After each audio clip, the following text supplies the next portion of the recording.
Ready? Mr. Clerk.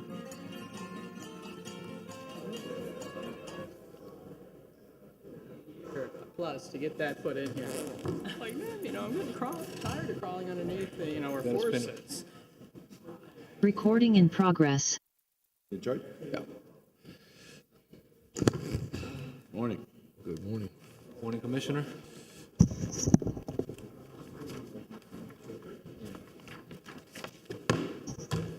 Who did the pledge last time? Huh? Who did the pledge last time? It was Jim. Did you do the pledge last time? Yeah, you did. Thank you. I think. I don't remember. No, next week. Okay. All right, perfect. Okay. Mr. Clerk, ready?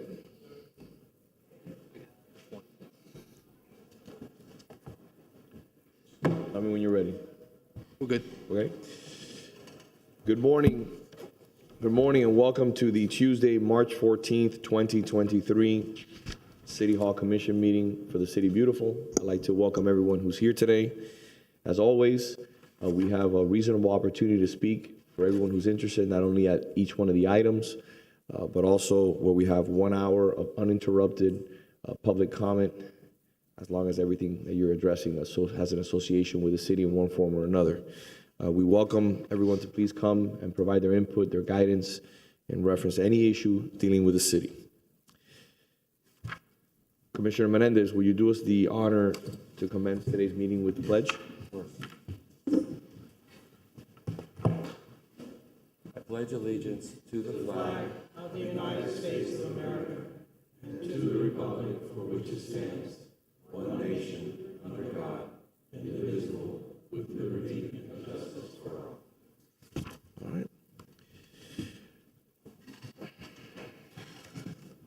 Good morning. Let's also, I skipped over and I apologize for the invocation. I'd like to invite Father Andrew Tomonto from St. Teresa Catholic Church. Father, thank you for being here with us.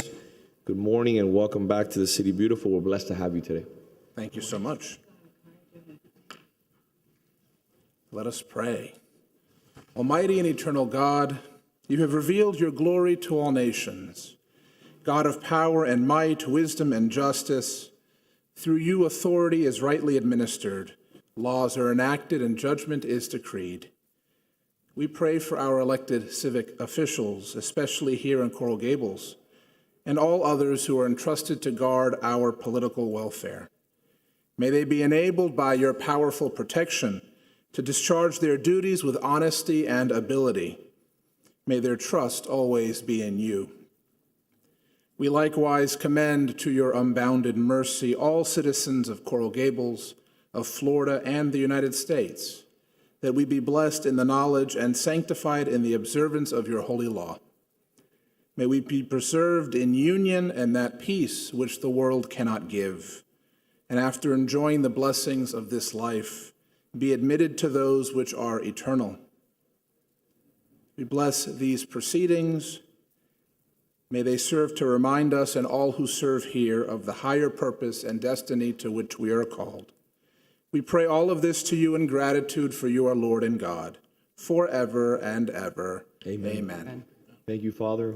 We send our best wishes to your congregation and to everyone that works with you. We're blessed to have you in our community. Thank you so much. Thank you, and God bless all of you. Have a wonderful day. Moving on to presentation and protocols, item A1.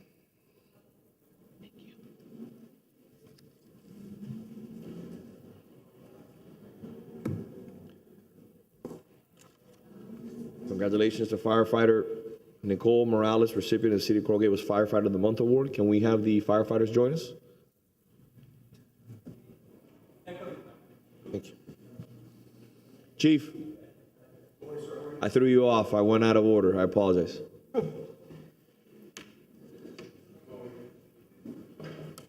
Just have to keep you on your toes, Yes. So good morning, Mayor. Good morning, ladies and gentlemen of the Commission. It's my pleasure to present to you our Firefighter of the Month, Nicole Morales. She's been with the department relative short time, almost 2 years. But in that time, she's made a profound impact on our department, not only as a firefighter and a paramedic, but as a mentor, to her classmates, to firefighters hired after her, and to our cadet program. She's agreed to take on that successful program. She serves as a great role model and a great mentor to our high school age kids. That is our goal, to best prepare them to move on to a career in the fire service or whatever their chosen endeavors are. So for her, great commitments in a short amount of time and making a difference in our department. She's our Firefighter of the Month, Nicole Morales.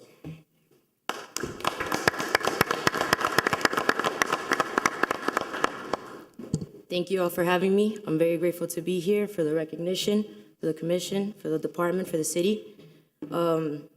It's very honoring to be able to turn around and help the next one in line. So I'm very grateful to have been given the opportunity to be put in this position, and I'll do my best with it. Thank you all for having me. Oh, thank you. We're blessed to have you here. Thank you. Congratulations. I'd like to add that during our interview process, we interview a lot of candidates. And for the most part, those candidates tell us what they will do for the department if they get hired. And a lot of times they tell us what we want to hear. But as I said, she's only been in our department 2 years, so I can distinctly remember interviewing her. And she's lived up to every commitment she made when she sat before us in her final interview.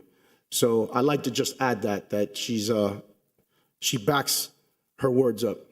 So come on, take a picture.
So for A2, it's almost a history of our department, because we're going from one of the less tenured employees to one of our most tenured officers. And he is our Firefighter of the Year, and that's Captain Mark Bernhardt.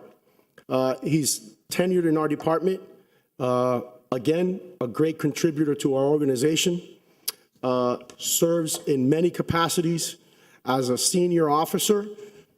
His most important role right now, I think, is being a mentor to our younger supervisors and those that have just entered into that position. Whatever station he manages, that's the station everyone wants to be at. He's a great father to his 2 girls and a great husband to his wife, who is joining us here today. And one of the reasons that we selected him as our Firefighter of the Year is, again, for his commitment to our community and to our youth. Captain Bernhardt has spearheaded the Big Brothers and Sisters in Red. We are one of only a handful of fire departments throughout the country that participate in the Big Brothers and Big Sisters and serve as a mentorship and a leadership role in the Big Brothers and Big Sisters, and they labeled it Big Brothers and Big Sisters in Red. Mark meets with these high school kids from Coral Gables High at least once a month. He gives them life advice, career advice, education, if they want to pursue an education, if they want to pursue a career straight out of high school. But he uses that opportunity to mentor and develop the youths in our community. And for his role to our community and to our youth is why he is our Firefighter of the Year, Captain Mark Bernhardt.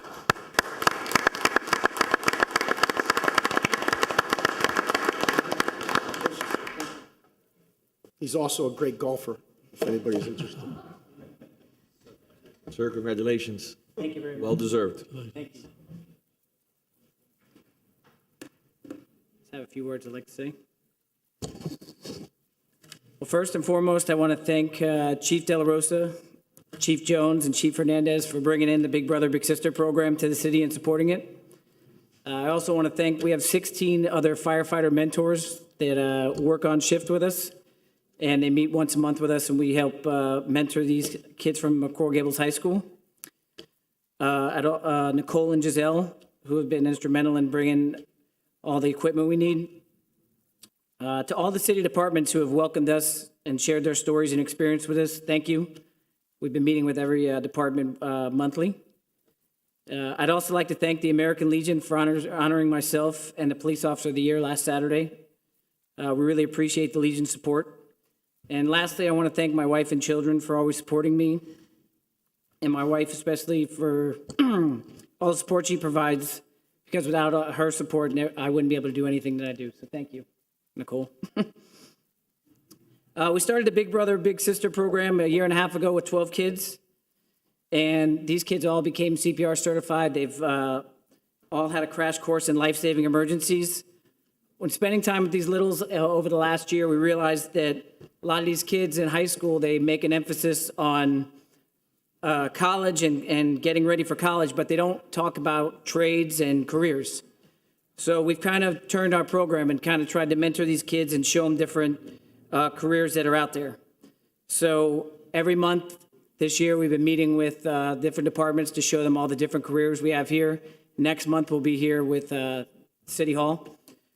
So these kids are getting a crash course in what it actually takes to get a career, how much they can make, and what it takes to actually become in different positions. Because a lot of times people don't know what it takes, like to become a firefighter. They won't see it, but they don't know what it is. So now we're showing them and telling them how they can become a firefighter. So hopefully these kids will learn from this, and hopefully they'll be able to take some of these lessons that we're teaching them and bring it out to the real world. But this program is just starting. I really hope to grow it a lot more. And with the fire department support and the city support, I hope to make this a great program. So thank you very much, and I really appreciate it. Thank you.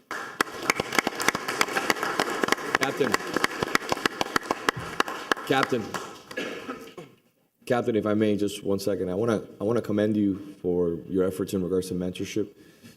This commission, on many fronts, has led the effort in really using mentorship as a tool to expose young children who are heading on their way to college and to their professional careers through the PAGE program.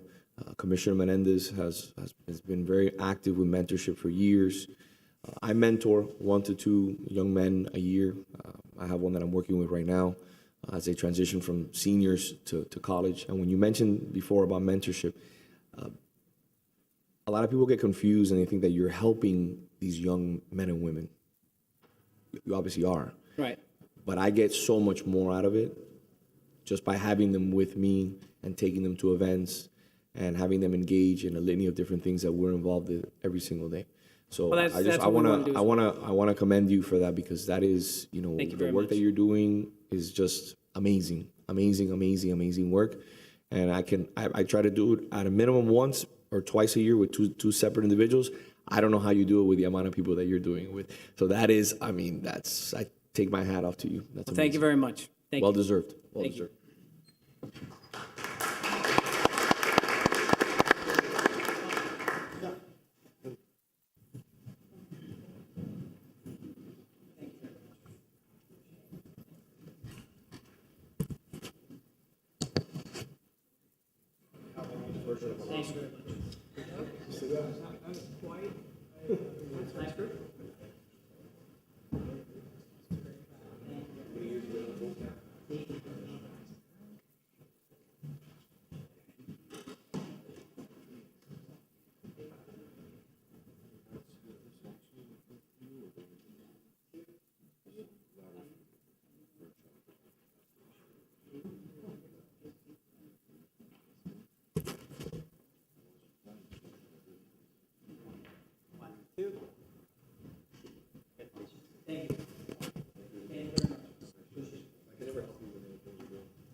Moving on to item A3. Good morning, Chief. How are you?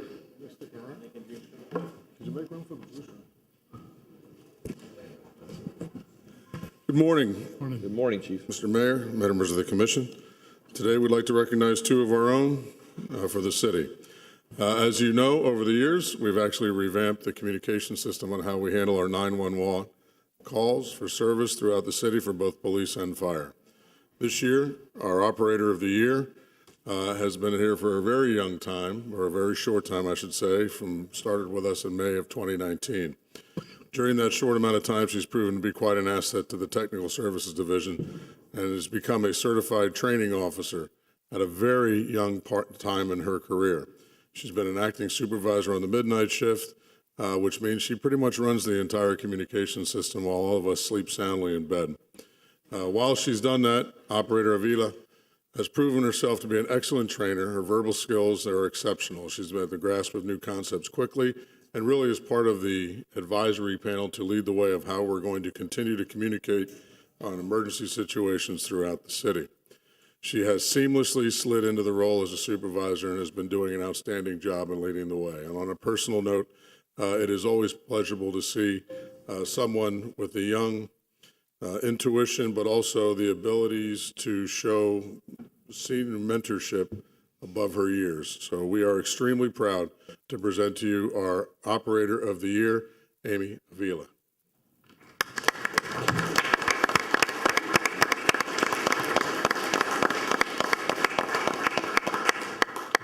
Sorry, I'm short. I want to thank the mayor, all the commissioners, the chief, and all of my coworkers and supervisors especially for allowing me to be the operator that I am today. Congratulations. Thank you. Great work. Thank you. It's the shortest she's done. Let's do both. No, we'll do her first. Okay, let's do it first.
The other way. Yeah. Yeah. Yeah. This is the other one. Chief, A4. Mr. Mayor, I'd like to have Sergeant Gordon Dickinson please come forward. Sergeant Dickinson, as you all know and have sat on this dais, is someone who is a regular in front of you because of his unbelievable career, but especially this last year. He has been here twice for Officer of the Month for July of 2022 and also Officer of the Month for November of 2022. I have teased him throughout his career that he is a jack of all trades. As a long-term canine officer, he was probably one of our highest ticket writers as well when he was an officer, which led me to promote him to sergeant and have him actually take control of the canine unit a few years ago. On a few occasions this year, he's really exemplified exactly what it is to be a Coral Gables police officer. This year, if you remember the tragic situation we had on July 22nd, where the communication the communications center received a 911 call about a shooting on Aragon.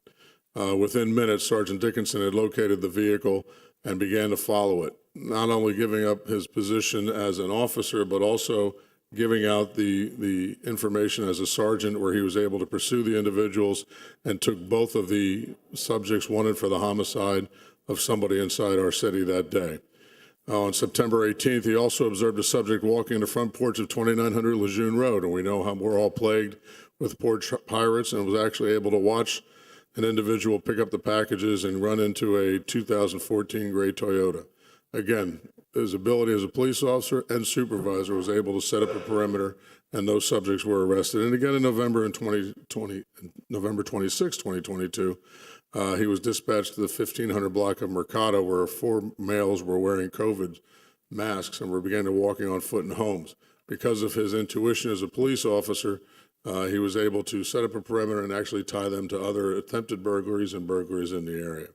When I tell you he is a one-man crime-fighting machine, I don't say that lightly. Gordon has not done this just for this year, but he does it constantly throughout his career and proves himself as Officer of the Year every year if we want it. So he's always in the mix. So for these year's events that Sergeant Dickinson did, I keep calling him officer, but Sergeant Dickinson did, he continues to run the shifts and continues to go out there proactively and keep our residents safe and responding to emergencies as well. And with that, I present to you our 2022 Officer of the Year, Sergeant Gordon Dickinson.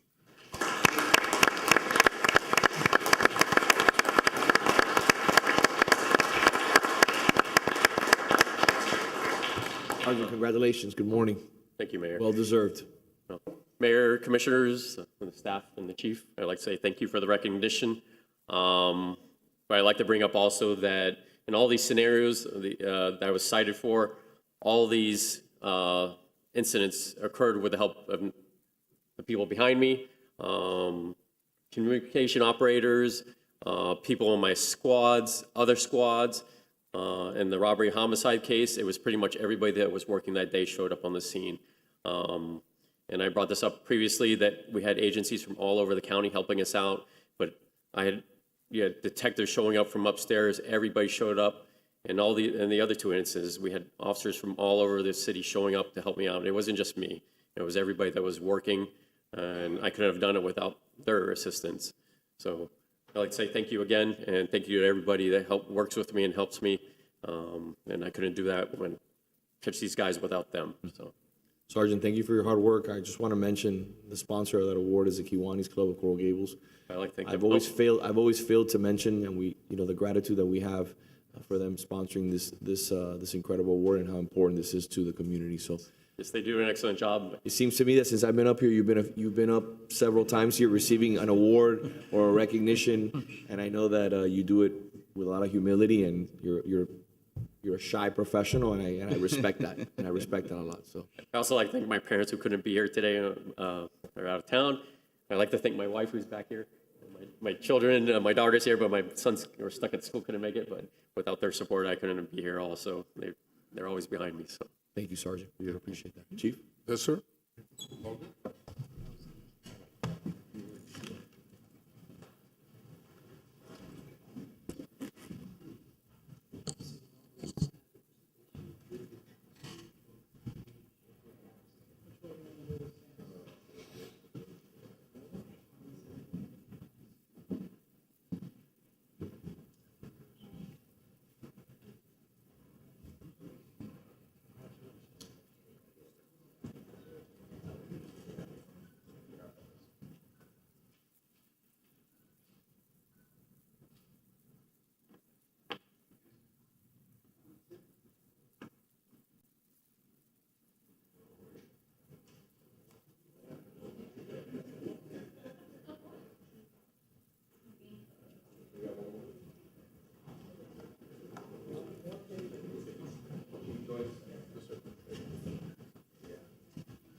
Mr. Clerk, moving on to item B1, regular City Commission meeting of February 14, 2023.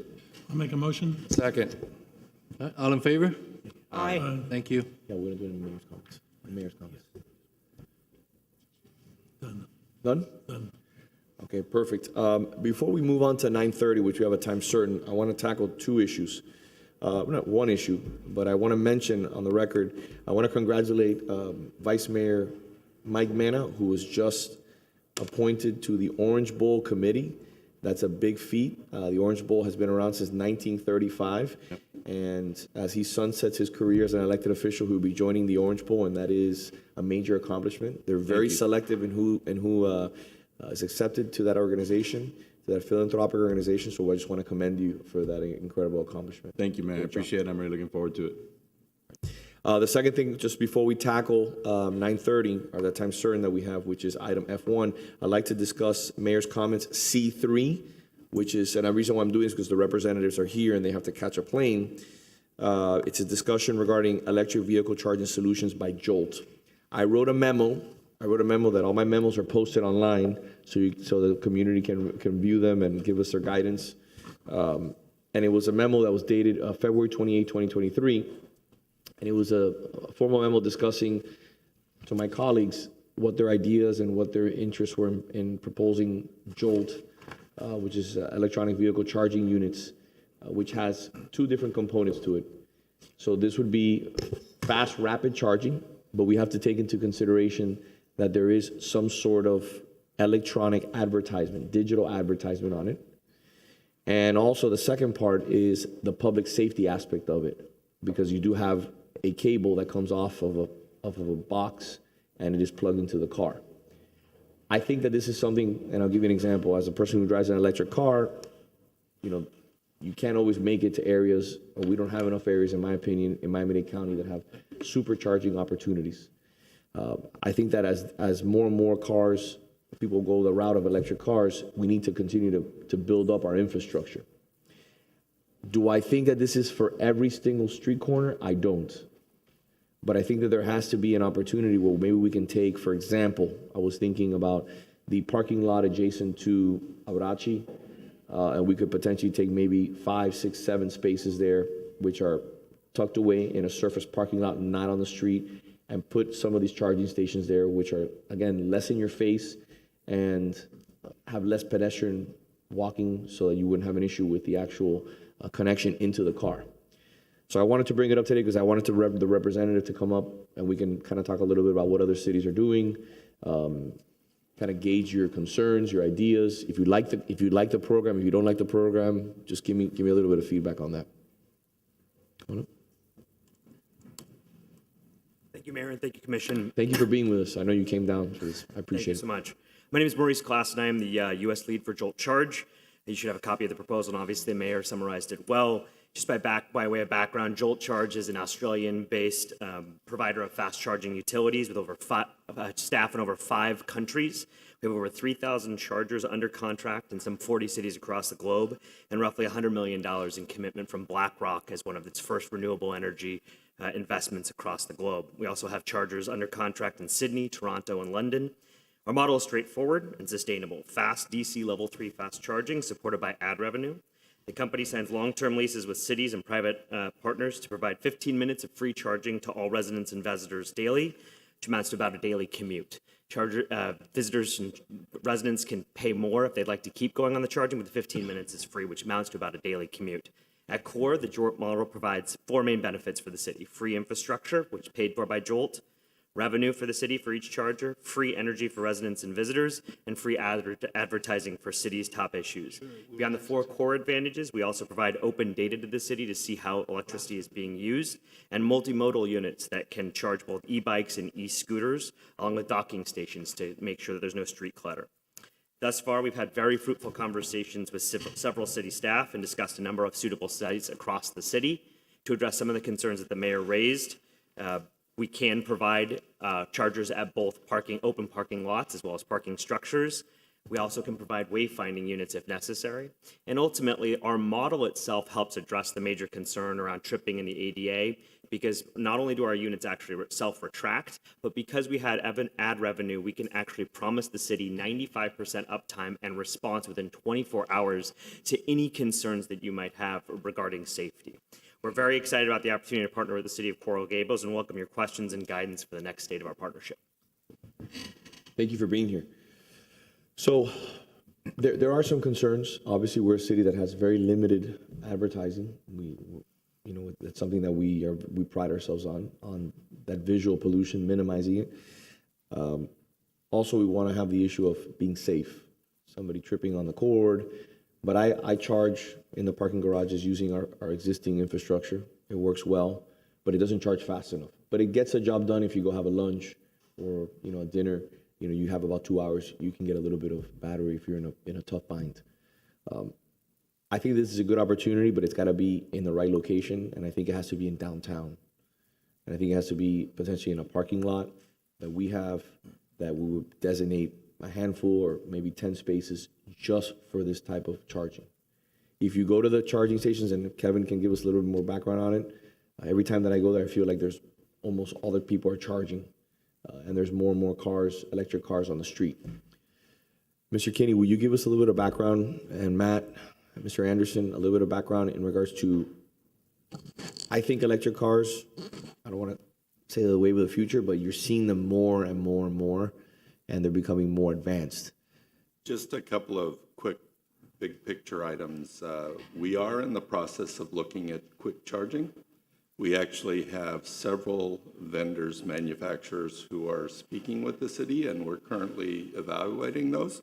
Matt can tell you, I think how many times have we spoken to Jolt? We are very interested. Yeah, we've had about 4 or 5 meetings to this point, I think, Maurice.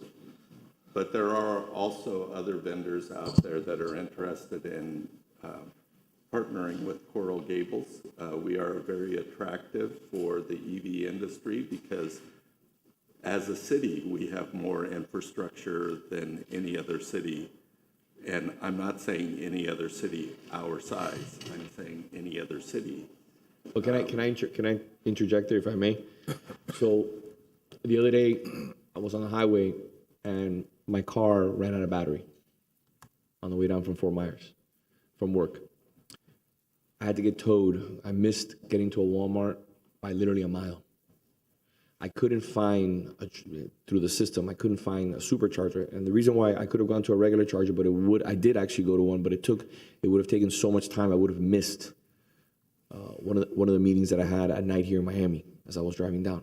So I had to go and intentionally risk finding a supercharger, and I found it in a Walmart. Yeah. We don't have that I'm aware of, and please correct me if I'm wrong. Can we also just have a discussion? I've been trying, let's be fair. I've been trying for 5 or 6 years to try to get Tesla, and we've had multiple meetings. There has to be a dedicated place in downtown for us to do this. We've been talking about it for years, and it's a problem already because let me give you an example.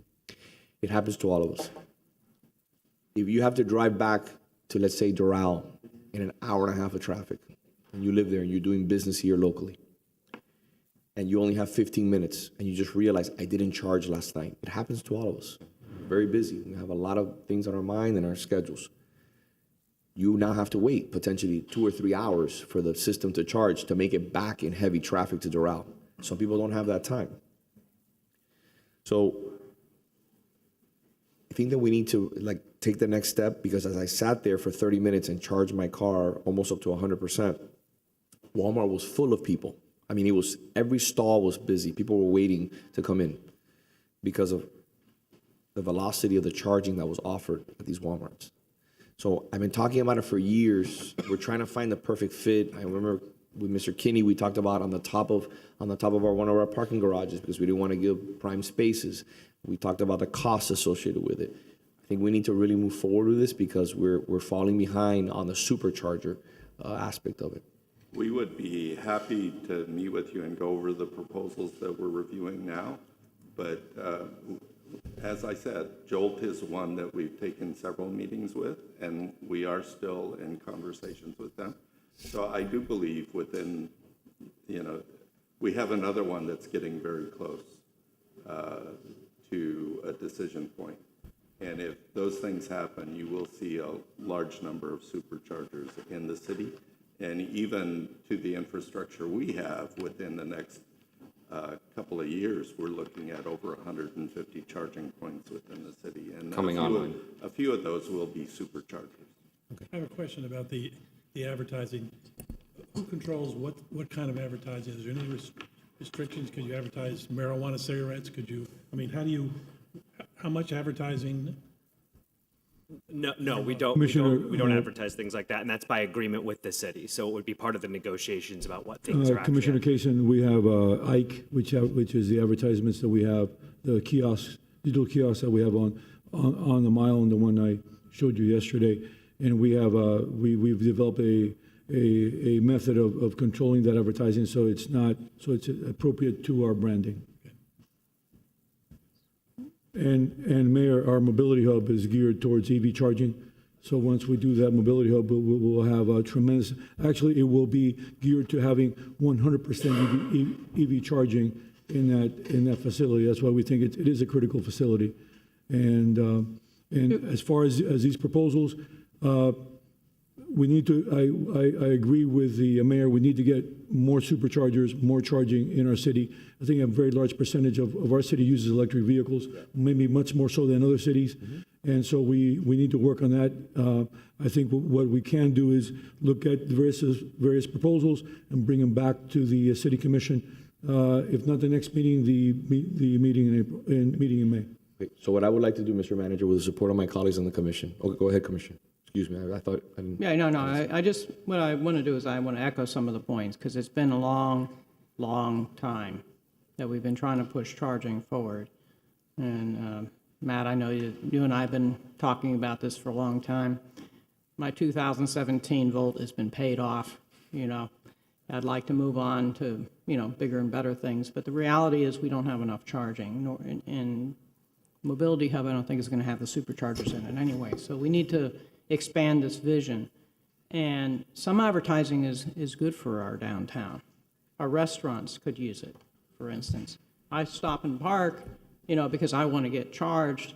My next question is, where am I going to go to eat? Because that's why I like to, when I'm traveling, I will combine charging with eating so I can relax while I'm charging. But if I can only charge a little tiny bit, why stop? Why stop there? For me, I have a gas backup engine. I'll just keep going. I won't be charging. So in order to open up these options and to make it a more robust economy for our restaurants, you can stop, you can charge, the advertising can be on there for the restaurants, so I can see what I want to eat. If I want to eat Asian, Italian, et cetera, you can select the menu. And, you know, we can have a discussion about what advertising is appropriate on there, the size of the advertising versus the information for our local businesses. So I agree with you wholeheartedly. I think that we have to obviously curate the type of advertising, but I'm asking you, please, through the manager, it's time to move forward.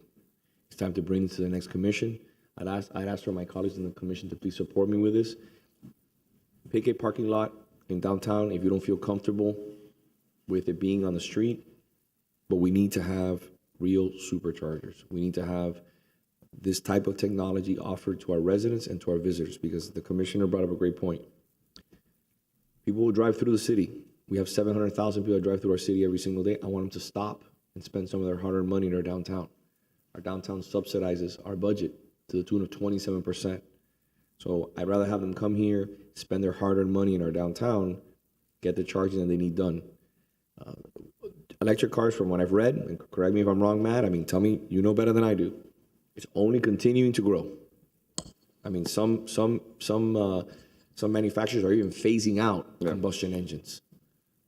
So while we have done a great job and while we're leading the charge in regards to EV infrastructure, I've been talking about this for 5-6 years. It's time to, when it's never going to be perfect, but we got to do something that's tasteful, but that pushes the ball forward. I do want to make sure we don't miss the opportunity to speak about the good things that are happening. One is, within 3 months, we've got 25 brand new charging ports in the new garage. And in the mobility hub specifically, responding to Commissioner Anderson, yes, supercharging is part of the plan.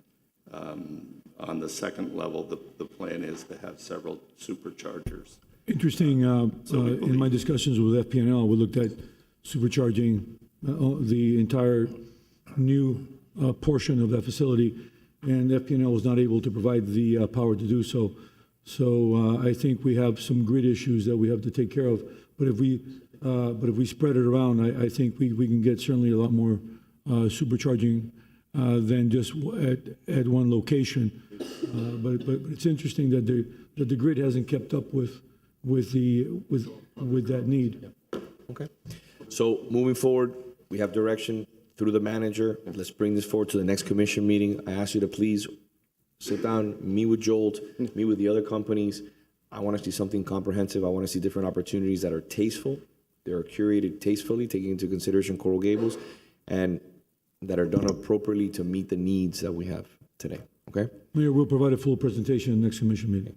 Thank you very much. Thank you very much. Thank you for coming. I appreciate it. Thank you for having Thank you for being here. Okay, before we move on to our time starting at 9:30, I'm 12 minutes behind. I just want to put one thing onto the record. This is a resolution of condolences. Whereas the senior citizens of the city of Coral Gables are a valuable resource, playing an instrumental role in defining our communities, and their stories deserve to be told. And whereas Kay Faringer was born on August 1st, 1922, 100 years old, and resided in the City Beautiful for 50 years, and whereas Kay was a successful businesswoman / banker, rising through the ranks to become Executive Vice President of Savings, Human Resources, and Marketing at Centrust. In 1984, she was named the Outstanding Citizen of Miami-Dade County for her work in healthcare and education, and recognized again in 2007 when she received the county mayor, in the Company of Women Pioneer Award. And whereas Kay was also active in the city of Coral Gables and beyond, serving as chairperson of the Public Health Trust of Miami-Dade County and president of the Florida International University Foundation. Kay was elected the first female president of the Country Club of Coral Gables and served as a chairperson of the city's Board of Adjustment and vice chair of the city's Senior Citizens Advisory Board. And whereas in her spare time, Kay was an avid golfer and partner with Ann Slesnick Lydell to found both the Granada and the Biltmore women's golf groups.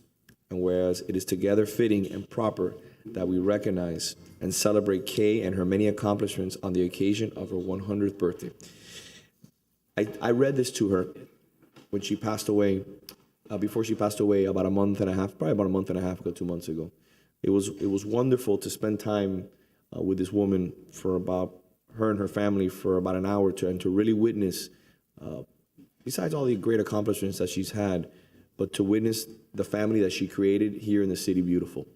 So I wanted to put this on the record today because she recently passed away, and I wanted to make sure, thank you to Mayor Selesnik, who was the one that brought it to my attention and to the attention of my colleagues here on the commission, that we recognize this woman for her outstanding work on behalf of this community.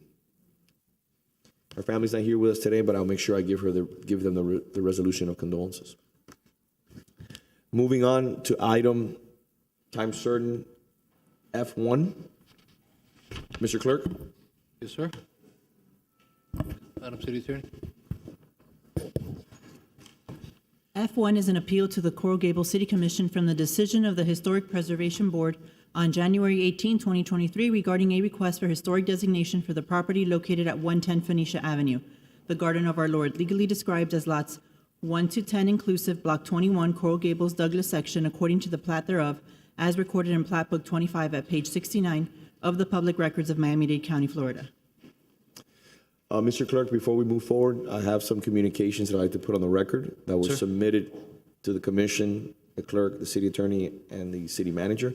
I've also received emails and phone calls and have been contacted in regards to this item that is on today's agenda. Nice. Do any of my colleagues would like to put their contacts or anything else on the record? I have to announce that I have a conflict, and I'll be recusing myself from this vote. Okay. Your Honor. I have one more. 1 second. Give us one moment. Of course. Mr. Clerk. I need to disclose that I had an hour-long site visit with a resident in the immediate area, and that I had discussions with the attorney for the current property owner. However, those communications do not prevent me from considering the record before me today, free from bias or prejudice. Thank you. As with these items, I've received, I couldn't tell you how many emails from various residents on both sides of the issue I advised the manager he could have the clerk pull those emails from my email address. I've not responded to those emails in an effort to, obviously not chime in on the matter that was coming before us. And so, other than that, those are the range of discussions, quote unquote, that I've had. I've also met with the applicant before, and I've also met with the property owner and the individuals that currently have the lease on the property now. And I've also walked the site on multiple occasions. Mayor? I did not walk the site. I've received the same emails, but advice of the city attorney, I've not opened those emails. I've not talked to anybody. So I have not had anything that would influence me one way or another. Thank you, Mayor. Madam City Attorney? Mayor, as you all know, this is a quasi-judicial item pursuant to Section 14-208.6 of the City Zoning Code.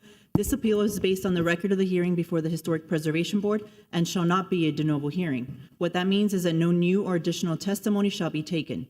This is an appeal based only on the record. As a reminder, your role in considering this appeal is whether due process was afforded, whether the Historic Preservation Board's decision was based on competent substantial evidence, and whether the essential requirements of law were met. On that last point, you should consider whether the criteria was applied properly by the Historic Preservation Board. That's the criteria for designation. The Commission's role is to determine, like I said, whether the code was followed and whether competent substantial evidence supported the decision of the Historic Preservation Board in denying the request for historic designation. After the City Commission's review, the City Commission has 4 options as provided in the Zoning Code. The City Commission can affirm the decision of the Historic Preservation Board, which in this case denied historic designation of the property located at 110 Phoenicia. The City Commission can affirm the decision of the Historic Board with conditions, or the City Commission can override the decision, which in this case would mean the property is designated historic, or the City Commission can remand for further proceedings to the Historic Preservation Board. The Mayor, as Chair of the City Commission, with me as parliamentarian, has issued a procedural order that was provided in advance to the Commission and the parties. It's my understanding that counsel for the applicant, Mr. David Winker, will be appearing via Zoom. Yes. And then pursuant to the procedural order, the appellant will be allowed 15 minutes for presentation, which shall be limited to the record before the Historic Preservation Board. Next, the Historic Preservation staff will be allowed 15 minutes for its presentation, also limited to the record below. And finally, the property owner will be allowed 15 minutes for its presentation, also limited to the record below. Next, there will be time for questions by members of the City Commission to staff or the parties. And then public comment will be allowed, but will be limited to 2 minutes per speaker. Because the review of this appeal is not de novo, public comments shall not be considered testimony in this case. Finally, there will be time for additional questions and discussion by members of the City Commission.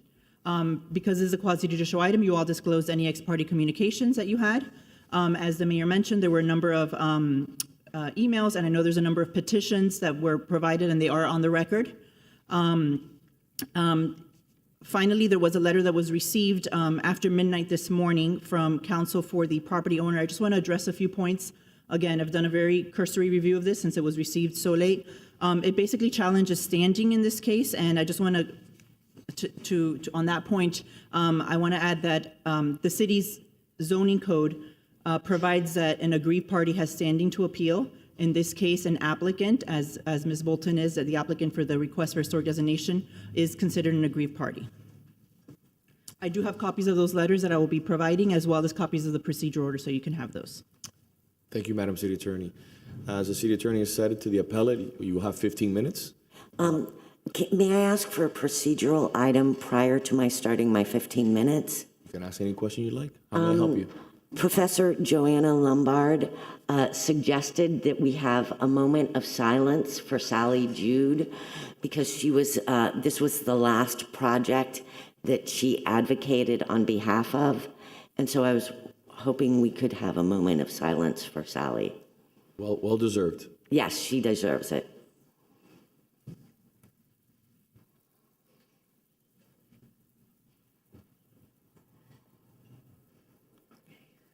Thank you very much. Moving forward, do you feel that 15 minutes is appropriate for your presentation? If you're comfortable with that, I want to make sure everybody feels fine. We would like a little bit more time, and if we go over a couple of minutes. Get there, but I want to make sure we're okay. Okay. So please begin. All right. The garden of our Lord must be designated historic because it more than qualifies under 9 different criteria for designation. As Mr. Maxwell, a current member of the Historic Preservation Board and former president of Dade Heritage Trust, stated, spaces like this are why everybody in Coral Gables lives here. They are what makes Coral Gables, Coral Gables. There has been a massive mischaracterization of the Garden of Our Lord's worthiness for historic designation. Unfortunately, due to the time constraints imposed upon me, it is impossible to go through point by point. However, I will briefly address the aesthetic significance, C2. The Garden of Our Lord is an easily identifiable visual feature of its neighborhood, and the garden is integral to the plan for its neighborhood and the city. I want to draw your attention to the 2015 North Ponce Community Visioning Workshop report. In that plan for the neighborhood, the garden and the playground were identified under short-term and long-term action steps as sites for potential parks. And the garden is located here in Coral Gables. Coral Gables was designed under the precepts of the Garden City philosophy. And as Robert A.M. Stern, the former dean of the Yale School of Architecture, stated, quote, Coral Gables deserves consideration as one of the world's preeminent garden villages, unquote. During the Preservation Board meeting, some members failed to see the garden's integral connection to the plans for its neighborhood and the city of Coral Gables. They were mistaken. There is a very clear and integral connection between the plans for the garden and its neighborhood and the city. And then under the criteria for historical cultural significance, the garden is the site, which is A2. The garden is the site of a historic event. That event was the intentional creation of a biblical garden, and that event had a significant effect upon the community, city, state, and nation. The Garden of Our Lord was one of the first 3 biblical gardens in America. Original plantings in that garden are still there. The carob tree shown in the 1954 edition of Nature magazine and 2 cypress trees are still there in the garden. They were in the 1954 Nature magazine, and they're still there today. And there's a photo that's going to come onto the screen of the carob tree after the video. So would you like the video to be played, ma'am? Yes, yes. And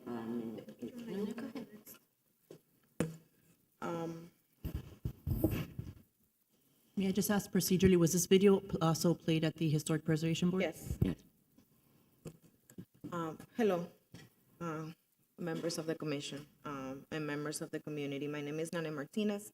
I have a Master's of Architecture from Florida International University School of Architecture, located in Miami. I have served there as an adjunct professor of architecture and design.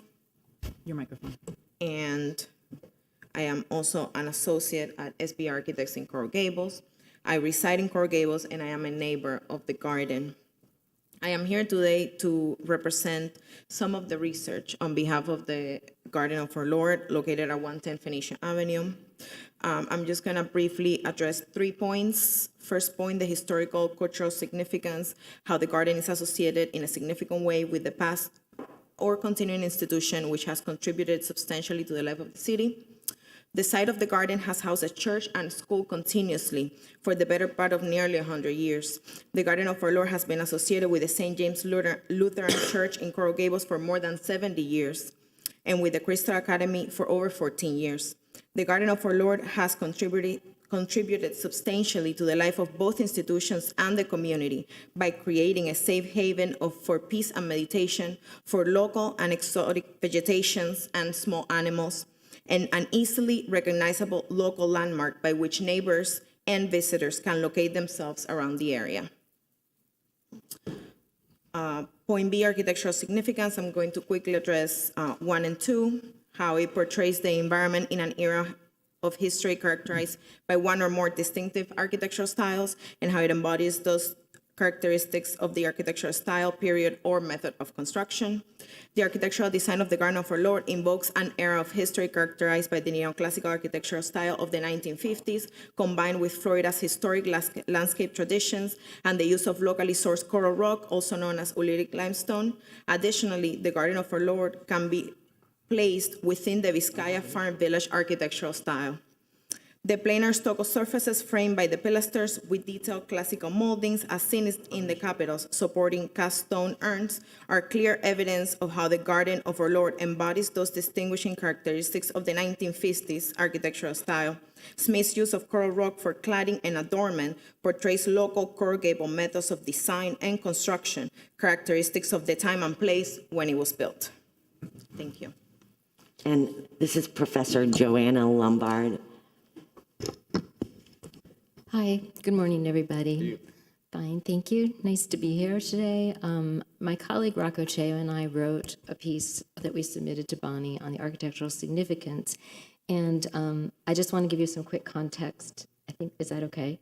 Perfect, please. Okay, so I went to Tulane University to study architecture, where historic preservation is kind of in the blood of the school. And then I was lucky enough to study historic landscapes at Harvard University with Albert Fine and J.B. Jackson, people who are noted in the field. And during this time, the cultural landscape was emerging as a concept. When I got to the University of Miami, I had a Wheelwright Fellowship from Harvard to be able to study American gardens and their European precedents. And then I was able, through UM's Orovitz Awards, to be able to study William Lyman Phillips and his work in Miami-Dade County and Fairchild Garden, as well as Frank Button, who was the landscape architect that George Merritt chose to hire instead of Mr. Phillips, because there are letters documenting Mr. Phillips' unhappiness at that decision. So when I worked on the Coral Gables book chapter on the landscape of Coral Gables, Rocco Cheo stepped in, and he worked on a really beautiful map. If you haven't seen it, it documents the different types of landscape in the city, and it's the first that united the northern and southern portions of the city to understand the overall plan, which was Merrick's idea that the city was, in fact, a garden. So this sort of led us to 10 years of work, and in 2002, our book was published on Historic Landscapes of Florida. We got an award from the Florida Trust for Historic Preservation Award for Outstanding Achievement in the field of preservation, education, media. At this time, the National Park Service had already put out some 30 years of documentation on cultural landscape treatments, management policies for cultural landscapes, and the really famous Preservation Brief 36, Protecting Cultural Landscape, Planning, Treatment, and Management of Historic Landscapes, shortly followed by the Secretary of the Interior Standards for the Treatment of Historic Properties with Guidelines for the Treatment of Cultural Landscapes. The reason I mention all of this to you is that at the same time, the National Park Service launched the Historic American Landscape Survey. You've heard of HABS, the American Building Survey, and the Engineering Record. So this is added to that, and Rocco Cheo was appointed the first Florida District Officer for HALS, and he has since been submitting further materials. In fact, he's working on the submission of Coral Castle right now. This work directly corresponds to the Florida's Comprehensive Historic Preservation Plan for 2017-21, where they call for prioritizing historic landscapes. They say these are underrepresented in the Florida Master Site File and in Florida's contributions to the National Register. And what they say is a more holistic approach should be utilized in identifying and evaluating resources through formal and informal survey to ensure that the landscape component is addressed. This is important because Susan Dolan, who's the landscape architect for the National Park Service and has worked for years on this, describes the cultural landscape as an interwoven web of landscape characteristics that are all important to conveying character and significance. Robert Melnick, who was one of the authors of many of these early reports for the National Park Service, says this: significant and meaningful cultural landscapes can be places that we look at every day, places that we often live in or walk through or work in or just notice as we go past them. But far too often, these are places of our lives and the lives of our communities that we really don't see. We don't understand, and unfortunately, we really don't engage to the extent we should. And yet, in cities and small towns, they are often the glue that holds the communities together. So this speaks directly to Mr. Fullerton's comments in that January 18th session of the board when he said of the garden, we're not just talking about a wall. We're talking about an entire element of our city, which has become important to a lot of people. He acknowledged Robert Fitch Smith was important. He acknowledged the various criteria that we all spoke to. But he said, we're designating an idea, a place which is made for people in our community, and I feel very, very solid in the idea it should be designated. And so there was a follow-up question to him, like, okay, fine, what criteria are you applying? And he said, I think it's more ethereal than that. It's a place of reflection. And he goes on to talk about, how it can be restored and rehabilitated. And this is important too, because cultural landscapes are not frozen in time like architectural artifacts. They are living, breathing places, and they can adapt to new uses. There is absolutely no reason that garden could accommodate the wonderful children of the school and the people of the community and still tell the story of its history. So let me close with Ms. Bashwig, who said, I think, like what John was saying, we need something miraculous, like a miraculous intervention. So I'm here to ask the commission for a miraculous intervention because I figure you have that capacity. There are two things that influence that could be changed. One is the consideration, the idea that the garden could only be designated if the entire block was designated. Cultural landscapes are very specific. They have their own boundaries. The garden should be dissected, delineated, separated from the total block, and you are the one group that has the capacity to open a path to thinking about this in a different way. And then the last thing I would ask you is to possibly empower the historic preservation staff and board to evaluate the garden as a cultural landscape. This is the category that it belongs, and if you read the transcript, the board members are all sort of struggling to describe it. They describe it in this way. It is, as Marina Lopez Sanchez and her team at the Universidad de Sevilla describe, a cultural landscape. It's a heritage whose, quote, true meaning lies precisely in the relations it has established and continues to establish with the city and its citizenry. Thank you. And I want to just add that according to Section 8-104, B1 through 3, you can divide the parcels. So you can separate out the garden and the playground where there's a 200-year-old tree, and that has been documented by Vizcaya, Montgomery, and another arborist, certified arborist. Thank you. Thank you.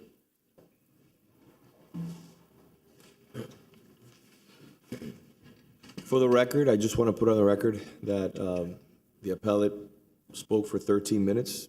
They left, they have an additional 2 minutes and 6 seconds that they can speak for.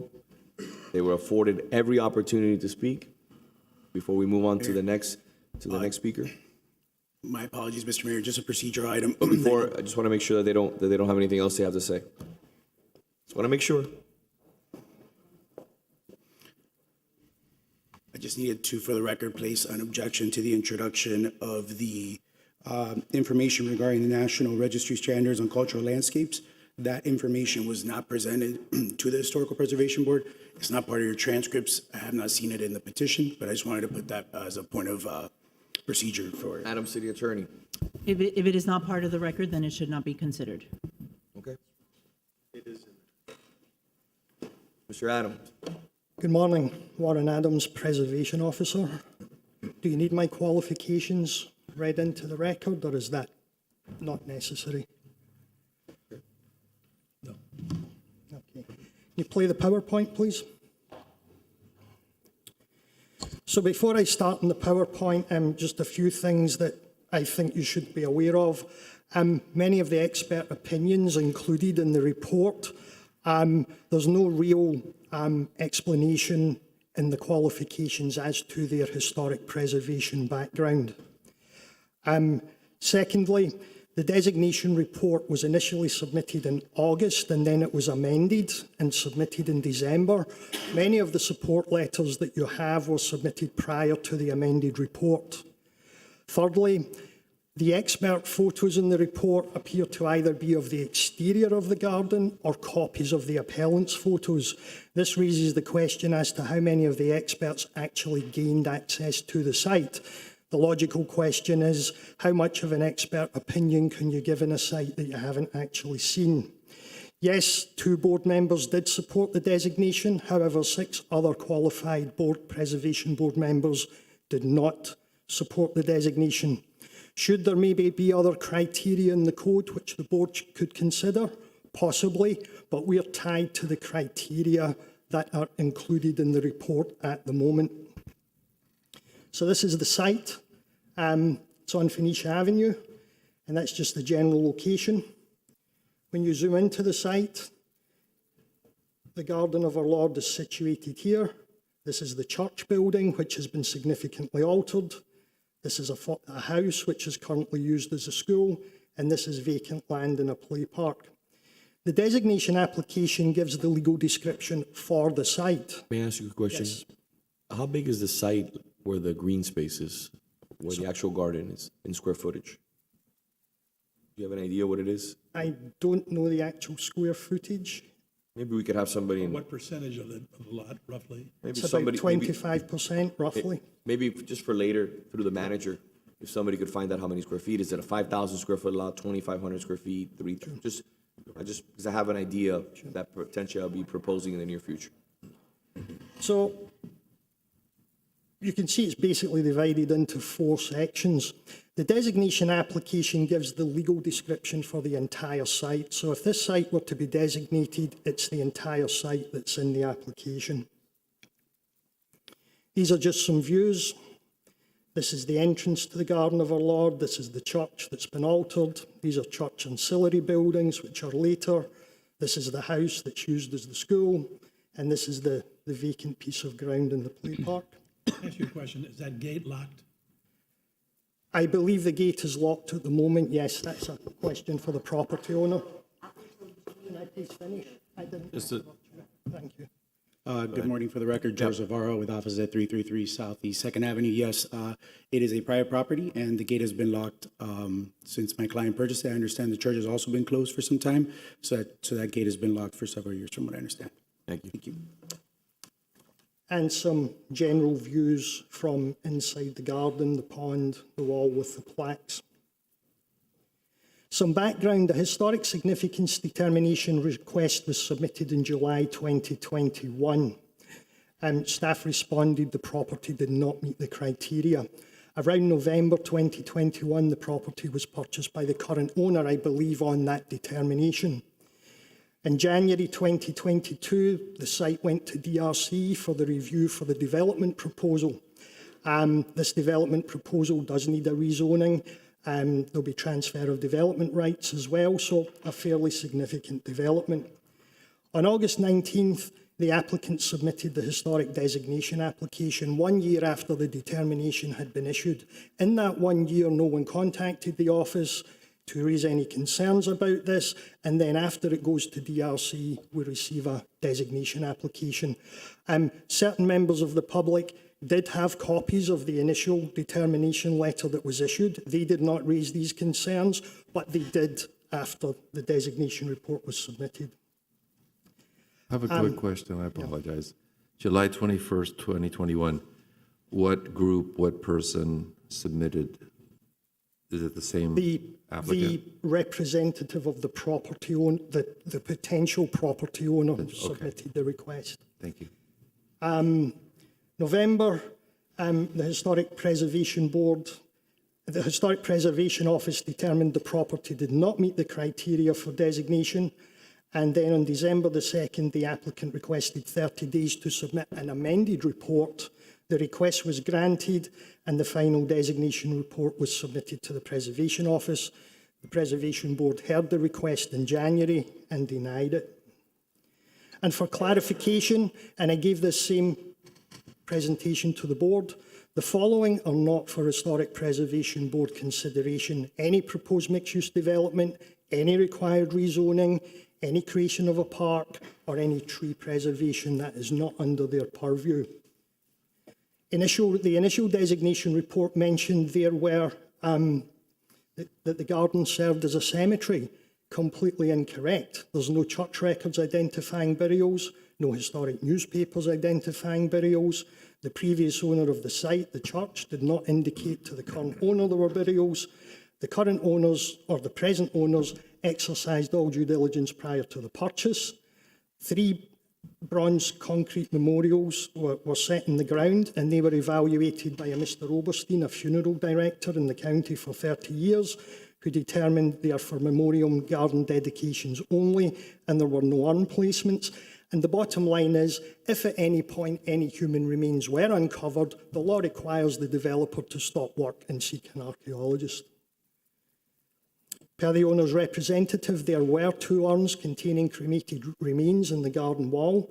The urns were removed and given to the family members with their agreement, and this was done following all legal procedures. And there is a letter from Wendy Russell-Weiner, who is a licensed attorney since 1993, who has practiced exclusively in this area. So anything you may have heard about burials, from everything that we have, it's completely incorrect. So, code considerations. If this designation had moved ahead based on the application, the entire site would have been designated, not just the garden. Can it be split off? Yes, of course, you can replat anything you want, but the bottom line is that's not what the designation application stated. A couple of other code considerations. There's a couple of important things here.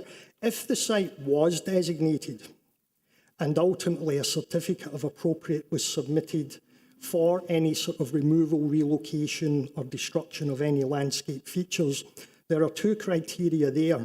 The first one is the designated landscape is located in the buildable area or yard where a structure may be placed and unreasonably restricts the permitted use of the property. The second one is potentially more important. The designated vegetation is inappropriate in a historical context or otherwise detracts from the character of the district. So that is very important. The designated vegetation is inappropriate in a historical context. One of the other things the board has to consider is the integrity of a site. How much has that site changed or been altered over time? Because with a loss of integrity comes a loss of significance, leading to the more unlikely it would be to designate a site. So let's look at the architect. Robert Fitz-Smith was an accomplished architect with some notable sites that meet the criteria for designation. He was not a landscape architect. As noted in the designation report, by the 1930s, Robert Fitz-Smith developed a keen understanding and talent of subtropical design, integration in his designs for Arden Hayes Dock Thomas and Colonel and Mrs. Montgomery, which has been dubbed Stairways to the Sun. He went on to design several buildings related to their environment at Fairchild. From the Tropical Audubon Society website, Thomas commissioned Robert Fitz-Smith, newly graduated from the University of Miami, to design a home that would fit organically into the property's wooded setting. And from the Montgomery Botanical website, historically, Colonel Montgomery utilised the expertise and professional advice of the landscape architects Rhine Smith and Phillips. Fitch was not a landscape architect. He may have designed buildings that fit into existing landscapes, but he was not a landscape architect. Let's look at the building permit that Fitz-Smith submitted. He applied for a wall and a walk. That is all he applied for. And this is the plan that was submitted with that application. You can see the walkway comes along here, it goes up, it curves round, it goes up there, and there's the wall. If you look at what is actually there, the walkway comes in, as Fitch had shown, comes down and up. But look at all of this that's been added. So there's only 2 assumptions from that. Number 1, Fitch's design has either been drastically altered, or number 2, someone else took Fitch's design and added to it and built the entire thing. There is no clear evidence that Robert Fitz-Smith designed this garden. So when you compare the 2, the pathway is different from the original submitted design, A coral rock pond has been added, coral rock walls have been added, steps have been added, and the original plan notes 4-foot wide imitation stone walks scored in 2-foot squares, which is not what exists. So was it designed this way? Was it altered? Was it designed by Fitzsmith? There is no clear evidence. Now on to the trees and shrubs. As noted in the newspaper articles and designation report, the Garden of Our Lord was originally designed as a biblical garden. A biblical garden is made up of plants mentioned in the Bible. Early reports indicate many of the plants were donated by people. This suggests there was no official landscape plan. They were accepting donations and planting them. Per a Miami newspaper report titled Gables Frankincense, Really Homegrown Plant, and according to Wallace C. Mannis, director of the US Department of Agriculture's Plant Introduction Station, many of the plants were not the actual biblical plants. The frankincense, myrrh, spikenard were common Florida plants by the name of ylang, orange jasmine, and vitex. The myrtle tree was not the Myrtus communis, as labelled, but actually the crep myrtle, a different species of the same family. So this may have been a well-intentioned biblical garden, but by the true sense of the word, this was not a biblical garden. The Reverend Theodore Bartus, pastor at the time, was not sure which plants came, and the church files gave no clues. No landscaping plan existed. The original trees and shrubs, as noted in newspaper reports, no longer exist per the owner's expert. Per a Miami Herald article from 1974, the garden had started to decline. The Garden of Our Lord notes the loss of trees, vandalism, theft of statues, damage to the statue of Christ, discovering hypodermic needles and marijuana plants on the site. A further Herald article from 1974 notes alterations to the church, including a renovation of the garden, more alterations. Newspaper articles from 1974 onwards are few and mainly consist of notifications of events and services. So what you have is something here that was well-intentioned, which was obviously popular at one point, but it did fall into decline. It wasn't a biblical garden. There is no clear information on who designed what. And all of this starts it starts making the designation of a site difficult when you don't have clear information. Additional comments in the report. The opinions contained in the report appear to use copies of the applicant's photographs. How many of the experts have been in site? If you've not been in the site, you can't give a full expert opinion. The contribution by Ms. Martinez states the Garden of Our Lord was designed by Robert Fitzsmith. There is no clear evidence of that. The remainder of the report focuses on the wall and streetscape and does not address the garden itself. The contribution by Carlos Marin states Fitzsmith designed not only the wall but also the geometrical structure the garden grew on, coral rock paths leading to a grotto, a pond and steps, etc. There's no clear evidence that Fitzsmith designed this. And the contribution by Roccosio and Joanna Lombard focuses mainly on the wall and the architect. According to the designation report, Merrick wholeheartedly incorporated the Garden City precepts of comprehensive planning with defined areas for different uses, i.e. residential, commercial and trades. With the acquisition of additional land, the Douglas section was dedicated to multi-family residences and was designed to be the same high-quality design spirit as the rest of the Gables. The Douglas section was clearly meant to be a hub of activity, with Ponce de Leon Boulevard, a wide parkway, and one of the main thoroughfares running through it.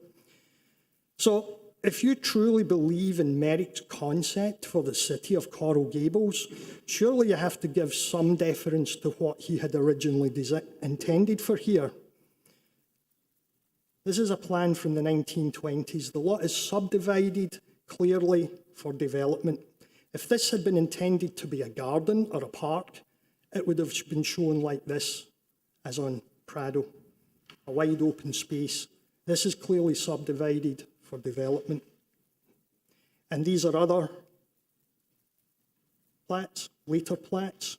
All of them clearly show this. So if you really espouse Merrick's design of the city, his plan was not to have a garden here. This is a later idea, a later concept. So now we can go through the individual criteria. The application lists the following criteria. Number A1, Historic and cultural significance is associated in a significant way with the life or activities of a major person. Robert Fitch-Smith was an accomplished architect. He does not rise to the level of a major historic person. A 2000 historic designation application for a Fitch-Smith property at 229 Ridgewood Road, which was approved by the board and successfully appealed to the Commission, did not list him as a major historic person. Number 2 is the site of a historic event with significant effect upon the community. This is listed in the designation report, however, it is not addressed in the submittal. There is no real historic event with significant effect upon the community, state or nation known to have taken place at this site. Number 4 exemplifies the historic, cultural, political, economic or social trends of the community. I'm almost finished. The Biblical Garden does not exemplify these trends. Per the designation report, the Douglas section was clearly meant to be a hub of activity, a wide parkway running through it, and the land was not offset for a park. In the 1940s, the city of Coral Gables recognised the apartment district and encouraged its further development. Yes, reference was made to a more recent report. We do not look at a report that suggests what something might be used for. For our review, we look at what a property has been used for, not something that might happen. Number 5 is associated in a significant way with a past or continuing institution. The designation report does not provide sufficient information on the church under this criterion, but focuses on the contribution of Crystal Academy, a private entity which leases property from the church. The church did have a school, much like many other churches. Now on to architectural significance.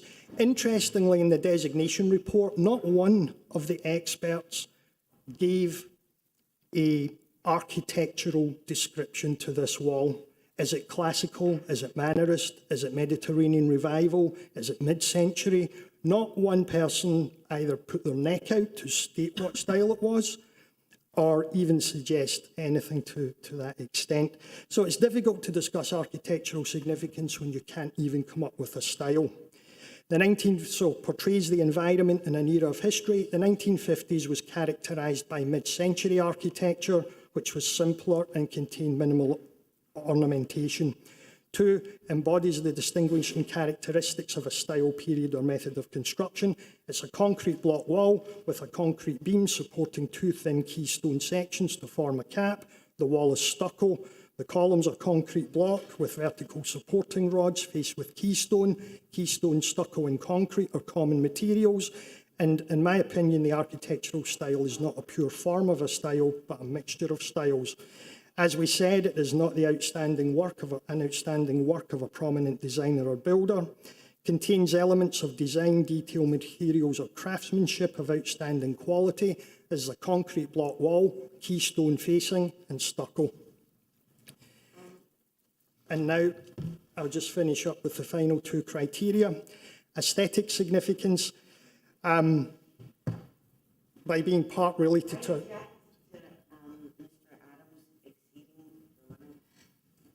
So, like I mentioned to you before, I'm going to let him finish. I asked you if you wanted to use the final 2 minutes, and I would give you more time after without a problem. I'm always fair. I make sure that everybody has the opportunity to speak. No worries. Okay, I'll slow down a bit.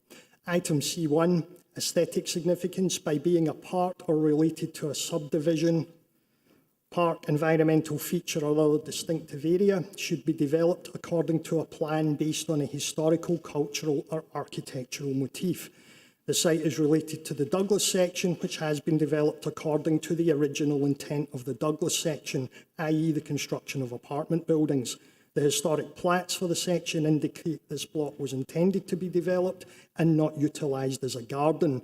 A motif is identified as a usually recurring salient thematic element, especially a dominant idea or central theme. The motif for that area is development and it's apartment buildings. And now item C2. This is a really important one because it's commonly misinterpreted and it's commonly misquoted, and I believe you received a letter just recently which again selectively takes text from this section. Because of its prominence of spatial location, contrasts of siting, age or scale, is an easily identifiable visual feature of a neighbourhood, village or the city, and contributes to the distinctive quality or identity of such neighbourhood, village or the city. So this is quoted in many of the emails, many of the support letters, and in recently submitted letters. However, many of them miss out the next sentence, which is crucial. In the case of a park or a landscape feature, is integral to the plan of such neighbourhood or city. I showed you the original plan for the city. I showed you Merrick's original intent for these sites. So while this may be an identifiable feature, you must include this second sentence. In the case of a park or landscape feature, it is integral to the plan of the neighbourhood or the city, which it is not, as I showed you. Thank you. So just in summary then, I've gone through my thoughts on the process. Who designed it? Who built it? There's no clear identification. The original intent of the biblical garden was never really met. There's no landscape plan. Fitch wasn't a landscape designer. The garden's been altered. The plants that were originally planted were the incorrect species. The garden's lost its integrity. It has been altered. We've also showed you that this garden was never part of Merrick's original plan for the city, and no one can define the architectural style of the wall. So this was everything that I had based my thoughts on. And I would finish up by saying Dina is here, who also visited the garden, and Dina can give you her thoughts on the existing plant species if you feel that's necessary. Thank you. Thank you. Dina, could you briefly just give us a synopsis? Very briefly, Dina Bell from Green Space Management, Public Works. Mr. Adams did such a terrific job explaining the landscape. I did at least 3 site visits. I agree with everything Mr. Adams said. Species that are there are typical to Miami, typical to tropical Florida. I didn't see anything that stood out as a biblical plant. Thank you very much. Just procedurally, Mr. Mayor, can you confirm that you did speak at the Historic Preservation Board meeting and that what you stated today was also on the record there? Absolutely. I was present at the presentation at the Historic Preservation Board with Mr. Adams. Thank you, Ms. Bell.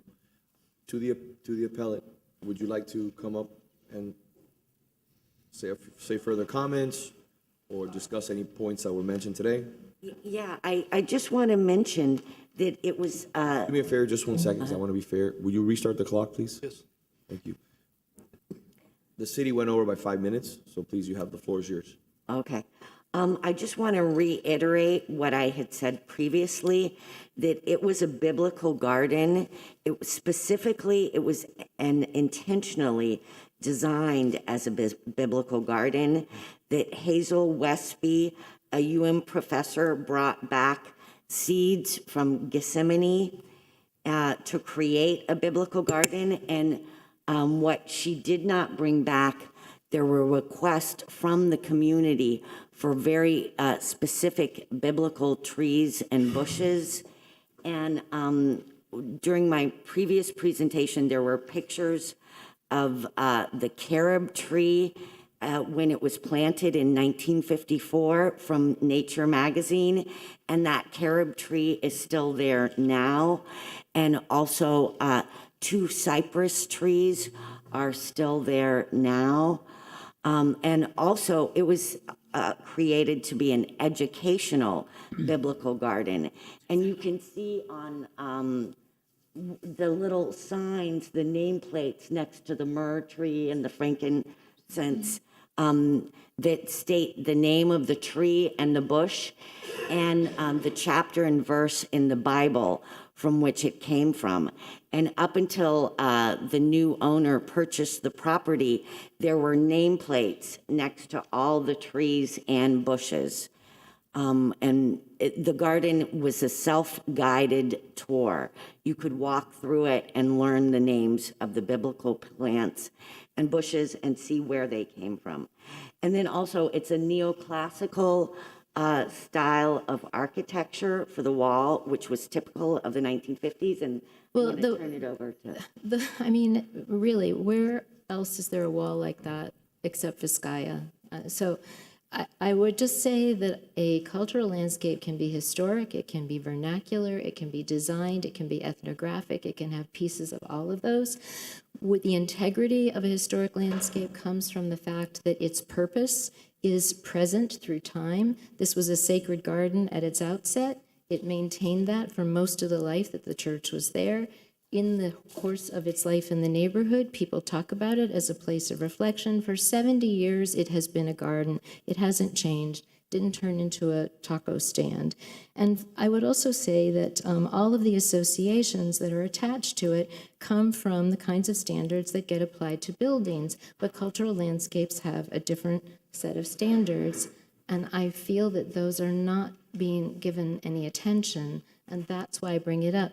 Many landscapes change over time, but they can be restored. One of the aspects of integrity is, have there been irreversible things done to it? No. Nothing that is missing cannot be brought back. Thank you for that. Thank you. And then also the point that Mr. Adams made that about the Garden of Our Lord is an easily identifiable visual feature of its neighborhood, and the garden is integral to the plan for its neighborhood and the city. Yes, the 2015 North Ponce Community Visioning Workshop report specifically identifies the garden and the playground with the 200-year-old oak tree on it as potential sites for parks under the short-term and long-term plans for the city. And the garden is also located here in Coral Gables, which is a garden city and designed under that philosophy. So I would like to just bring up a couple of contradictions in Mr. Adams' presentation. He starts by saying that the lot cannot be divided as an argument for not designated the garden historic on the grounds that that would, as a consequence, create a designation for the whole block. And then at the end of his presentation, he presents the division of the lots on the site as evidence that the garden was not part of the original planning from the 1920s. So I think these two things contradict each other. If we have the divisions, I think we can divide it and save the garden. And then if we don't, then we cannot consider that plan as the reference for the planning. So based on that planning, I would like to refer again the North Ponce workshop in 2015, where you can see, and I have it here, but it's on the presentation, the criterias are identified on the side of the garden as a possible garden site D, which states that identifies as a possible future location for 4 neighborhood parks to be included in the city capital improvement program. That's in the short-term action steps, and then in the long term, it's identified as B, as you can see there, and then B states develop neighborhood park and landscape master plan. So there is a master plan that supports that argument.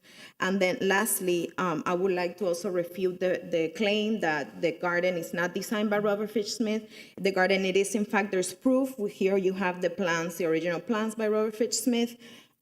Even though there's no plantings specified in the garden, because that's that part the church did, you can clearly see not only the wall, but you can see the spatial organization of the garden.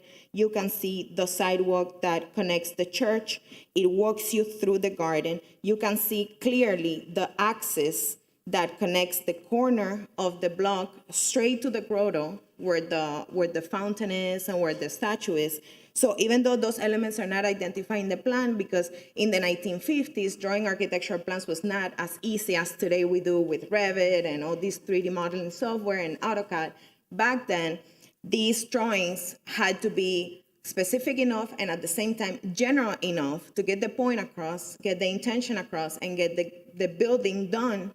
And then the people that would plant the trees and plant the plants, then, you know, the architect would come to the site, tell you where things go, etc. But I believe this is strong proof that Robert Fitch Smith, in fact, designed the garden.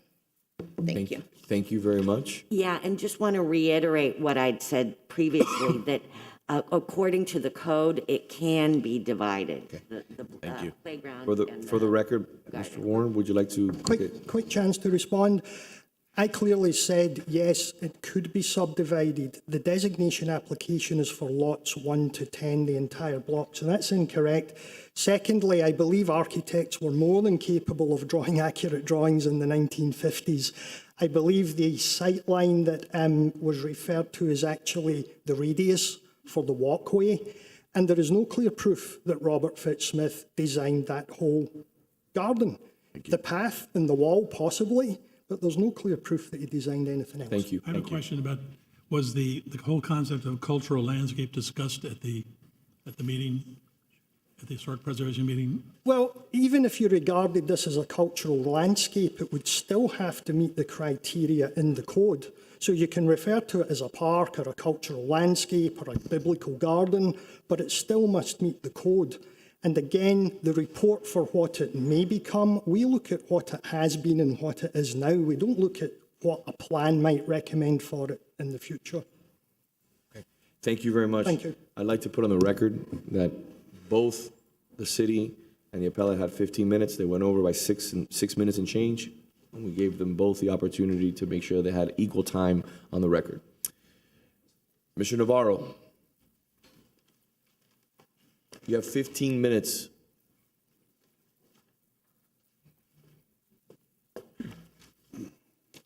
Thank you, Mr. Mayor, Commissioners. George Navarro with offices at 333 Southeast 2nd Avenue. I'm here this morning on behalf of the property owner, Century Crystal Group LLC. I'm joined this morning by Mr. Sergio Pino from Century Home Builders and Miss Mary Palacio Pike from the Crystal Academy. This is the 4th time that the city is considering this property's eligibility for historic designation after your historic preservation officer initially determined in August of 2021 that this property did not meet the criteria for eligibility before my client purchased this property. In all 3 prior occasions, your historic preservation officer and your historic preservation board have conclusively found that the property does not meet the legal criteria in your code for designation. Even board member Maxwell, who Ms. Bolton referenced earlier in her presentation, and I'll quote from page 150 of the transcripts, admitted that yes, the application is flawed. There is no doubt about that. Now we are here because the appellant has appealed the decision of your historic preservation board to deny her request to designate my client's property as a historic landmark. I have a PowerPoint presentation that I'd like to upload. There are no new evidence or exhibits in it. They're only demonstrative slides. But if the clerk could pull it up for us, I'd like to go to slide 2. So here's a quick timeline of how we got here today. The appellant first claimed this property was a cemetery that required preservation. But after an extensive investigation, it was determined by 2 separate experts in the field that this site was in fact not a cemetery. This is confirmed by the findings from both Mr. Patrick Range and Miss Wendy Russell Weiner. These are 2 experts with over 50 years experience, of combined experience in the field of cemetery law. And I thought I had a slide on that, but those 2 reports are part of your record and were considered by your historic preservation board in reaching its determination. The appellant then claimed that this site was a biblical garden with plants grown from seeds from the Garden of Gethsemane. But again, this was found by another 2 separate experts to not be true.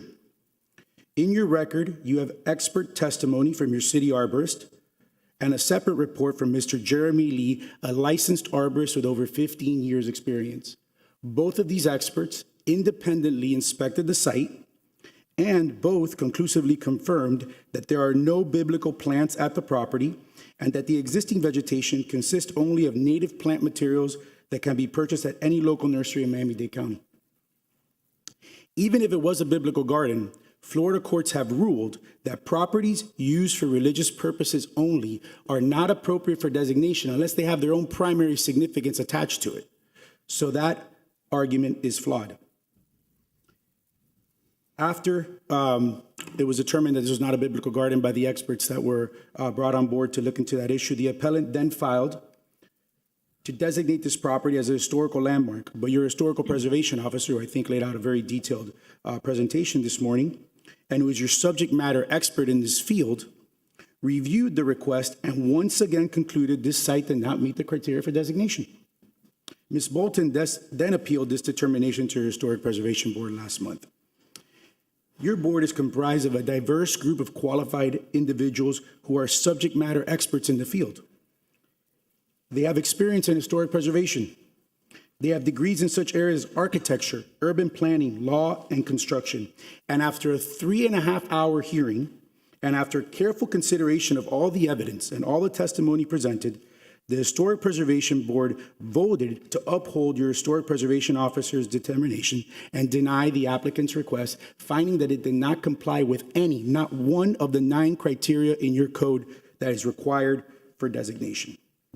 Now, the appellate is appealing the same matter once again.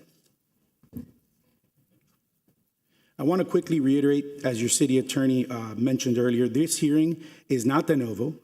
We're not here to conduct a new hearing or to reevaluate the facts or consider new evidence.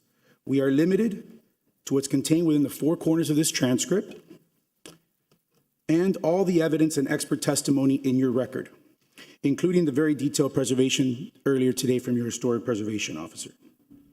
There are 2 important points that I would like to quickly address at the outset about the garden that have been clearly established by all the evidence and expert testimony in your record. First, the appellant claims that the garden was designed by Robert Fitch Smith, yet the appellant has failed to provide any evidence whatsoever to prove that. Rather, all of the evidence and testimony on the record proves quite the opposite. It shows the garden's landscaping consists of a collection of random plantings over the years by many different individuals and parishioners, none of whom have been shown to be licensed landscape architects. As such, this garden cannot be the work of a master artist, as required by your code. Second is that it's been clearly established that this garden is commemorative, which does not rise to the level of significance required for designation. Article 8 of your code expressly provides that commemorative gardens are not eligible for designation except under limited and exceptional circumstances, which both your Historic Preservation Officer and your Historic Preservation Board have found not to be the case. Historic preservation is a very serious thing. It has very serious legal consequences. And that's why your code provides clear legal standards which must be met in order to designate a property as a historical landmark. Specifically, your code provides that properties are not eligible for historic designation unless they are of significant character, interest, or value. The key word being significant. It's not whether it's nice to have or if it's pretty. The clear standard is significant. We don't designate ideas or feelings, as Board Member Fullerton suggested in page 161 of your transcripts. To put this in perspective, for those of you that are sports fans, this is being a significant work is not like being your league MVP. This is like first ballot Hall of Fame. That is a standard that you need to be at to be a significant work of art. And this city takes historic preservation very, very seriously. If the evidence does not establish that the Waller Garden is significant, then your code requires that the petition for designation be denied. And there's 3 possible general categories, as you can see, under which a property can qualify as significant. The first is for its historical or cultural significance. The second is for its architectural significance. And the last is for its aesthetic significance. Your Historic Preservation Officer and your Historic Preservation Board have analyzed Ms. Bolton's petition, and on 3 separate occasions have determined that the applicant's request fails to comply with any of the criteria under these categories. The Historic Preservation Board even went through each criteria step by step with Ms. Bolton at the last hearing and explained to her in detail in your transcripts how her petition failed to meet the criteria. I would like to walk you quickly through a summary of the findings made by your Historic Preservation Officer and the findings made by your Historical Preservation Board based on the expert testimony and evidence presented at the meeting, which for the record constitutes substantial competent evidence. As to the significance criteria for historical and cultural heritage, your Historic Preservation Officer testified and your Historic Preservation Board found that the property is not associated in any way with the life or activities of a major historical person or a major historical event. The applicant's petition was even silent on this position and did not provide any evidence as to any historical event that would rise to a level of significance to qualify under this criteria. Second, as to the criteria for architectural significance, your Historic Preservation Officer testified and your Historic Preservation Board agreed and found that neither the wall nor the garden are one of Mr. Fitch-Smith's outstanding works. Mr. Fitch-Smith, for the record, was not a landscape architect. Instead, the petition cites several other buildings as a significant work of art. The record also includes testimony from two well-respected architects in the historical preservation community who were qualified by the board as subject matter experts, who both unequivocally attested to the wall and garden not being historically significant or appropriate for designation. Your Historic Preservation Officer and the Historic Preservation Board also found that the wall does not embody an innovative method of construction, nor does it embody the distinguishing characteristics of the architecture that was prevalent. In fact, neither the appellant's petition nor the letters from the architects submitted in support thereof even cite or reference any specific architectural style that can be attributed to the design of this wall to support a designation under this criteria. And as a matter of procedure, I would like to just quickly object to the earlier introduction of evidence regarding the architecture style of this wall, which your record has conflicting information in it as to what type of architecture this wall would qualify under. Lastly, as to the criteria for aesthetic significance, and this is a very important criteria because it creates a higher standard for the designation of landscape elements. There's buildings and landscapes. Your criteria for landscape elements creates a higher standard that's required to raise it to a level of significance. So how do we define landscape significance? One way is to compare other similar landscapes that this city has in its history designated and found to be significant. To understand just how high the standard to designate landscapes as a historic landmark is under your code, and this is a shocking number, of the 1,200 historic sites that are listed in your registry, only 4 are parks. That's less than 0.5%. So it's obviously in very limited and unique cases where a landscape feature raises to the level of being such an outstanding work from an outstanding landscape architect that it's found to meet the very specific criteria in your code for landscapes and be worthy of designation.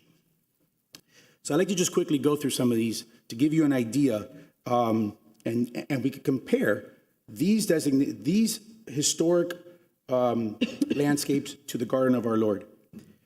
The first one is Matheson Hammocks Park. We're all very familiar with this. I'm sure we've all been there with our families. This was designed by legendary landscape architect William Lyman Phillips. It was the first public park established in Miami-Dade County. The structures in this park were built by the Civilian Conservation Corps, which was a program created by President Roosevelt and considered one of his most successful New Deal programs. This is a significant work by an outstanding landscape architect that has a direct link to the history of Miami-Dade County.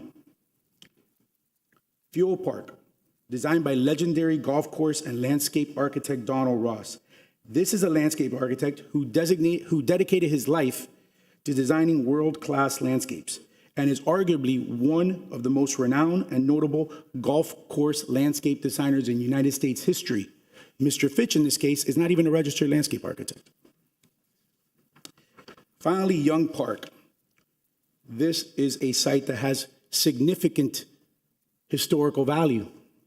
The friendship tree, as shown by this plaque, was planted in this property in 1940 by the Coral Gables chapters of the Daughters of the American Revolution. What's special about this tree is that the soil was sent from each state of the Union, Cuba, Alaska, France, and England, among others.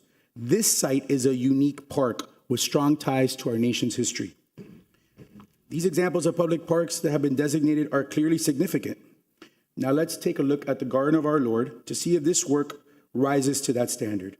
As you can see, there's nothing unique or special about this property. It pales in comparison with those other examples.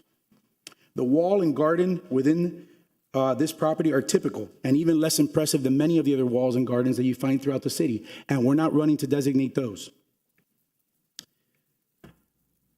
Since the time of the last Historic Preservation Board meeting, we have gone out and we have spoken with many people in the community. We have submitted over 500 letters of support from the community who are against the request for designation and who believe that the wall and garden are not worthy of designation. We've also had the opportunity to meet and speak with Ms. Bolton to try and find an alternative solution to designation that would work for everyone.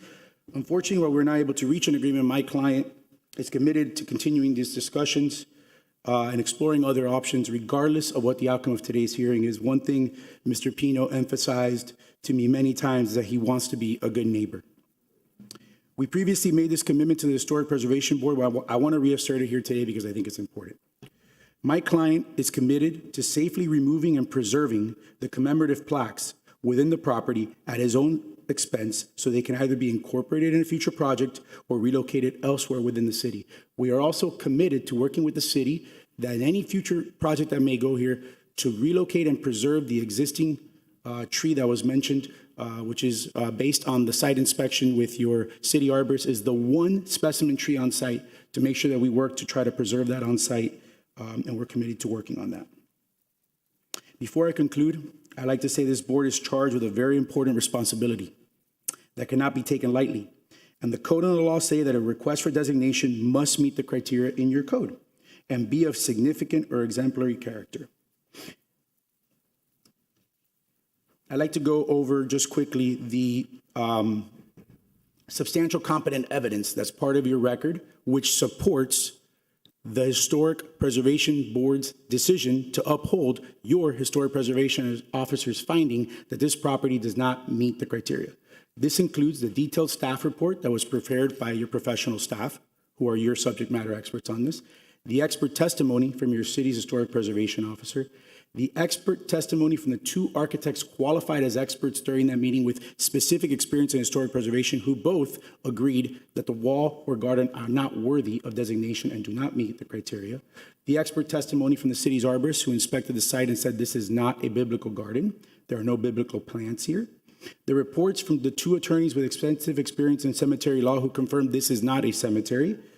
And the independent report from our certified arborist. For this, we ask that you please listen to your subject matter experts, your Historic Preservation Officer, and your Historic Preservation Board, and deny this request. Mr. Navarro, if you'd like, you have an additional 6 minutes because I provided it to the city and Of to course, the appellate. not an issue. Yeah, we've with this we conclude our presentation. Obviously, our team is here to answer any questions. I know that we'll be here, and if you want to have the city or the appellant have my additional time, that's not a problem. Thank you.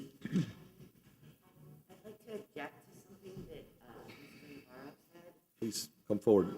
I'd like to ask that the expert testimony from the two architects be excluded from today's proceedings because it's in violation of Section 15-104C that George Hernandez is not qualified because he failed to register 5 days prior to the hearing. And then also, Richard Heisenbottle failed to mention that he's a paid consultant for the city. So let me address both those with our city attorney. Madam City Attorney. I just need to clarify one thing so your city attorney could reach the correct conclusion. Neither of these people who came to speak at this meeting are employed by us. We have not engaged any of them. They came as residents to this meeting. They came because they are active in the historic preservation community and spoke on their own free will. They are not on our payroll. At the meeting, the board, at my request, qualified them as experts, and they were only testifying in their limited capacity at a quasi-judicial hearing or at a public hearing regarding facts that they know to themselves. So, Madam City Attorney.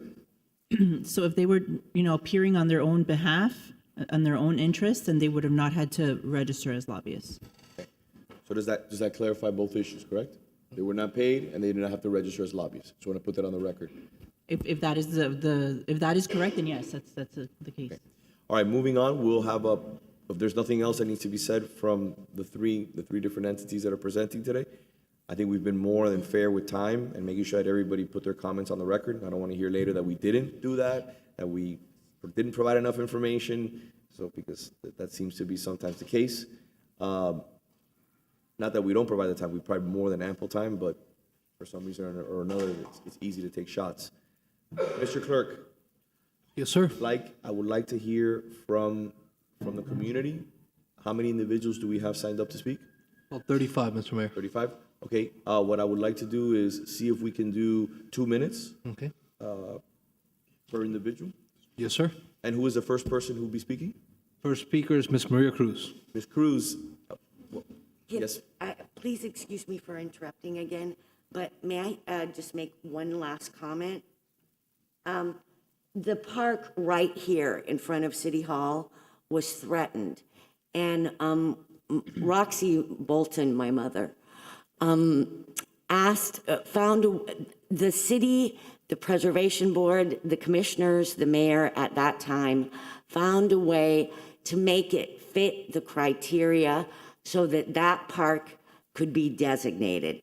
And you as mayor and commissioners have that power today to find a way to make that the garden of our Lord fit the criteria. I think we proved very clearly that it does, but if in your minds you have some doubt that it does, there is a way for the mayor and commissioners to save the garden of our Lord and the 200-year-old tree on the playground, which will die if it's moved. And I have expert testimony. Thank you very much. So now, since we had the appellate say something, I also have to allow. I promise I will keep my comments brief. This is why I know I run a very loose ship, and a lot of people like to speak, and I give everybody the opportunity to speak. But we gotta wrap it up. If not, we'll be here till midnight. Okay, go ahead.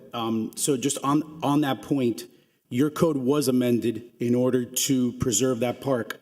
That was a standard that I was referencing to. That very high standard that has to be reached. It has to be shown on the city's park plan. This was never shown on the city's park plan. You could amend the code and make your historic designation criteria more liberal. However, we need to apply the criteria that's in the code today, and currently, this particular property does not qualify under that standard in which the other property qualified. Thank you, Mr. Mayor, for letting me clarify. Thank you very much. All right, Mr. Clerk. Ms. Maria Cruz. Ms. Cruz. 2 minutes. 2 minutes. Maria C. Cruz, 1447 Miller Road. I've only been a resident here for 47 years, so I'm trying to understand what we're doing here. I am very impressed with some of the statements made by the owner's attorney, because I went to the place to see what had happened to the plaques. And I'm very impressed that he's offering on his own money to preserve, take care of, find another place for them. Maybe he should have thought of that before they were taken down with a, oh my God, I forgot the name, one of those metal things to strip the stuff from the wall. The screws were misplaced, lost. The screws that held them to the wall. The plaques were cleaned and shined. I've never seen antiques handled this way. Maybe we'll take the Mona Lisa and make it look nicer. I think this is, and I'm going to make it very short because there are other things to discuss. I think if, in fact, the owner of the property wanted to be a good neighbor and a good resident, he would find a way to look into the property and I guess the word is be nice to the people that have been living here forever and consider that property historical and worth saving. Money should not be the only issue. Mr. Clerk? And Ryan?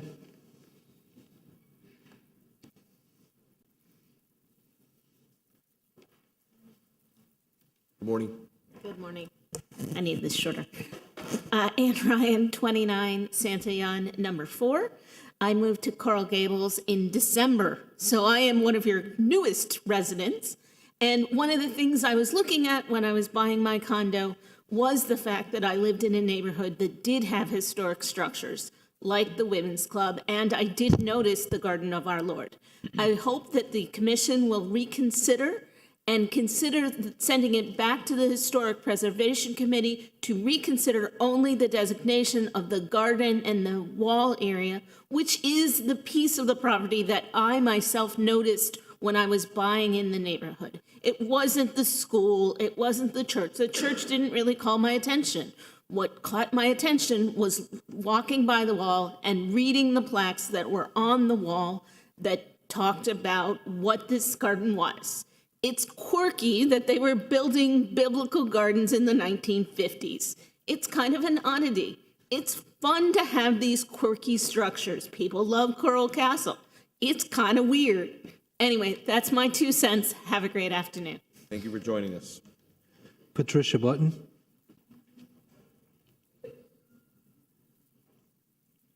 Ms. Patricia Button? Maria Palacio?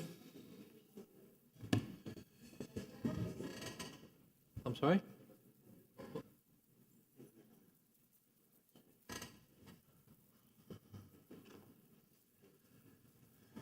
Good morning. Good morning, everyone. Mr. Mayor, Commissioner, City Attorney, City Clerk, City Manager, and everybody here today. My name is Maria Palacio, and I am the founder of Crystal Academy in Coral Gables. I'm a resident in Coral Gables for 23 years as well. My family founded the school for children with autism and related disabilities just because we wanted to serve the city and we want to serve our own as well. We have served over 1,000 families over these years, communicating acceptance, inclusion, opportunities in the city and beyond the walls. Crystal Academy has been the longest tenant at St. James. And I probably know this property better than some of you here today, because we have been there Monday to Friday from 7 to 5 p.m. every day since 2009. The garden in question, and I know because we are there and we are very sensitive about whoever goes around the garden or around our property or even inside our property, that garden has been locked. And we do not allow anybody there. We have gone through 4 different pastors during all this tenure, and people would go through our office to come into the garden or wanted to speak with the pastor. And never we were allowed to get anybody in there. I don't know what happens during the weekends, but I was told by the pastor that actually still rents during the Saturday that now, before this issue came out into being known, people have been knocking to actually go into the garden. So I really wanted to say that the area has not been taken care of for years. No one has ever knocked on our doors to volunteer taking care of the garden. Even as landlords, being the church, we had to reach out to another church, Christ Journey Church, my church, to go and do community service at St. James to beautify the area. That's how much that garden was so important for them. So we have been blessed for you to visit our school, and we have never taken any one of you to the garden because we don't feel it's safe for our kids, and we really are not proud of the garden itself. So the question is, why now? After all these years, why now somebody wants to take care of that garden? It's true that we need a new building. Everybody knows that. And there is not patching up an old building. The building is outdated and is not suitable for our population. We do everything in our power to make accommodations work, but this new project will allow a state-of-the-art school that meets the needs criteria and standards in our city. I sincerely hope this is not an easy subject, but that God really guides you to continue moving forward this project to serve the most vulnerable of our population. Thank you. Cheryl Ackerman.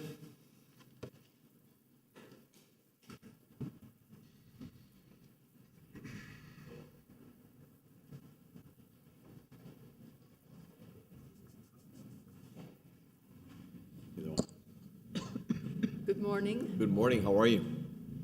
I'm fine, I think. My name is Cheryl Ackerman, and I live on Sorolla Avenue, and I have lived there in Coral Gables for 50 years, going on 51. So I'm a member of the Villagers, and we raise money for historic preservation, and I still feel that the garden should be protected, as well as the mature oak trees on the property, just the garden, just the small part.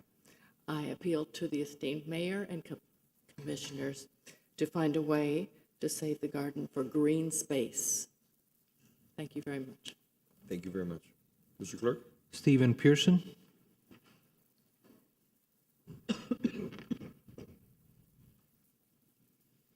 Morning, Commissioners. Morning, sir, how are you? I'm Stephen Pearson. I live in Pinecrest, but I have a long interest in Coral Gables. My parents lived here for many decades.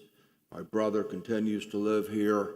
I worked as the Arboretum Director for the University of Miami, and I continue as a trustee of the Montgomery Botanical Center.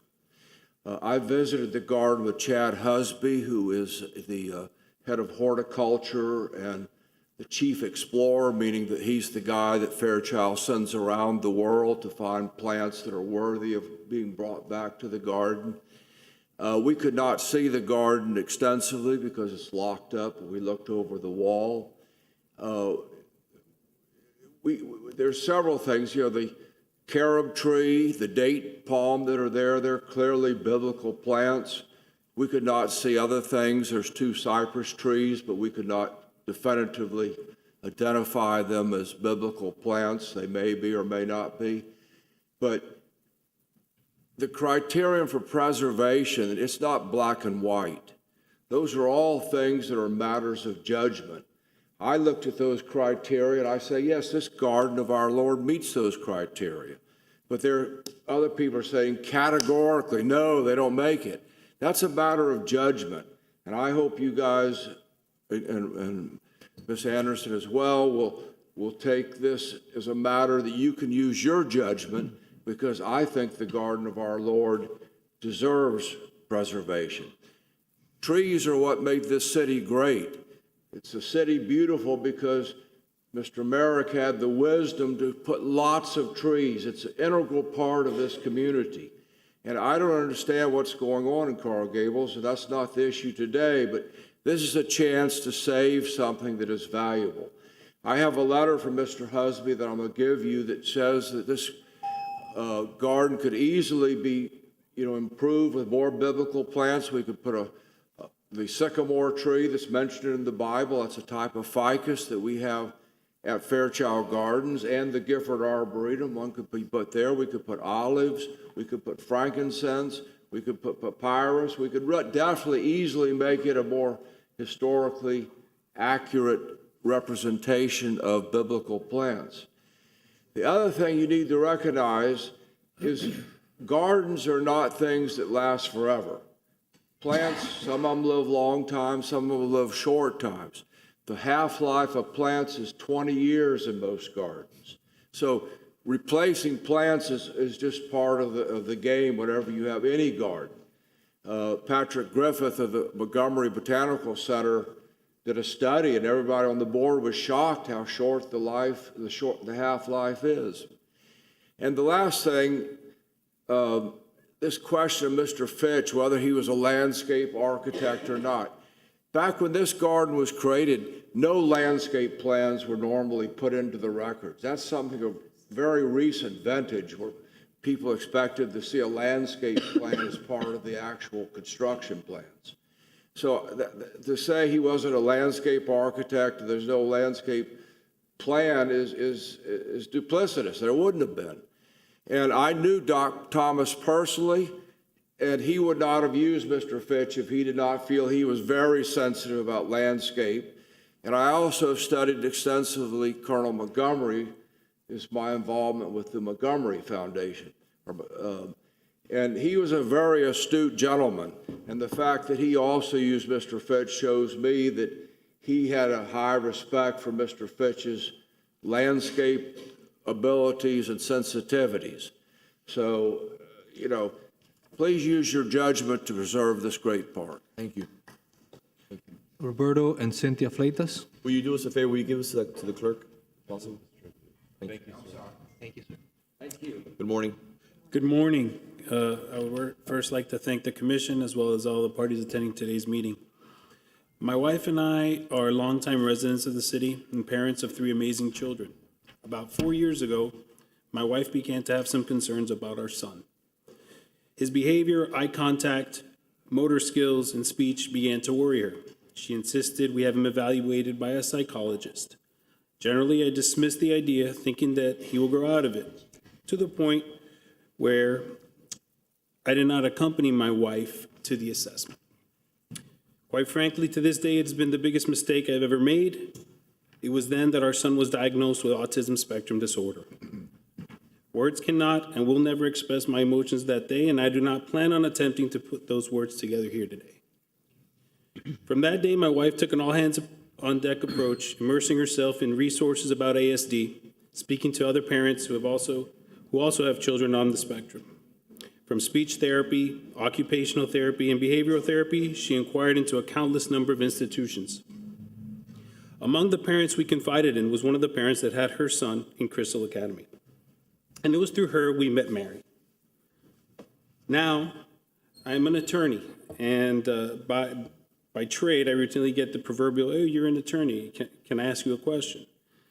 Most of the time, the questions have nothing to do with my area of practice, and I really cannot provide much guidance to their situation. But when Mary asked me the same question, it was something that I believed I could help with. Crystal Academy was facing a very difficult situation in which the church that then owned the property was in serious discussions with a developer to sell it. The developer, as a condition for the sale, would require Crystal Academy to move. Mary asked me, "Robert, is there anything that can be done? Can you help find us another location?" With that mandate, I asked colleagues for favors, trying to see what alternatives were available, and the reality was there was nothing that was available that fit Crystal's criteria. If I could just finish a few thoughts. Go ahead. After some time, Mary called me and advised that the transaction with that developer had fallen through. That is when I thought it would be a great idea to discuss the property with Century Home Builders Group. Mr. Pino and I met with Mary and personally toured the property, including the church and the garden of our Lord. We discussed how the church and the garden were being underutilized. We discussed how the church had a very small congregation, including the intermittent use by other faiths with a small number of individuals attending infrequent services, and how the garden itself was not being used by the church and other faiths. Sometime after that meeting, I received a call from Mr. Pino, who asked me to call Mary.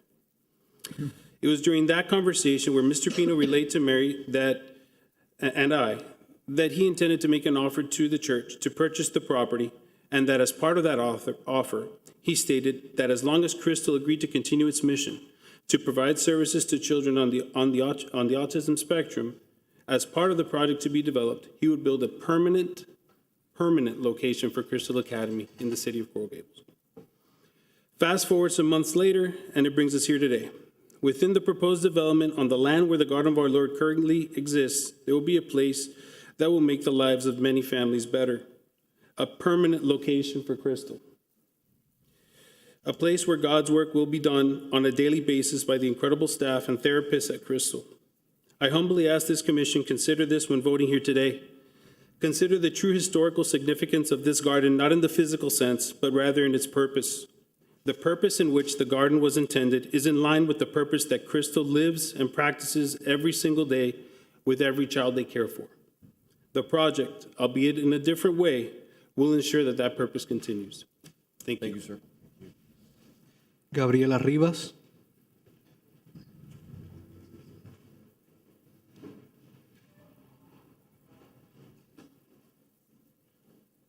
Good morning, Mayor, and good morning, Commissioners.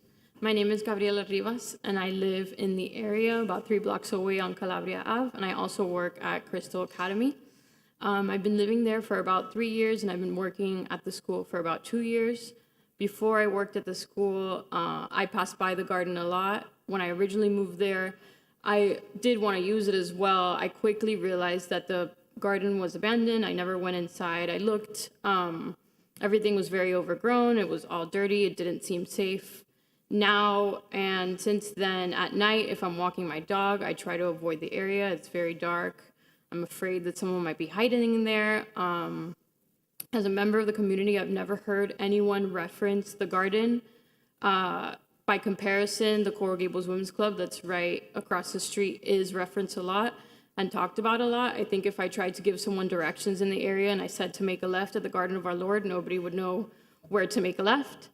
I also just think that nobody really put forth effort or cared about this garden before the developers bought it. And I don't think that is a reason to make it a historical landmark. I think in general, what they're trying to do to build a school and possibly at some point housing for individuals with autism, I think that will be a much more integral piece for the community than a garden that is not being used. And that's all. Thank you. Mr. Clerk? Doraida Rodriguez.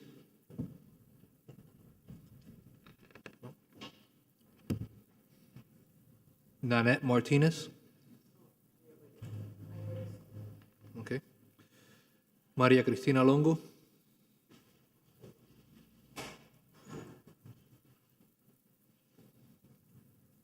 Morning.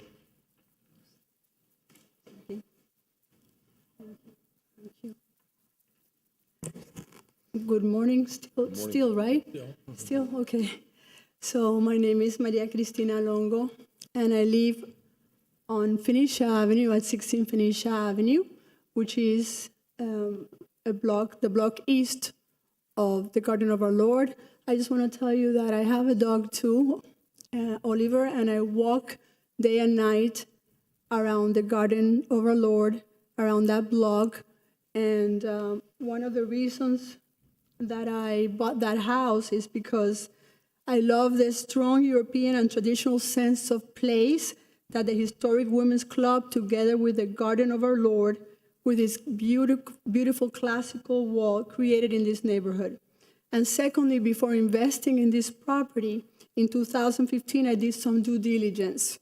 And during the due diligence that I did, I found out that in 2015, there were 2 initiatives by the city to preserve and shield the North Ponds area as a garden apartment district. It is because of my findings during due diligence that I went ahead and I invested on my house, which is it's a beautiful house and it's historic. I just want to tell you that the board members, the Historic Preservation Board members, applied criteria C2, which are that the garden is an easily identifiable feature of our neighborhood, and the second part of that criteria is that it is integral to the plan of the neighborhood and the city. That's what they applied. They failed to apply, which is also available in the law, what architect Joanna Lombard explained to you today, that it is a significant cultural landscape. And unfortunately, also our historic department, the city of Coral Gables, please, if you don't mind, because I live in this street, the historic department also failed to apply the cultural landscape that is part of the law. I just want to tell you that the board members, 2 of them, they agreed that it is an easily identifiable feature of a neighborhood, 2 of them. However, this is my point of view. This garden is the only open green space in this neighborhood with an important amount of large mature trees visible from the street. The point is that they're visible. When you're driving on East Ponds Boulevard, and I remember, and actually, it is the feature that it stands out when you're driving on East Ponds Boulevard, going north, you take that little curve, you see the garden, then you see the beautiful civic landmark of the historic Women's Club. These two complement each other very well. There are no other, I've driven around, open green spaces in the near vicinity with this number of mature oak trees. And I know that this commission, especially the mayor, is very in favor of green spaces. And whenever there are established trees, wildlife and other plants are sure to follow, ensuring a healthier ecosystem. The second part of this criteria was applied, but they did not found enough evidence. So the second part of criteria C2 is that it is integral to the plan of the neighborhood and the city. The board applied it, but the members did not find enough evidence. I have some evidence for you. The city of Coral Gables was founded following the Garden City urban planning movement in the early 20th century. Today, you can find in our website, in our city website, a caption that says, Coral Gables founders imagine both city beautiful and a garden city with lush green avenues winding through a residential city, punctuated by civic landmarks with playful architecture. The civic landmark is the historic Women's Club. It is a fact that the North Ponce residential neighborhood is the densest residential area in our city. That's a fact. And in 2015, as already mentioned several times here today, the city started to work toward preserving the character of this area. You have that with the mentioned report, the two-day workshop with stakeholders and residents, which one of the reasons why I bought my house, because I felt there was going to be stability. I felt that you were going to be preserving this area, the green, the historic buildings, etc. If you would be so kind, just out of respect to everybody, so, you've had 5 minutes already. Okay. And then another initiative by the city to protect and preserve this area is the North Ponce Neighborhood Conservation Overlay, which was adopted in 2017, started in 2015, and is in section 2404 of the zoning code. And the Parks Master Plan deals specifically with the development of parks. I'm finishing. I just want to plead, dear commissioners, dear mayor, if you're hesitating to designate this garden historic because you have genuine concerns for the developer and the school, this is not a choice between the school and the park and the green area and the garden of our Lord. We can have both. As a boutique developer, I would like to let you know that the developer owns a landmark site, a marvelous site, and the parcel he owns is incredible. The lot size, because of the location, because of what I explained, the lot size is 64,778 square feet. And the developer is proposing a development project that is over 220,000 square feet. It is unfortunate, though, that the developer did not do his own due diligence to understand the history of the garden and the character of the neighborhood. Instead, he's proposing a site plan that is not a thoughtful plan. His site plan neglects the area's context and its history. His site plan does not integrate the historic garden and its design. Even worse, it does not even include any open green areas for the enjoyment of the public. There are examples in Miami where developers have integrated historic sites into their projects. For example, Hugo Colombo with the Santa Maria in Brico. He did it. I'm just pleading that if you're really serious about incorporating green areas in our city, this is an opportunity with a historic green site. Again, if you have concerns about the profitability of the project, then I urge you to find a way to compensate the developer. For example, you can designate it historic today, and then you can allow the developer to sell development rights for that section. With all due respect, you've been on we're going on 8 minutes already. Okay, that's it. 4 times for everybody else. And the second thing that you can do is purchase the site from the developer, and there are ideas on how to do this, and they are in the code section 2404, which lists incentives to preserve this area and its character. It's not too late to do the right and the just thing. Again, this is not a choice between the school and the green area. We can have both. Thank you for your time and for allowing me more time. Thank you. Just a few points of clarification. Madam City Attorney, are we considering today the school? Are we considering today any of that? Thank you, Mr. Mayor. So, as you know, there's no new evidence to be considered today. So the public comment is not testimony. Of course, you've allowed public comment to listen to those who wanted to speak, but it's not to be considered testimony. Additionally, But it's not, my question was more geared towards what is the commission considering today? The historic designation. Right, and the criteria for designation. So as you mentioned, for example, the school, if it's not relevant to one of the criteria considered by the Historic Preservation Board, it should not be considered. More comments? Okay. Is there any other comments from the commission? Vice Mayor? No, are there more public comments? Oh, yeah. No, I thought somebody, okay, go ahead. No. All right. Art Kozirovicius, is that what it is? Art, and the last name starts with a K. No? Jessica Hope?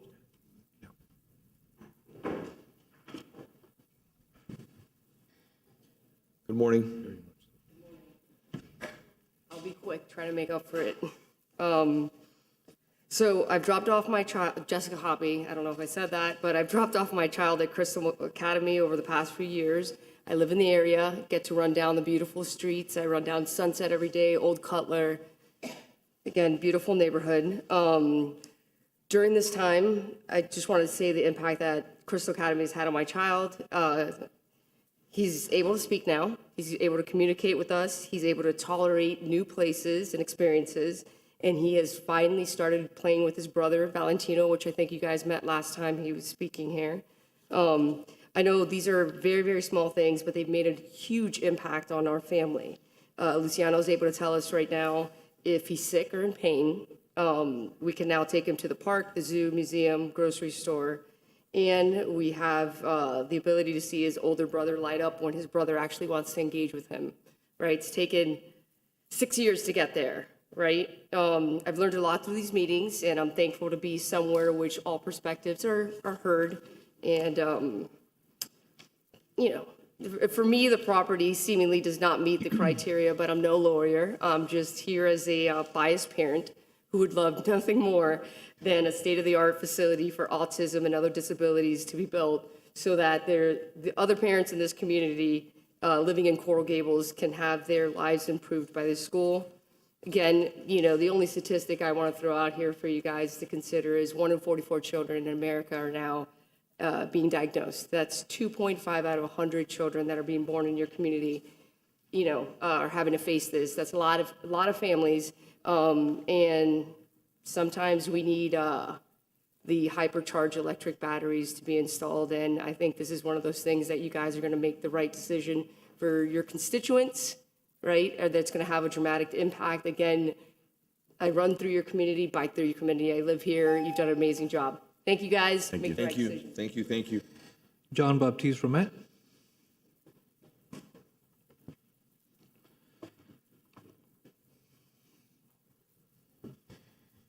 Good morning, sir. Good morning. My name is Jean-Baptiste Ramet. I live in Coral Gables. My son attends Crystal Academy. I'm also a board member of the Center for Autism and Related Disability at the University of Miami. I'm going to do a brief comment. I love to drive, walk, run these streets. We have a beautiful city. It's always a pleasure to notice every little detail there is.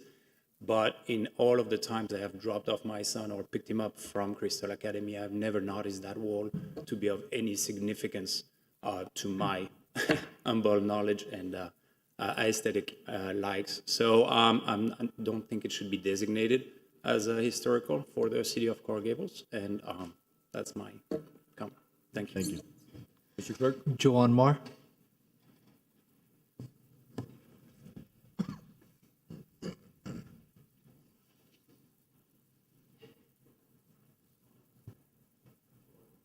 Good morning. Good morning. Joanne Marr, 1225 Valencia Avenue. In honor of Sally Jude, who worked tirelessly to save places built and natural, I am here in my villager's hat. This is a critical moment for our city. As you consider the future of this piece of land on Ponce and Phoenicia, I implore you to think creatively, whether you vote for historic designation or not. If decision makers hadn't thought creatively in 1966, there would be no Douglas entrance. If they hadn't thought creatively in 1976, there would be no Merrick House. If they hadn't thought creatively in 1983, there would be no Biltmore Hotel. When my family visited China in 2013, we were struck by the fact that in Beijing, the ancient traditional dwellings in which people had lived in shared community for eons have been bulldozed, but for a minuscule few that exist for tourists. Those who once came together in courtyards for meals, exercise, and fellowship have been shunted off to nondescript high-rises, and the sense of shared community has been lost. Once it's gone for good. A multi-story building inhabiting the entire footprint of this property that we're talking about, one that requires removal of some 75 mature trees, perhaps even along the swale. Now, how could that even be allowed? But that will obliterate the green corridor, the Ponce Neighborhood Conservation District overlay that other creative decision makers worked so hard to create. It will forever alter the neighborhood and the sense of shared community, and I might add, bird and animal habitat will be lost, in addition to the green play space for the students at Crystal Academy. This will also serve as a green light to developers it will indicate that it's open season to block by block, building by building, transform North Ponce into the concrete canyon that is overtaking Dixie Highway and South Ponce. In order to draw more visitors and residents, the city touts its unique history and extraordinary architecture, yet continues to bulldoze that which makes us so entrancing. Are we destined to, as in Beijing, only save a minuscule few examples of what made us the city beautiful in the first place? Will that be your legacy? Think creatively. Work with zoning, with Crystal Academy, with the developer and the residents to minimize the footprint and the airspace of this building in order to maximize the green, not in the currency of a bankroll, but in the currency of history, culture, community, and nature. Thank you. Thank you. Armando Perez. Good morning, sir. Good morning. My name is Armando Perez. I live at 1300 Ponce, just 2 blocks away from the site. On December 12th, I submitted a letter advocating for the preservation of the integrity of the Garden of Our Lord. By way of a brief background, I'm a graduate of Gables High, lived in Coral Gables for most of my life, and for many years I worked as an environmental engineering consultant with an additional certification in urban planning. One of our main clients and most valued clients was the city of Coral Gables, and I was honored to be able to do the implementation of the stormwater utility revenue source for the city many years ago. My thought is that as a neighbor of the project, that it's a valuable community resource and that it should be preserved. And I think that there should be a way such that there can be a coexistence of a successful development project and a preserved garden. And surely with the great capabilities that the city staff has and that the very reputable developer has, there should be a way to apply the various planning and legal tools that are available to make that happen. So I urge you to take appropriate action to preserve the Garden of Our Lord. Thank you very much. Nicholas Varner.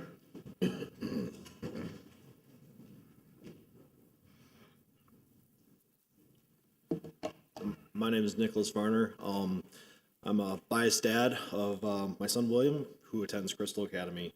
2 years ago, we moved to Coral Gables from Ohio, and the main reason we could move here was because of Crystal Academy. My son needs help. That that school provides, and he's making a lot of progress.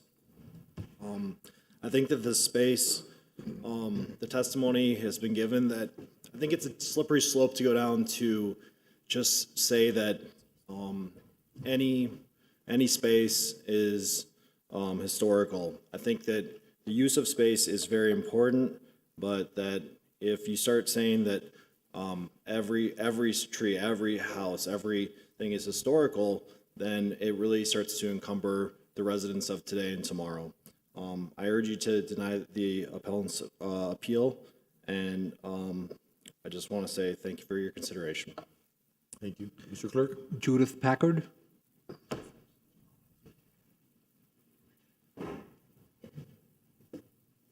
Omar Yassin. Oh, she's here. Hold on. Okay. Ms. Packard. Good morning, Mayor Lago, City Commissioners, and everyone. I thank you for allowing me to have the opportunity to speak this morning. I'm a retired school teacher and a resident of Coral Gables for the past 39 years. I was saddened to hear that the Garden of Our Lord could be taken down and replaced with offices and condos. This historic site is not only a charming and beautiful oasis of the city, but it serves an important educational purpose, teaching the public about botany, biblical history, and honoring heroic individuals. I would like to request that those responsible please approve a historic designation for this unique garden since it meets the criteria. Its destruction would make the area less desirable to live in and would be a terrible loss for the city of Coral Gables. Thank you very much. Thank you very much. Omar Yassin. Brett Gillis. Go ahead, sir. Oh, Mr. Yassin. Sorry. Yeah, go ahead. Good morning, and thank you for the opportunity to come up here and speak to you today. I stand before you to advocate for the historic designation of the Garden of Our Lord. As many of you already know, the Garden of Our Lord is a recognizable landmark within our community that is currently at risk for demolition to make way for a condo. I grew up in Coral Gables and have lived here all 37 years of my life. All this time, I have lived close to the garden and have watched it play an important role in the community. The Garden of Our Lord is a place of peace and tranquility, a respite from the hustle and bustle of everyday life. It is not just another piece of property. The garden is over 70 years old and was built by Robert Fitch Smith, a man who has played a pivotal role in building many historic sites in our city. Losing this garden would be like losing a part of our history as a community. If it is demolished, it can never be replaced. Coral Gables is known for its green spaces and historic sites. Destroying the garden will only further take away from the city's origins and original vision. I urge you to do everything in your power to save the Garden of Our Lord. This is a property that needs to be preserved and protected. I hope that you will give it the consideration it deserves. Thank you. Brett Gillis. Good morning. Good morning. My name is Brett Gillis. I'm here to advocate for the preservation of the Garden of Our Lord. I wanted to point out a few inaccuracies that were mentioned by the attorney for the property owner. The first thing is the application for the Garden of Our Lord clearly states on the cover page that this is for the Garden of Our Lord, not the parcel as a whole. Location and legal description, quote, that area, including the wall, walkways, grotto, and green space, commonly recognized as the Garden of Our Lord within lots 1 to 10. It's right there in black and white. They mentioned that cultural landscape was not mentioned as part of the application. That's incorrect. It's on the PDF. It's page 129. States clearly the Garden of Our Lord has become a unique cultural landscape, a term used to describe the symbiosis of human activity and the environment, representing the combined work of nature and of man. Described as the cultural landscape fashioned out of the natural landscape by a culture group. Culture is the agent, the natural agent is the medium, and the cultural landscape is the result. Moving on to that, the next point I'd like to make is about the criteria. Since this is not a de novo hearing, one of my main points to emphasize is that the Historic Preservation Board did not prove that all the criteria were not met. I'd like to point out two of the key ones. Under the historical and cultural significance, A4 exemplifies the historical, cultural, political, economic, or social trends of the community that's been clearly proven, as well as A5 is associated in a significant way with a past or continuing institution which has contributed substantially to the life of the city. All of the people presenting today with the parents of the children with autism, if this is not associated in a significant way with a past or continuing institution that has had a substantial impact on the life of this city, I think that this is a huge disservice to this group of people. Just to keep, I could stand here for an hour, but I have just a few more points to make. Talking about layers of significance in Coral Gables, Mr. Adams pointed out that this was not necessarily designated as a park to begin with. Well, Country Club Prado was referenced. That was not originally set up to be an elegant neighborhood for homes. The reason that wide boulevard is there is because Mr. Merrick envisioned it as an original commercial district. Whenever it was determined that was not going to be large enough, it was re-envisioned. This is a continued pattern we have at Coral Gables, re-envisioning, adapting, and moving our city plan forward. So thank you for your time, and I trust that you'll do the right thing today. Thank you. Vincent Damien.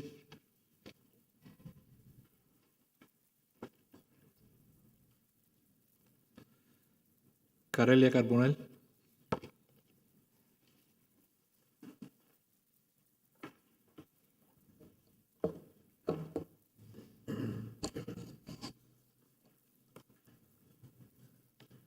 Good morning, everyone, Mayor and Commissioners. I am here representing the Historic Preservation Association of Coral Gables, which we have followed this item from inception. We are 100% committed to the preservation of this garden.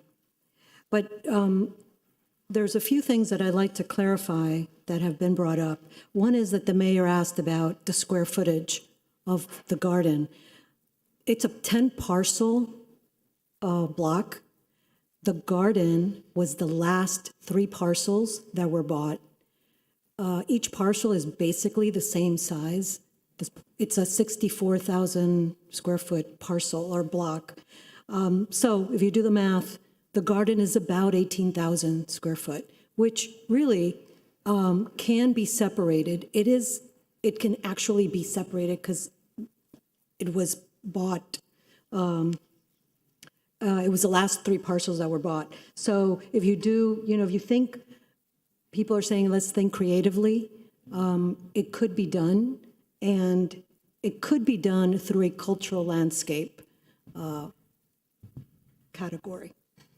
Also, the Crystal Academy is in 2 other parcels, which have nothing to do with the garden and certainly can be incorporated however the developer has promised. But there is a big if. The developer bought this land. It's not zoned for anything other than institutional. And so for these promises to be made and these things to be committed to is really disingenuous, because he still has to come in front of you and you have to then give him the right. So again, I just want to clarify that. Number 2, there continues to be reference that this garden was not designed. It was not designed as a garden. It was just a parcel. Well, it was designed as a biblical garden. And as a matter of fact, it was created intentionally to be a biblical garden. As you saw the photos, each of the plants were identified and with nameplates that were designed specifically to the area. Yeah. And I want to mention that again, this author who wrote 30 books on gardens included the Garden of Our Lord in his book as one of 3 national and international gardens of importance. And so the garden was created specifically. Number 3, there's obviously talk about the criteria and where did it fit. Well, one of the board members at the Historic Preservation Board, her decision to vote was that she said, in my mind, I don't see it. And again, I think Mr. Pearson said it's really a very subjective, I guess, decision. But, she basically said, in my mind, which is not a category. There is no category of, in my mind, this fits this criteria. So again, and then a garden is not a park. It's like comparing, a lake to a river. I mean, there's 4 parks, but we have to differentiate that. This is not a park, it's a garden. It's a cultural landscape. So with that said, I do want to just mention that the garden is an essential part of the neighborhood, consistent with George Merrick's Garden City concept, documented in the 2018 Historic City Plan, which is a designated landmark. In this document, staff includes a quote by Robert Stern. He's an acclaimed author, distinguished architect, and Dean Emeritus of Yale School of Architecture, stating, quote, Coral Gables deserves consideration as one of the world's preeminent garden villages. This quote is from his 2013 book, Paradise Planned, The Garden Suburb and the Modern City. The garden's wall is more than worthy of historic designation because of its architecture. It was designed by AIA fellow and noted architect and landscape and urban planner Robert Fitch Smith, whose design and creative philosophy is explained in his own words, and I quote him, "Where does the house end and where does the garden start? Need there be a definite line?" For Smith, the wall is not a fragment, nor a dangling participle ripped away from its context. No, on the contrary, Smith designed his works integrating the house and garden in context, actually in harmonious context, if you read his works. It's an integral part of his architectural philosophy. Professors of architecture at the University of Miami, Joanna Lombard and Rocco Seo, whose professor spoke today, wrote the architectural criteria for the garden's historic designation. And the Historic Preservation Association agrees with the experts and their assessment that the garden meets cultural and historic designation under the city's Historic Preservation Ordinance.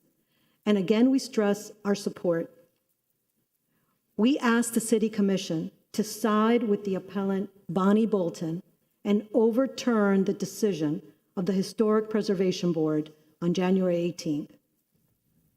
Please be creative, think out of the box, and preserve this very unique space. Thank you so much. Mr. Clerk. Carlos Agreda. We're going to sense how many he has left.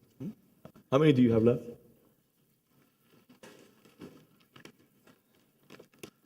Seven.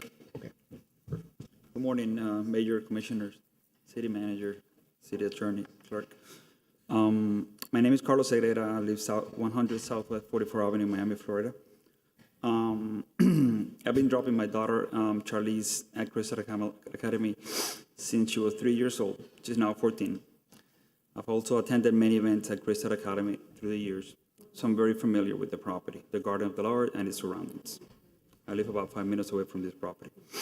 The house that currently comprises Crystal Academy and the church, this property built in the 50s, which with the passage of time, despite numerous renovations, have seen better days. The Garden of the Lord has also seen better days. It is a dilapidated garden with no historic significance. It does not bring any interest to the community, and it's really unesthetically unpleasant.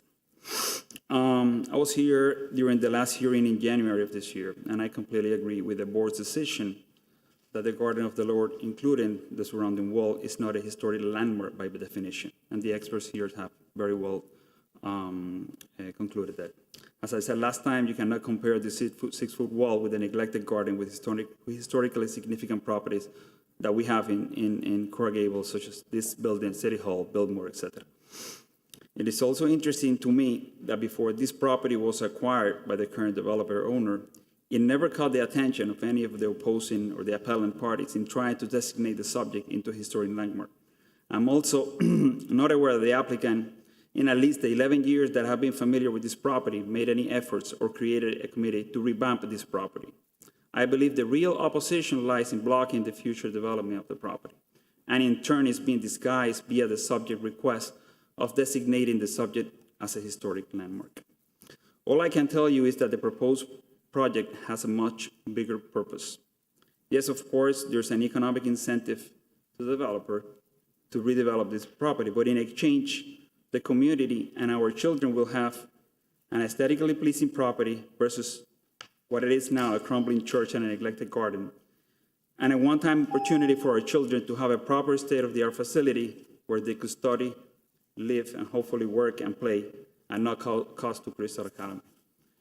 To sum up, the task at hand is once again, does the garden of the Lord and its wall have significant character, interest, or value?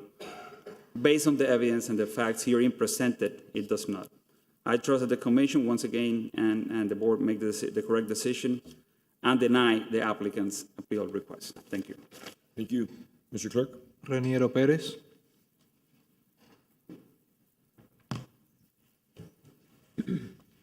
No. Nathan Bedrani.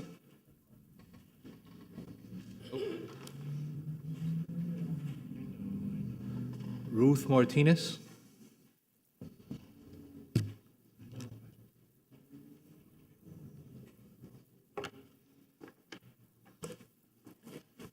Good morning. Good morning, Mayor Lago, commissioners, and fellow residents. My name is Ruth Martinez, and I'm a resident at 35 Sevilla Avenue, but I'm also the president of the Coral Gables Women's Club. As you may or may not know, that historic building is directly across the street from the Garden of Our Lord. So in part, I come as a good neighbor because it's important to keep the integrity of historical buildings and properties in our city. That is one of the huge reasons why people move here to this city, because of the historical preservation efforts and the green swale that it provides. The garden has distinct historical and cultural and architectural significance, and as has been mentioned by many today, it was designed by Robert Fitch Smith. Additionally, there's a strong ecological concern in that the tree canopy provided by the garden and its swale is substantial and should be preserved. The large 72-year-old trees ought not to be removed. Typically, in our city, only trees that are diseased are removed, unless, somebody comes in and takes everything down. So I come with the idea that this could be it's not an either-or kind of thing. I think Mr. Pino is willing to work with everyone so that this can be a collaborative effort, that in some way this garden can be preserved and incorporated into the total plan for this area, and not affecting then either our clubhouse, which is across the street. Thank you very much for your consideration. Thank you. Richard Heisenbottle.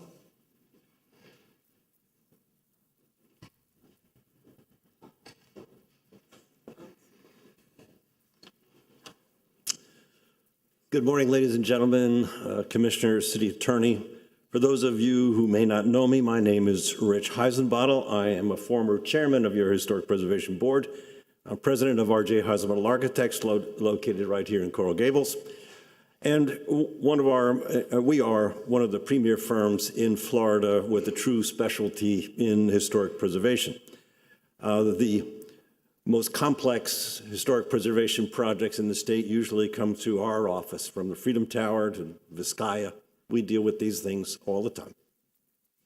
As it relates to the debate over historic designation of Garden of Our Lord, I have been asked by both sides to be an expert witness, and I've turned them both down, hoping that this matter would resolve itself without a public preservation battle. Clearly it has. Clearly it has not. The fact that we stand here today in front of you shows me that it has not. So as a passionate preservationist myself, I have elected to come forward and speak as both a resident of the city of Coral Gables for many, many, many years, and as an expert on historic preservation matters, and give you my thoughts. I applaud the work of Robert Finch Smith. My firm restored the Doc Thomas House only a few years ago, and I also applaud the passion for historic preservation shown by Ms. Bolton behind me and the others who have joined her in the effort to designate the Garden of Our Lord. However, I must say that in my professional opinion, this site simply does not meet the criteria for historic designation. Your historic preservation officer, Warren Adams, and his staff did an exceptional job of researching the site and made the correct decision not to recommend designation of the site. The Preservation Board on January 18th made the correct decision not to designate the site. I urge the City Commission to deny this appeal and move forward. Thank you. Carlos Marin. I just wanted to mention that Can we- Richard can we- Heisenbottle is a paid consultant Can for we, the city. can we get through the public comment and then? Good morning. Good morning, Or sir. Good afternoon. I don't know. It's noon. Good noon. How are you all? I'm Carlos Marin. Wrote part of the application for the preservation of this site. Having been, for personal reasons, involved in this affair up to now, I want to be to the point. I'm an expert in urban planning. I've been expert witness on mostly cases dealing with eminent domain, and that's my expertise. I was on the board of architects many years ago. I served with Richard and George Fernandez, who were both here prior, not here, but in the prior hearing. There's a couple of points I wanted to bring up. The fact is that, as I saw it, when I was involved, and I was asked by Bonnie if I could join in this effort. Bonnie, Roxy, we're friends, we're neighbors. I live on Karima Avenue, next to two houses away from Roxy's house. The thing is, when this effort was started, it appeared to me that the preservation officer had rendered a fairly quick decision on whether or not this deserved designation. And it was not until we started the effort that more effort was put into the research. The garden we have demonstrated was designed by Fitch Smith. And I want to go back to Ms. Carbonell's point about Fitch's Fitzschmidt's integration of landscape with buildings. A point was made that we did not visit the garden personally. It was under lock and key. I want to leave this with you to show this is a view from the building, from the church, looking into the garden as a way that he connected the spaces. One last point. The criteria for aesthetic value as part of the historic preservation, I wrote that part in the application and you can refer to it. The garden is not a park. The garden as a landscape feature usually is not part of a master plan. But the garden is part of the land use plan as part of the designated institutional land use. Churches usually have gardens. A garden is part of the church. Therefore, it is part of a designated plan. Thank you. Thank you. And I would like to leave this with you. Sure. Mr. Clerk. Give it to the clerk if you like. Mr. Mayor, we're going to Zoom next. Speaker is Lisa Maroon. No. Please sit down. Yes, hi, good afternoon. My name is Lisa Maroon at 608 Cadagua Avenue. I'm a lifelong resident. I would like to see the Garden of Our Lord designated historic. It's a beautiful, unique green space, the ecology, the natural land that we don't have so few of, and the natural beauty of it. I know it's being debated of the architect, but ultimately the major architect of this garden is Jesus Christ, God himself. I would like it not to be destroyed. Thank you very much. Thank you very much. Mr. Clerk? Mr. Mayor, I have no further public speakers. I did have a comment that was asked to be read into the record. It was to the mayor of Coral Gables and the city commissioner, dear officials. As you are aware, the Garden of Our Lord, located in the North Gables, is amongst the most unique landmarks of the city of Coral Gables. The Garden of Our Lord is part of the Green Corridor, running from East Ponce to the Douglas entrance. It is lined with specimen trees covered with Spanish moss. The garden is an essential part of the neighborhood, and it meets the city's criteria for historic designation under the category of aesthetic significance, since it is an easily identifiable feature of its neighborhood. Sadly, it is under siege at this moment as a developer who has purchased the property it stands on wants to demolish the garden as well as remove the specimen trees that line the swale of Antilla Avenue and East Ponce. He's already begun taking actions. The garden also merits historic designation because of its design. The architect was Robert Fitch Smith, one of the area's most important accomplished mid-19th century architects. Further, the zoning for the block hosting the garden is designated special use. This zoning category for that block was never meant for live, work, or residential use. It is located in a residential neighborhood, and offices should not encroach into a residential neighborhood. The city opposes the developer in his attempt to secure a variance to change the zoning from special use.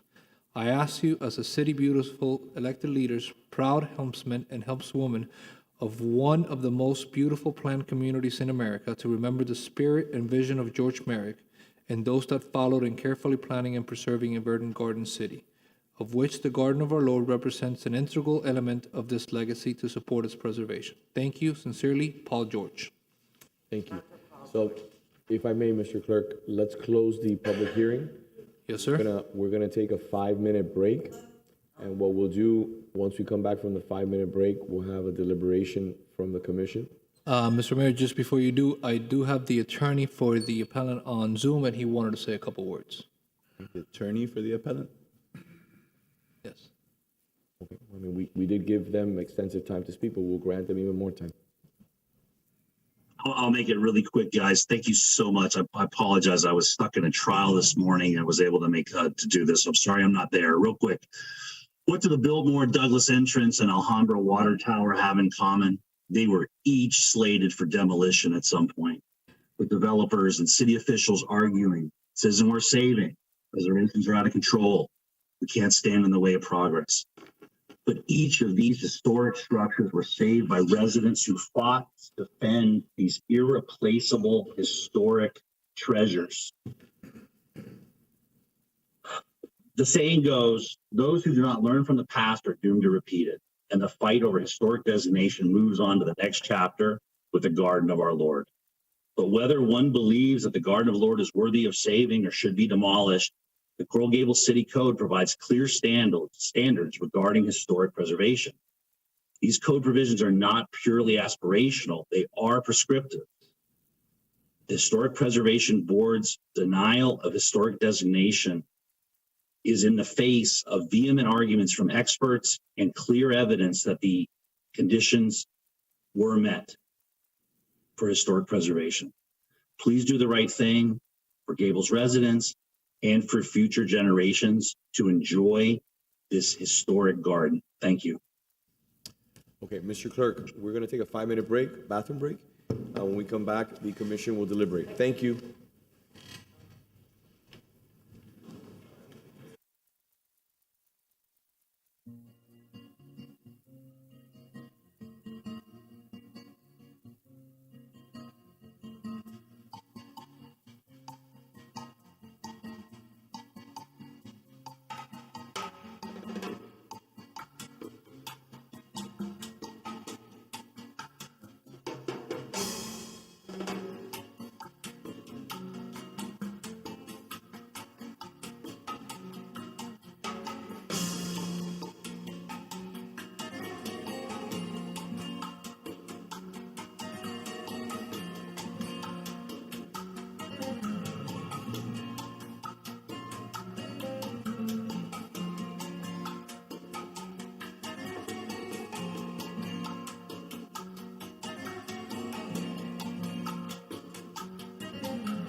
Should probably remind people what we're supposed to focus on because all that stuff.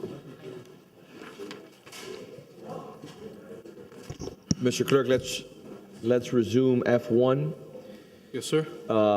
Mr. Adams, would you mind coming up just for a quick second? I understand the commission has some questions while we discuss this through. I heard several individuals mention the 9 criteria for designation, correct? There are more, but this was the ones that the applicant specifically stated in the report. Yes. And how many of those 9 criteria did they qualify as? Did the Historic Preservation Board say that they actually met? None. None. Okay. Correct. And that was a 6-2 vote, correct? Yes. Plus 2 experts that used to be on the committee, right?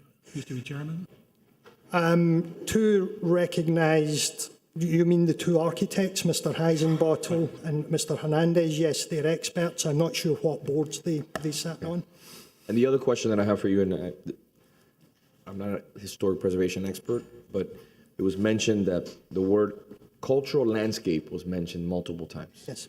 Can you delve into that to give me a little bit more background in regards to what constitutes cultural landscape and why would it apply to this piece of property? Well, what we look at is the significance of the site, regardless if it's a cultural landscape or if it's a building. We have to, regardless of what it is, we have to determine if it meets at least one of the criteria. We did all the research into all the available documentation. All that available research was used when I did my initial determination. A comment was made that my initial determination seemed to have been done quickly, but by the code at that time, I only had 45 days to actually do that determination. But no other significant information came to light between the initial determination and when it went to the board. Can you give me an actual example on another historic property that was designated based on cultural landscape? Give me an example of just one. What is an example of cultural? I would say Vizcaya would potentially be a cultural landscape. Okay. Yes, because it's a designed garden. It's a formally laid out pattern. Not that it has to be a formally laid out pattern, but the site has to have some significance in design or history. It must retain its integrity. It can't be altered too much. So whether you call it a park or a cultural landscape or a garden, they're not exactly the same thing, but they are in the same ballpark. That's a very good example that you mentioned. I hadn't thought about it. One of the items that was also mentioned was the fact that this piece of property had been altered in multiple different ways and forms, correct? What we do know is that the original plan that was submitted for permitting is not the plan that is there now. So it either wasn't built according to the original plan or it has been altered from the original plan. We also know that I believe it was the 1970s. There's a newspaper report that explains alterations were done to the church and to the garden, but we have no records as to what they are. But what we do know is, based on the experts, is that none of the original biblical plants that were there exist anymore. And my final question in regards to the architect in question, are there any other properties in Coral Gables where that architect has a property that's designated? I believe there are other designated properties. Most recently, one was, there was an attempt made to designate one of his houses. It was designated but successfully appealed to the City Commission. But I do have to point out that firstly, Fitch was mostly known as a designer of single-family homes. Okay. And secondly, not every single-family home by him is eligible for designation. Yeah. It must meet the criteria. Thank you. But if we may, we've had the opportunity for public comment. You've had the opportunity. Now the commission is going to have a discussion here so we can render a decision. Okay. Yeah, I just wanted to comment that Java Head was designed by Fitch Smith. Thank you. Thank you very much. Somebody said originally that the original plants were still there. Are there plants that are like the original plants? What does original mean? Well, to be a biblical garden. That's for you. We really can't be doing this. Okay. We can't be Yeah, doing 'cause this. the original We need to let. I'm asking him. A biblical garden is defined as a garden that includes plants that are mentioned in the Bible. And Dina and the property owner's expert said that none of these plants originally exist any longer. And the other question is, there was a newspaper report which stated a lot of the plants that were put in the garden weren't the species from the Bible anyway. So whether the plants have been lost due to hurricanes or replanting or disease, I rely on the expert testimony of people that know about plants, but both had said none of the original But I want to ask Dina a question, because again, this is not something that I'm an expert in. So obviously, we're all big fans of trees. We want to plant as many trees as possible. But when you have a site, for example, like Vizcaya, and you have a park, historic park like that, is that the appropriate way of defining it? Landscape, yeah. Landscape. There's a history to that. It was designed in a certain way, and that format has been kept for decades. Am I correct? Correct. And you can go back to a set of plans, and the plans are there, and it says the architect on record designed the following landscaping to look this way, and we've kept that landscaping and we've protected it. And obviously, you once in a while you have a lightning hit or you have some trees that die and you replace it, but it continues like Versailles. It continues to be in the same vein. This is not the case here, correct? Correct. The key is a maintenance plan. Yeah. And the sites, the gardens you're talking about would have a maintenance plan that's implemented over years. The site obviously did not have that. Okay. Perfect. I don't have any further questions. Vice Mayor? I do want to make sure, we had said it before, but the original fir tree that was planted in 1954, we showed the photo of the original tree in 1954, and it's still there today, and some cypress trees. And excuse me. Thank you very much. I have a series of comments, but I had one question before we kind of get into discussing it. Mr. Navarro indicated that, I think if I heard him correctly, there had been 3 or 4, I don't know if there were prior attempts to designate this property, but or maybe this along the same process, and I wasn't sure exactly what he was referring to. Do you? Yeah, I think what he meant was I received the initial letter for the determination of significance, and I said it didn't meet the criteria. And then the applicant submitted a designation report, and I said it didn't meet the criteria. And the applicant used their right to ask for the Preservation Board review of the designation application, who determined it didn't meet the criteria. Okay. Mr. Navarro, without you don't have to comment, but is that a fair description? Yeah, for the record, George Navarro, that does accurately describe what happened. Thank you. Is there anything in the record that showed there was any interest by any organization in Coral Gables to look at the Garden of the Lord before the last year or two? I mean, it's been around for 70 years. I mean, listening to, I think it was Ms. Palacios mentioned that, how many years? Was 17 years you've been there? That was my question. 13 years. 13 years that very few people ever came and looked at it. it was locked, that it was,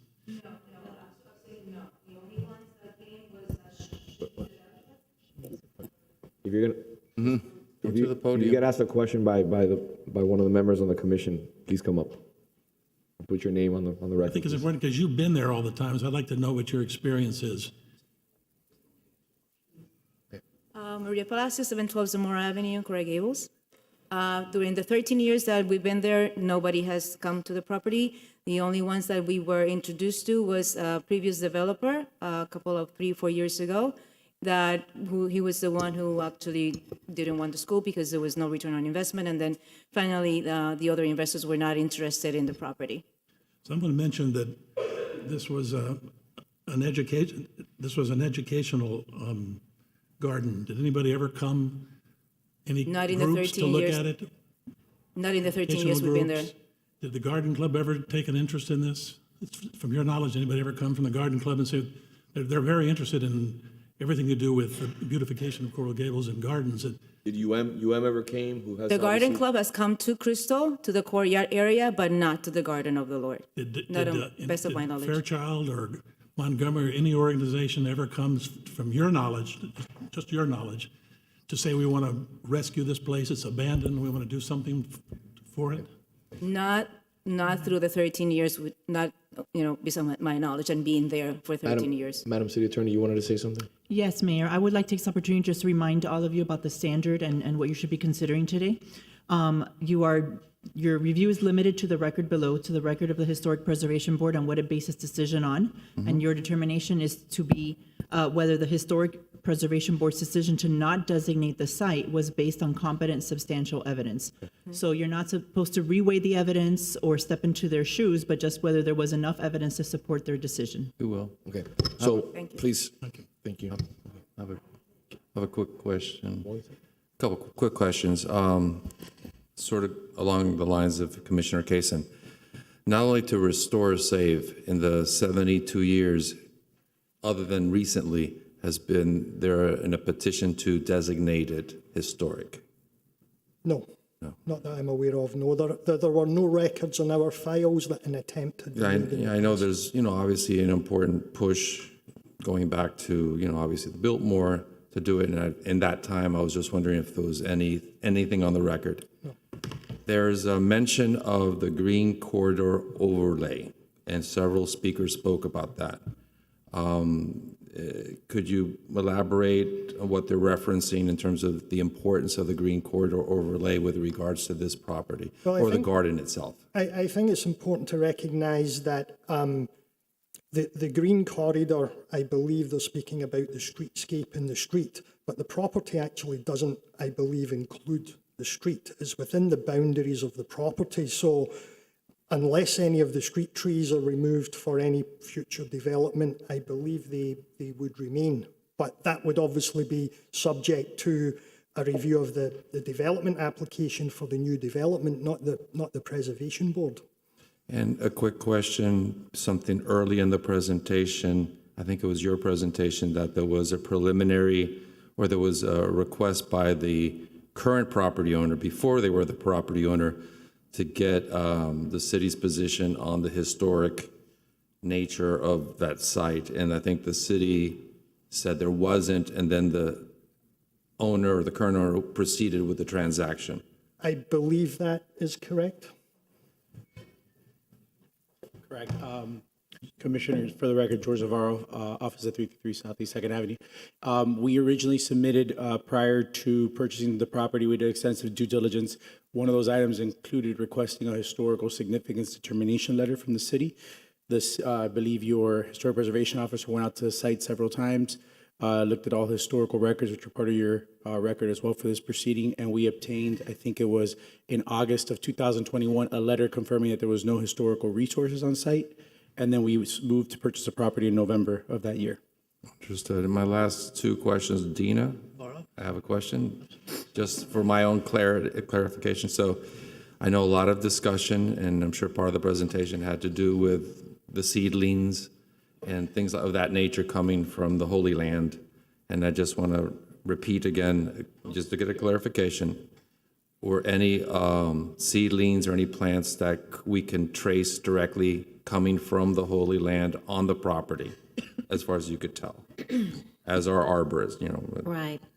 I did 3 site inspections, walked the property, don't have any evidence that any of those seedlings came from the Holy Land. There's nothing documented that proves that. And my last question, and Ms. Bolton, I'll give you the opportunity to come up here. I have a question for you, Bonnie. The plaques. Those plaques, who do they reference? Just to know who these people are. Please come up to the podium. Thank you. The nameplates which identified each tree and bush, is that what you're referring to? Yes, I know there was a discussion earlier about the nameplates being important to, obviously, to yourself and others, and I just want to understand what those nameplates were about. Yes, each, like for example, the carob tree that still stands there today in the garden, which is a native of the Middle East. It mentioned the name of the type of tree or bush, and it mentioned the chapter and the verse in the Bible, and it was for all throughout the garden. Up until 2 years ago, those nameplates were there. I regularly went into that garden on a weekly basis for over 20 years. And just to mention, I went into that garden with the executive director of Montgomery Botanical Center. I gave an exterior tour of the garden to Mr. Husby from Fairchild. I also... that was recent, correct? Right, yes, Right. yes, all recent. I don't think Commissioner Kaysen's questions were about recent. I think he's talking My about questions prior were to about this. the 68 years before that. Right. Did anybody care about that? Yes, yes, And how did they care about it? Well, they specifically ask for certain trees and bushes. And there are newspaper articles I submitted with my application, numerous articles that address that. Okay. And my last question, and I apologize for asking a lot of questions, but do we know why the prior owner, the church, didn't proceed to, let's say, I don't know the history, maintain, but also seek a designation? Do we know why? I think it was ignorance. It was ignorance. And completely not related to this, but the former dean of the Yale School of Architecture wrote a letter in support of the garden that was submitted yesterday. I don't know if all of you received a copy of it. Did you? Yes. Okay. Thank you. And then also, Mr. Steve Pearson, who was a former director of the Gifford Arboretum, was speaking, in favor of designating the garden. Yes, So he was here today. Yeah, yeah. So But back to my question again, was if there was so much educational interest in the garden all these years, who did something about that? Were any groups taken there? Was any research done? Were there any? Did there were Fairchild thousands of Matheson actually visitors. do work there? Do you have any records of that? Introduced into I have the record? records. I have newspaper articles that attest to the fact that thousands of people, and that's the exact quote from the Herald articles. Thousands of people had visited the garden for it, to see the trees from the Holy Land. Up to what year? I would say till maybe the 70s or 80s that it So came for the into. last 50 years, my question is, for the last 50 years, my impression is it's been abandoned.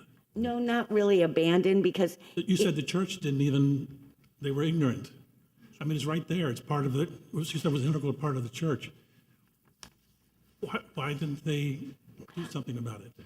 I think that, unfortunately, churches in the last 20, 40 years have lost substantial parts of their congregations and have not had the resources. But you have Matheson and you have but they weren't Fairchild that have a lot of connected. resources. Yeah, they weren't connected This with was the such an church. important educational. Yeah. So let's do this. I think that the commissioner, are you finished? Yes, I am. Do you have any other further questions for staff so we can have our discussion? No. Nothing else? Okay, so what is the will of the commission? What is everybody thinking? I'm looking at this again as per the instruction of the city attorney to look at this as per the decision that was rendered by the Historic Preservation Board. And that's what I am That's all we can entertaining do. today. Well, That's all we I can think do. it's important, the mayor, I'm glad you do this, but, we allow public comment as part of this proceeding. I think it's good to hear from the public on this. However, as part of doing that, you get into subject matters that really aren't part of the underlying record, just sort of people's feelings about the topic, which are important. But don't worry, Vice Mayor. Tomorrow, I promise you, we will be shelled for not being transparent, and we'll be shelled for not allowing the public to speak, and for being dictatorial, Right. and all kinds of things. But it's okay. we need to come back into the context that this is a quasi-judicial proceeding. We have to bring it back to what we're here to speak about. We're here today because not to consider an application for a historic designation, but to consider the appeal of the denial of an application for historic preservation. That's why we're here today. Exactly. And there's a very, I heard a lot about thinking creatively and that, please use your judgment. And I'm all for that. That's what we try to do in everything we deal with. But there are some constraints to what we're able to do here as a quasi-judicial proceeding. We have to look at the record, which we've done.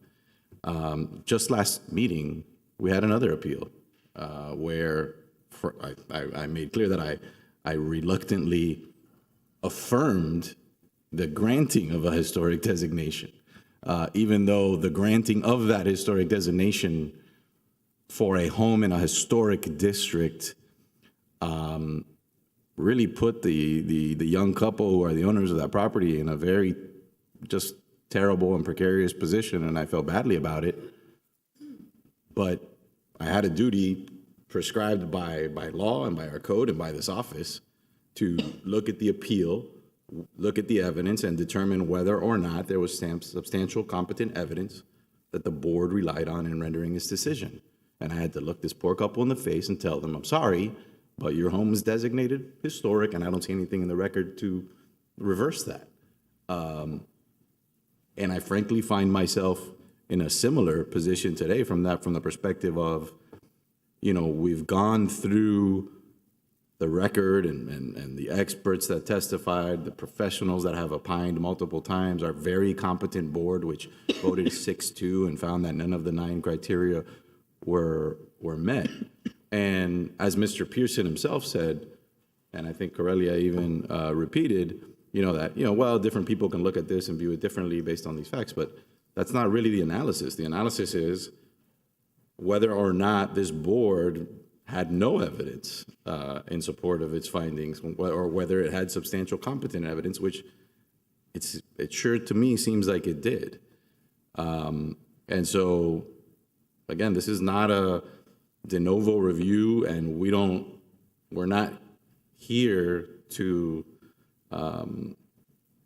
go beyond the bounds of what we're allowed to do here. We're tasked with calling balls and strikes. And here, my personal review of this, I don't see, and I didn't hear anything today, although, a lot of very intelligent, caring people on a variety of different subjects. You have a group of folks here who are very passionate and intelligent and caring about historic preservation. I really honestly respect your opinions on the matter. You have a group of parents whose kids' future schooling lies in the balance, and that's not a factor I can consider today. It's an important thing for you and for all the other parents, and trust me, we all have a tremendous love for Crystal Academy in our hearts, but that is not what I'm able to base my opinion on either. Nor is what Mr. Pino can or cannot do with this property. In fact, that's not even before us today. He's going to have to come back here one day and persuade a commission to approve his project or not. I won't be here. That won't be my decision. So I have if that works out for him, great for him. And if it doesn't, it doesn't. That's not what's here today. What's here today is a very strong, robust record on both sides of the issue. Ms. Bolton, what you did was tremendous, frankly. I think the report you put together was, to say it's thorough is to really, understate it. It was very thorough and very thoughtful, and I really respect that and appreciate it.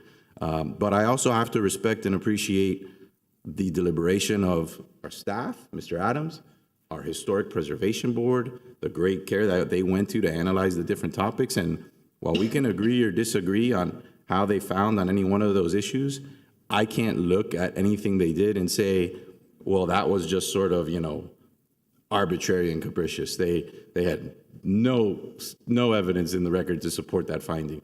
I can't do that. And so here I am again in a situation where I don't see that I personally have anything to overturn the judgment of the board, which already denied this application. And so I will be voting to affirm the denial of the application.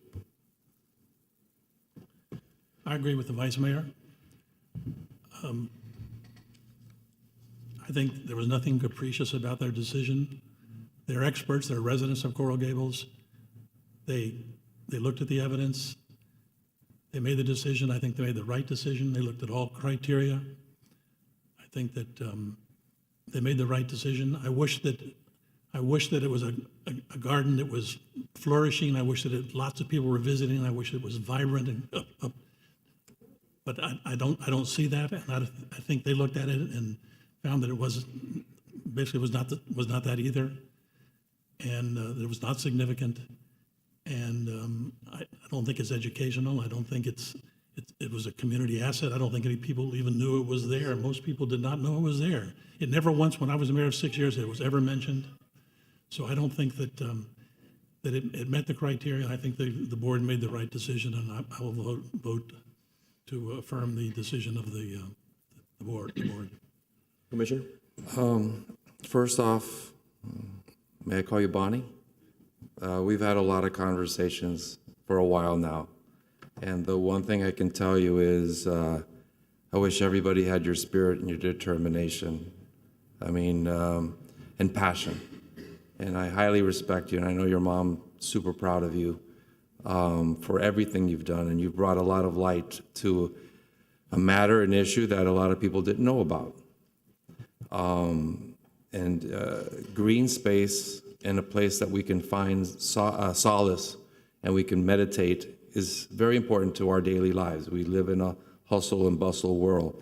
I don't think there's anyone here, and obviously the mayor's worked so hard, and Vice Mayor Mena, with regards to green space and places that people can sort of get away. And obviously, we appreciate that, I think, as everyone else here does. As the Vice Mayor mentioned, last time we had a matter where the vote of the Historic Preservation Board was significant vote with regards to a single-family home. And we even discussed about how about if they create a replica of the home. So we were looking for solutions. And at the end of the day, I think we were all very frustrated that we wanted to be fair and balanced and find a solution. But I think, like I said then, our hands are tied because the one term that stuck out during the discussion, and it was amazing discussions, I think everybody's in the right. And everybody, regardless of the situation, we're all in the right for good reasons. But it was the legal criteria. And if Madam City Attorney, we're looking at it from a basically legal position, a legal criteria, not a subjective. Even if I visited the Garden of the Lord and enjoyed, appreciate it, it's something that we're bound to the legal criteria. Correct.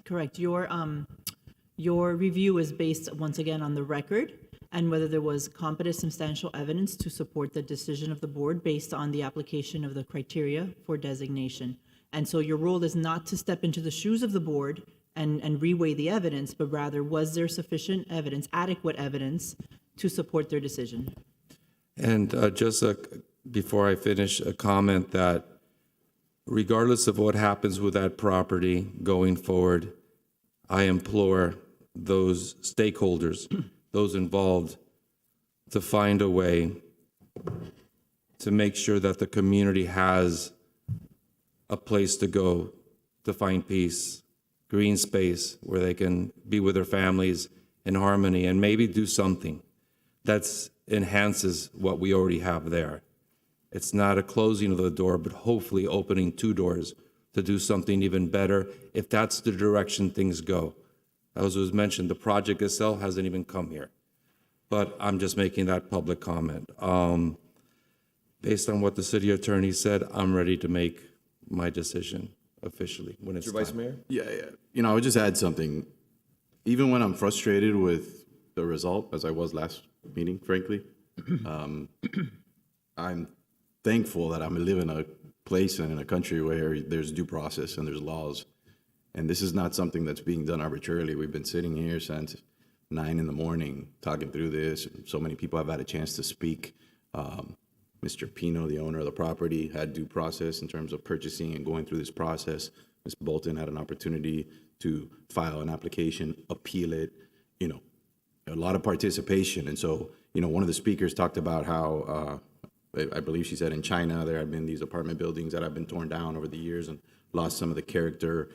But, you know, the difference there is that, you know, that I presume that that was done with no due process whatsoever in China. And here we are in a place where we have rules, we have laws, they're applied. This could have been a situation where the historic board rendered a different opinion based on evidence. And, you know, maybe the situation would be different, but we went through a process. It's prescribed by our code.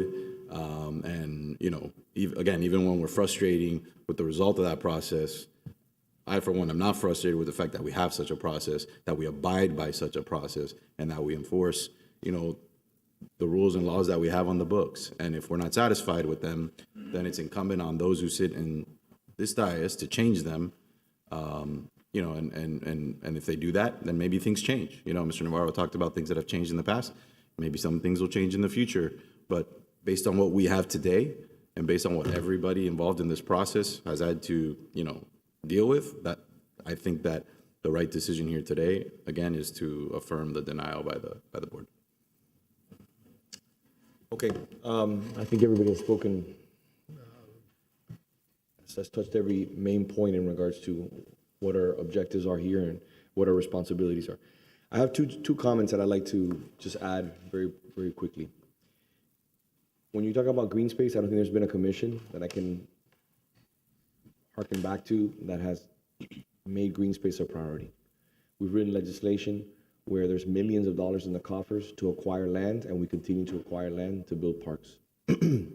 As a matter of fact, in the downtown, we're refocusing any projects that come before us and requiring those projects to add 6,000, 10,000, 15,000 square foot parks, which are you're going to see forthcoming. You already see one at the Valencia project, Villa Valencia, which was built, a beautiful little park adjacent to it. And you will see one at Publix.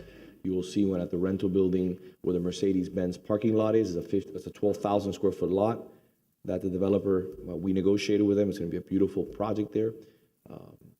And there's about 5 or 6 more that we have in the works for the downtown. That's going to be significant upgrades to our downtown and are going to, again, continue to add onto our quality of life. I know that I know this is just a simple request. It has nothing to do with my decision. I would like to speak with the developer to see if there's a possibility for the near future for consideration, if there's anything that we can do in the neighborhood that we can find that deals with green space. As per the legislation that I wrote with the vice mayor, you will be required to pay 1% for art in public places, along with 0.5%, 0.5 of 1%, excuse me, 0.5, I apologize, into into the Parks Trust. Or there's an opportunity where you could find a piece of property and not pay into the trust. I ask you to please see if there's anything that we could find which we could potentially engage in the near future that we could retransplant the trees, the sculptures, the plaques, if that's a possibility. Something for you to consider. Another thing too that I think we can engage in is the Landmark Advisory Board, which I think is very important. It's another thing that this commission has done. Very proud of that. We, on 37th Avenue in Flagler, we're going to be now opening up an entranceway. We acquired that piece of property last year. I would like for the Landmark Advisory Board to take a look at this opportunity and see how we can find some synergies and maybe what can we do to work with the developer to see if they can help us find a piece of property where we can transition if and when that comes before the commission. I know that they still have to come, they still have to go before all the boards, they still have to continue the process, but these are things that I wanted to put on the record because I think it could be beneficial And let's take advantage of the Landmark Advisory Board. It's a great board. You have a lot of committed people serving on that board. And I think that Mayor Selesnik could really help us out through that process. With that being said, I have nothing else further to say. I think we understand we're moving forward, and I need a motion to move forward. Yeah, I'll make a motion to affirm the denial of the appeal. Seconded. Or I think you're affirming Affirming the denial of the application for historic designation. And it's based on, was there sufficient evidence for them to be able to make a decision, whether we like it or not, right? Correct. I second that.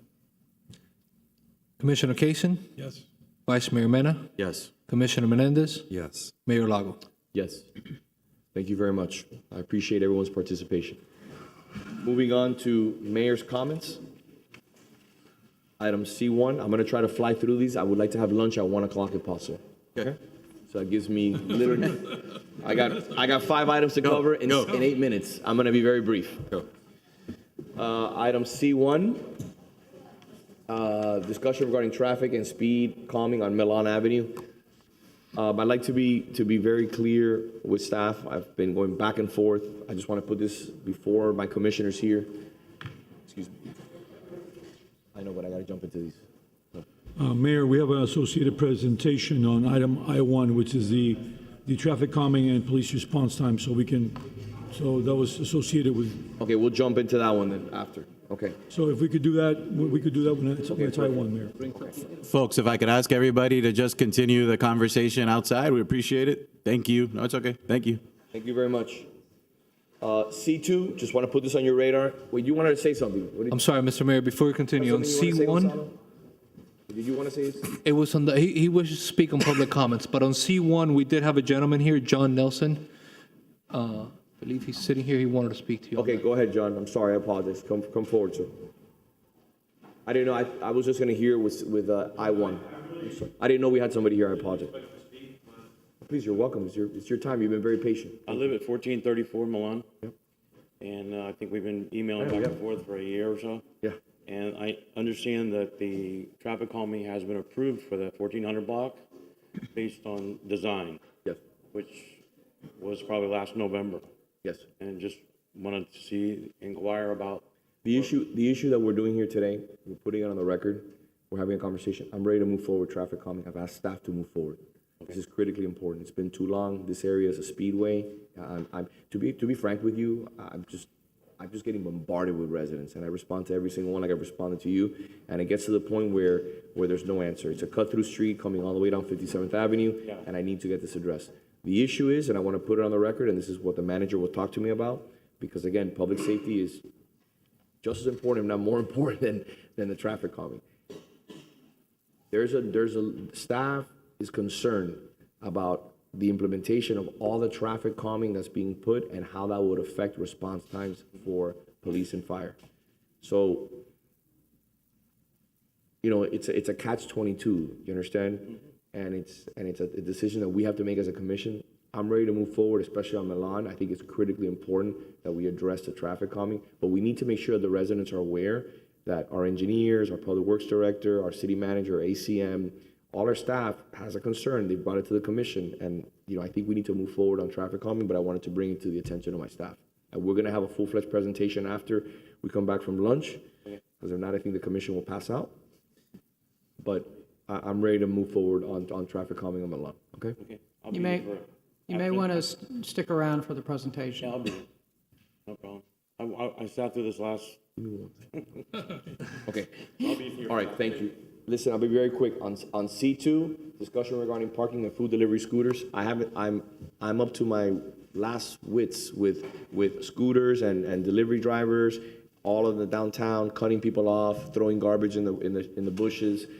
They're taking up parking spaces. They park behind Hillstone. They dirty the alley. They park in front of Starbucks. I've asked this. I've been talking about this for 2 years now. I need staff at the next commission meeting, please, Mr. Clerk. I need staff at the next commission meeting to find me a designated area in the city where we can work with Uber Eats so we can push these scooters to park somewhere while they wait for their phone calls, so that they can then move to pick up the food and then go and deliver where it is. They cannot take up all the parking spaces in front of Starbucks. They cannot throw garbage. They cannot be in like 10, 15, 20 deep in an alley, blocking the alley and then behind Hillstone. So I need a resolution, and I would like to have that in the next commission. Mr. Mayor, we have someone on Zoom wanting to speak on this, Mr. Eddie Martinez. Perfect. Mr. Martinez. Hi, how are you? How you doing, sir? Hello. My name is Eddie Martinez at Bliss Imprints and Gifts on 293 Miracle Mile. I wanted to start by thanking you for the opportunity to speak. Our building is directly on the alley, and we have a parking issue that is daily, if not hourly. Oftentimes, we find ourselves moving in and out of scooters just to get in and out of our store, or get hit by a car right when it comes in. And after hundreds of trials, there's no way to absolutely politely ask anyone to move their car because they are extremely aggressive and mean. I've been threatened. I've felt threatened. They've been aggressive. I mean, I can't even tell you what experience we're having. The scooters and cars line the entrance, as you could probably see behind me, behind me. And they're everywhere. They block everything, and in some cases, they are very hostile. One thing is clear, they're here to stay, so I agree with the mayor with saying that they need a designated staging area. It is not just the scooters, though. It is cars also that are constantly all over us. And again, I can't even walk out without getting cars right in front of me. Thank you. But I appreciate you guys looking into this. Thank you. What I would like to see is, if possible, I did not expect this gentleman to be here. But I would, well, it's very nice. So as a matter of fact, I appreciate the FaceTime. TV. Yeah, technology. What I would really appreciate, Mr. Clerk, is at the next commission meeting, we need to find a place. And we need to work with Mr. Kinney and his team. We were talking about this for years. It's time to do something. Code enforcement, police. We need to notify Uber Eats. We need to notify these apps and say, what are other cities doing to address this? How are they streamlining the process and pushing people in an area where we can finally get this clutter? Because people call me and say, Vince, I can't park on the mile because the 3 parking spaces in Starbucks are used. I'm having problems traversing alleys like this gentleman just said. Or the amount of garbage. I'm tired of picking it up because I spend my time picking it up along with other members of the community who have been there. Belkis has been there with me. Mark Trowbridge has been there with me when we've gone, and we've collected immense amounts of garbage out of the, and they literally just are standing there looking at you. They had drink their drink and they throw it in the bushes instead of walking 5 feet to a garbage can. It's got to come to an end. I want a resolution by the next commission meeting, please. Okay. C3 is done. C4, tree mitigation. This is a very easy one. I need to understand that I didn't bring the picture of the tree. I'm the one that called code enforcement on the tree on University in front of Doctor's Hospital, where there was a tree that probably was around this wide, a black olive.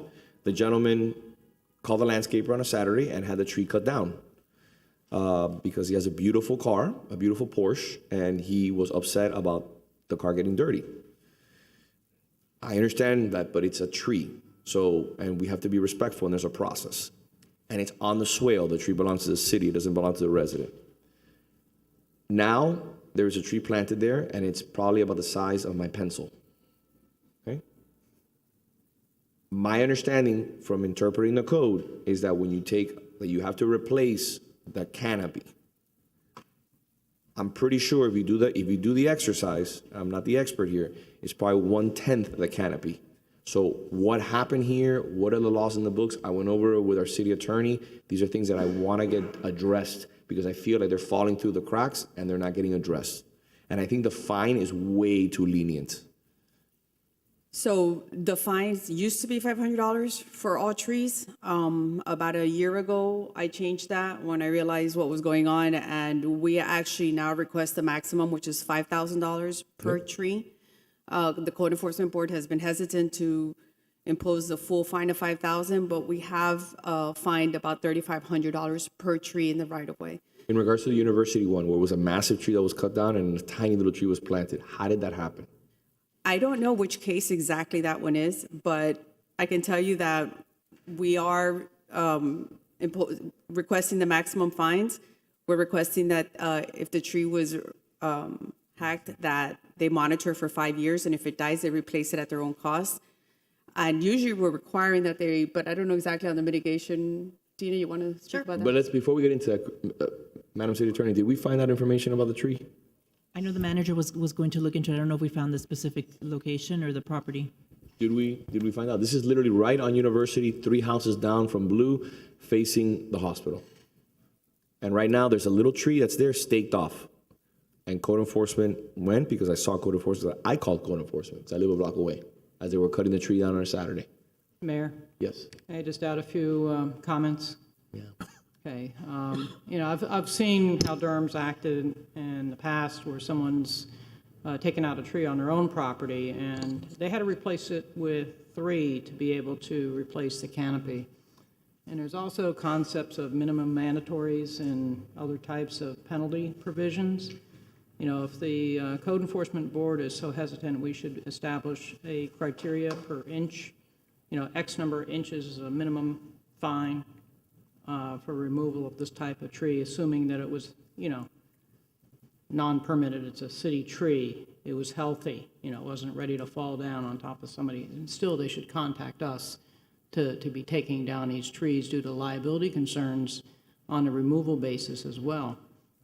We removed a couple on Palermo, for instance, that were very diseased on an urgent basis. We've removed trees in other areas on urgent basis where they were dangerous. But nothing that I recall from this tree indicated it was unhealthy, that it was dangerous, that anybody reached out to the city. And my yard is covered with trees. And in order to preserve my car from all the staining from both a black olive tree, multiple oak trees, and a mahogany tree, I put on a car cover. I wash my car and I put on a car cover. Saves a lot of problems. Okay. So we treat the trees on the property differently than in the right-of-way because the trees on the property, there is that preemption from the state that if there's a hazard and they have an arborist report, they could remove it without requesting a permit from us and all that. But trees in the right-of-way do not fall under that exemption. Right. So we always recommend to the Code Enforcement Board that we fine $5,000, the absolute maximum per tree.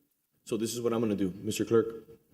I'm going to continue item C4. I'm going to go take a picture of the tree today. I should have done it this morning. I missed that opportunity, and I will get the address and I will send it to staff so we can look up the code violation and we can understand a little bit more about how they were able to plant such a small tree when it was a massive tree that was cut down. And now you have a gaping hole where there's no canopy, and it's just a heat island effect is an issue there. So let's continue that. I'll get the information and I'll work with staff to have a viable presentation. And I'd like to work with the commissioner, whoever else would like to join me, on writing a real piece of legislation that addresses, because if the Code Enforcement Board is now willing to find somebody who intentionally cuts down a specimen tree, they should be fined $5,000.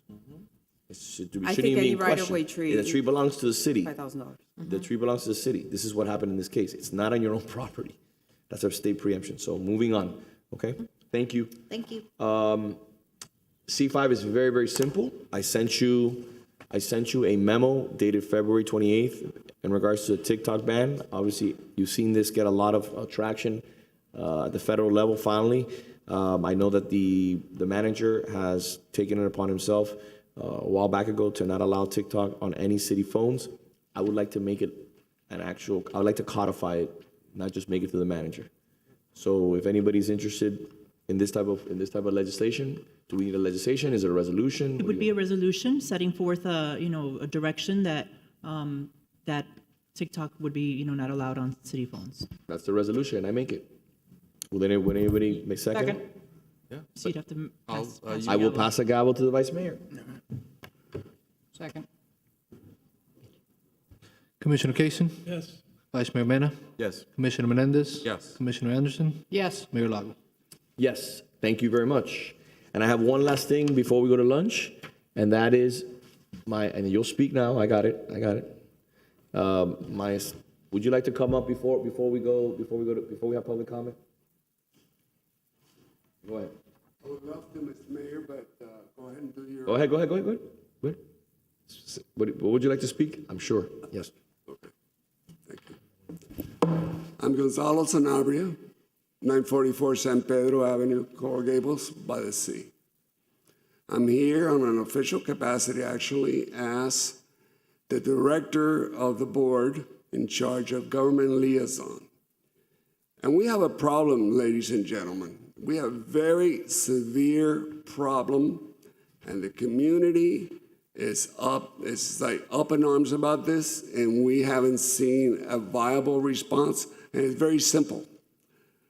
You, the elected officials, are accessible. You listen to us, and you try to do your best. But other facets of this government is not. And us is a community that can be called a donor community.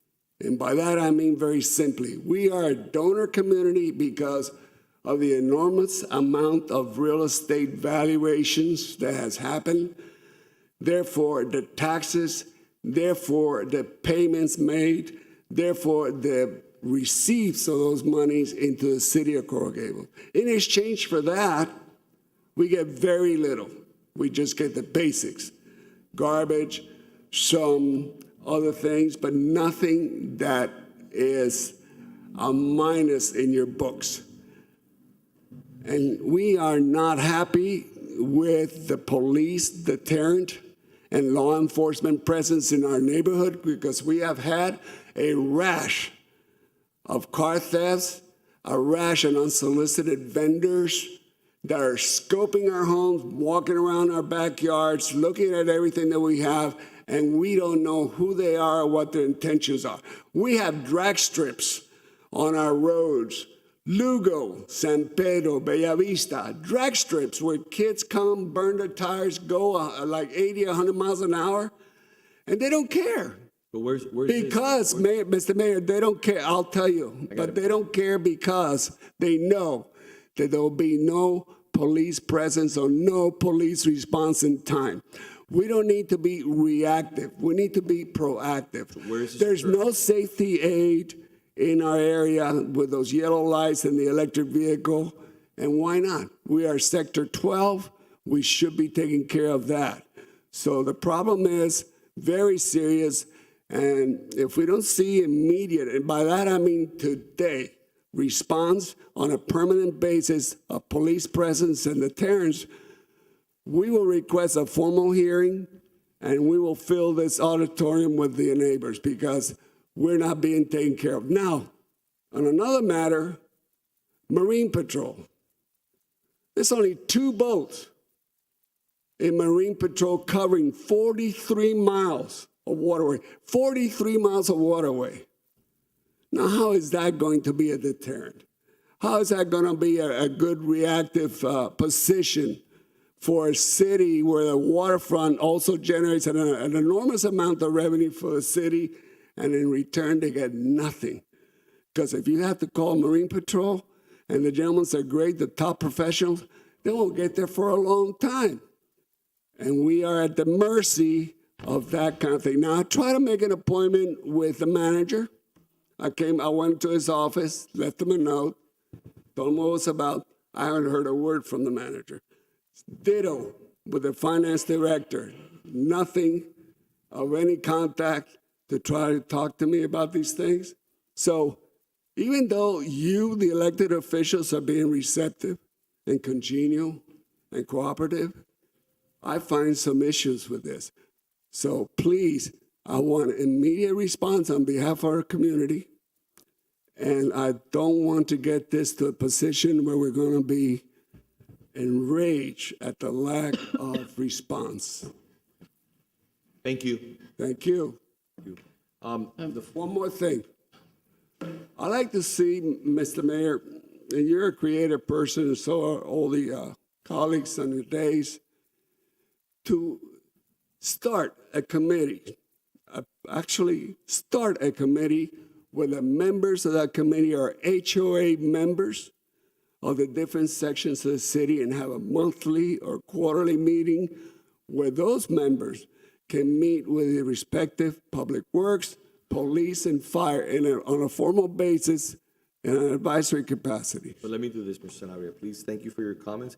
I'm gonna have the chief come up because he was gonna speak about other issues before we go to lunch, okay? Chief, how are you, sir? How you doing? Good. It's been a long morning. I know staff is dying to have lunch, so are we. So let's see if we can do this under 10 minutes. Sure. I wanted to just talk about a few, before we talk about what this gentleman brought up, which just wasn't supposed to happen this way, but it will happen this way. So we recently had the opportunity to attend a gathering where candidates, it was a candidate forum. And I was there and I spoke about what we're doing in the city and different things, achievements, and hopefully our initiatives for the future. There was a lot of things that were said there by one individual in particular that I wanted you to clarify because I think it's critically important so that people in this community understand where we are in regards to policing, response times, what we're doing, the efforts that our police are doing. And I know that everybody wants to get elected. I know everybody wants to find an item to get elected and push it forward and scare people and say, this is the savior, the knight in shining armor to come and resolve everything. But the truth is the truth. Like, I'm gonna have our finance director come up here in 1 minute, and I just have two very simple questions that when I ask her, she'll probably look at me like I should know this already after being here 10 years, but I just gotta put it on the record because it's actually embarrassing that these things were said in the public and they need to be cleared up here. And so, can you talk a little bit about some of the things that we talked about? From your office, I got some of the issues that were brought up, and I can talk them in the order that they got. I was not at that meeting. I don't know what was said, but I mean, I can address some of the issues. Yes, please. Our current crime statistics, and what we do is we call, and I think I sent them all to you last week, our focus crimes and what we talk about. And by the way, please, can you repeat that again? You sent it to us last week. I think I sent you, Because that was a previous issue that they said that we weren't getting the statistics and that kind of stuff. But correct, yeah, we sent you, so the NIBRS reporting, which you two all know, and I know the mayor, Kaysen, you remember the UCR reports, which is validated by the FBI and FDLE. That system has changed now to NIBRS. So one incident may have 3 or 4 markings, if you will, on what types of crime happened on an incident. So it's a little bit more deep dive into that. As I've said before in front of you all, there's slight upticks from time to time with crime without. What we focus on, burglaries, both residential, non-residential, and thefts of curtilage. That's a burglary of a curtilage when somebody goes onto your property, takes your package and leaves. Domestic disturbances, again, in 2020, we had an uptick of 158, which is coming out of COVID, 147, and we're about 151 now for 2022. And I'm talking about strictly 2022. Robberies were armed carjacking, home invasions, robbery, strong arms, sudden robbery. And I really need to explain this because we say robbery a lot. Robbery is the use of force to take something. It is not breaking into your house. That's a burglary. Theft of automobiles, which is probably our biggest increase over the last few years. Buses, trucks, SUVs, motorcycles, bicycles is also considered in that, as well as theft of other vehicles or boats. And finally, thefts from autos, which are in part auto parts, theft of from a motor vehicle, theft from a boat, theft from shoplifting, and theft of unsecured construction site equipment. This is something that my team looks at every day. And this is what we focus on, where we need to put our resources. I can tell you that most of these, we've trended up 1 or 2 cases and cause and effect. I can talk to theft from motor vehicles. We had 292 in 2020. We had 265 in 2021, and we're at 306 now. A majority of those, probably about 60% of those cars, our doors are unlocked. And you've heard me say this before in my 8 years. This is car hopping. They're looking for whatever they can get. We write reports on those. We want to know. And like I've said, Chief, I was a victim of that. And they took my sunglasses, and if you don't leave I didn't lock my car. If you do not lock your car and you have a new car where the windows come in, that's what they're looking for. Right. Excuse me, the little the side view mirrors, yes. Side mirrors. So just to put it in perspective of what we're talking about, which is the numbers, the raw data. And I've never wanted to talk about numbers because you could talk about these a lot of different ways. In 2022, we've had 74 residential burglaries for the year. Of those, 14 were cleared by arrest. That's a 19% clearance rate. Burglaries of non-residential, we had 29 with 10 closed by arrest, a 34% clearance rate. Burglaries and theft from curtilage, these are the people jumping up onto your lawns, 59 for 2022 with 10 arrests. Domestic disturbances, in the 151, we made 28 arrests for other crimes other than just the domestic disturbance. Armed robberies, we had 5 in 2022, we had 2 arrests. We had no carjackings, we had no home invasions, we had 7 strong arm robberies. 3 of those were arrested. Some of those were boyfriend and girlfriend. Sudden snatching, which is somebody comes and grabs something and takes off, we've had 2 of those. Theft of automobiles, we had 70 in 2022. Theft from the auto vehicles, we had 14 arrests for a 20% clearance rate. No buses, theft of the trucks or SUVs, we had 40 with 5 arrests on those. Theft of the motorcycle, 11, 3% of those. Theft of a bicycle, 75, we made 7 arrests on those. Some of those were organized groups. Theft from other vehicles, we had 32 with 11 arrests. No theft of a boat, and no clearance. Theft of auto parts, these are catalytic converters, things like that. We had 40 incidents throughout the year. Those are airbags as well. No arrests on that. Theft from motor vehicles, we had 306 thefts from motor vehicle with 15 arrests. And the shoplifting cases, which is something 219 with 60 arrests. Now, the shoplifting is part and parcel depending on the business and what their process is. There are some corporate policies that will not allow their store people to call us until the theft has occurred and they've left the area. They don't want to turn that into a robbery. Physical force turns that into a robbery. Some of those have changed, and we've partnered with them. We had a summit a few months ago led by Lieutenant Moreno, who was charged with doing that, to try and work on how to contact us further. That's the Publix, Targets, things like that, where they're going and grabbing. So those are our current crime statistics. As again, we've ticked up. We really don't have a good handle in law enforcement on what exactly the curfews worked during COVID, things like that, and what those numbers are. The response to the burglary on Santa Maria, which was also brought up, that there was an 8-minute delay. To put it in context, we didn't get it as a burglary in progress. All right, we got this as a suspicious person knocking on my door, a woman with a dog. That's how we got it. It is a routine response. Routine response. It is not, there's somebody coming in back. We did not know that. When we got into that area, and if we would cue this up as well, please, Billy. When we got into the area, the last place she was seen was running toward Tierra Court. We got several phone calls from Tierra Court. At that point, and I know you've heard me talk about this, we launched the drone.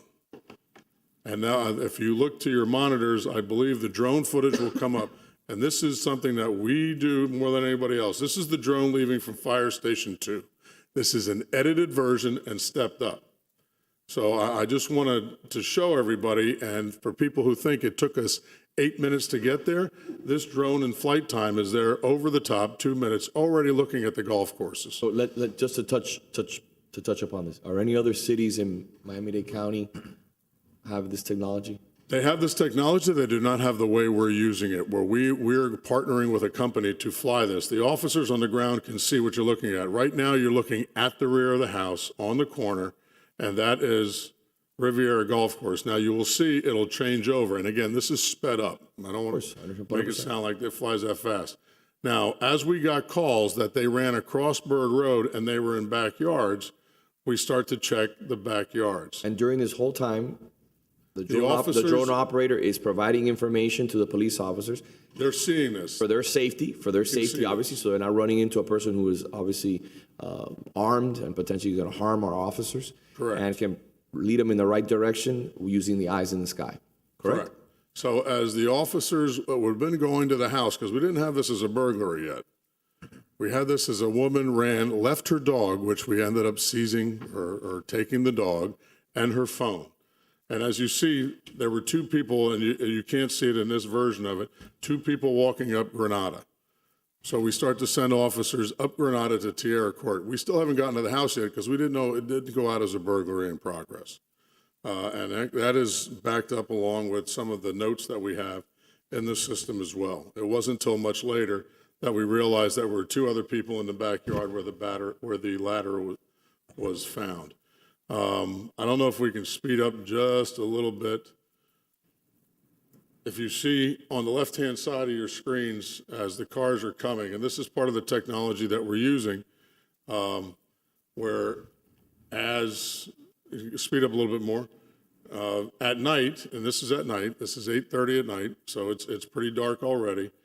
Underneath the trees, you can actually see people walking, and if you focus in the upper left-hand corner, you will start to see as it moves forward. You can go regular speed. I sped it.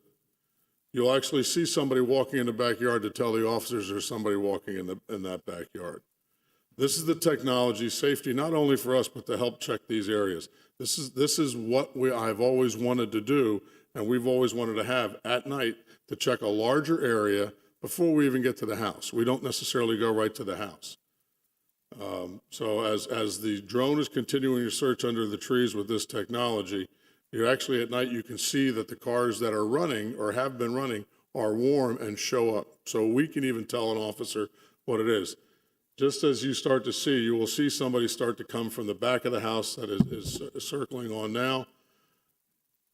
As we flip back right after this, you see the person walking in the dark plots there. There's somebody walking in the rear of that house. The officers are on the front side of the house. The drone operator is actually being able to send this to the officers. That bright color underneath is where the police officer's car is. Checked it out, it was somebody else. It wasn't the persons that we were looking for. However, this was going on in the 8 minutes it took us to get there. And again, our average response times, and we've talked about this before, our average response times year to date on our emergency calls, we average overall 2 minutes and 54 seconds. What would that put us in the county, Chief? Well, not even close.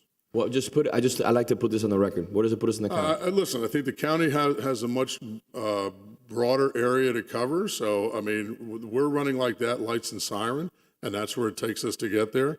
On our non-emergency calls over the last year to date, today, has been 7 minutes and 38 seconds travel time. So the importance of bringing this up is because,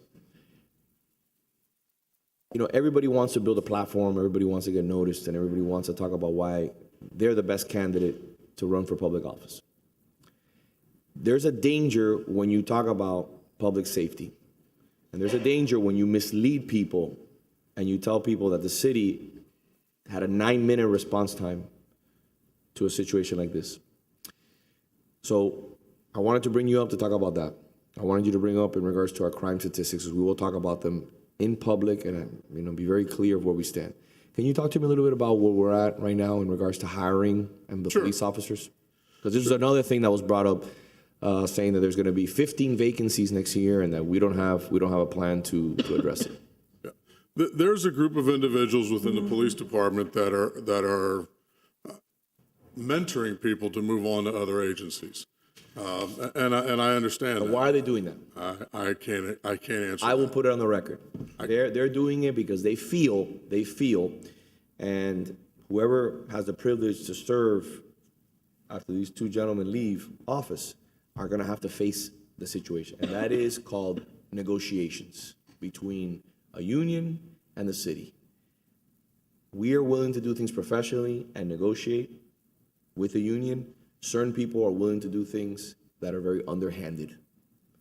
And we must understand that this type of behavior undermines our city.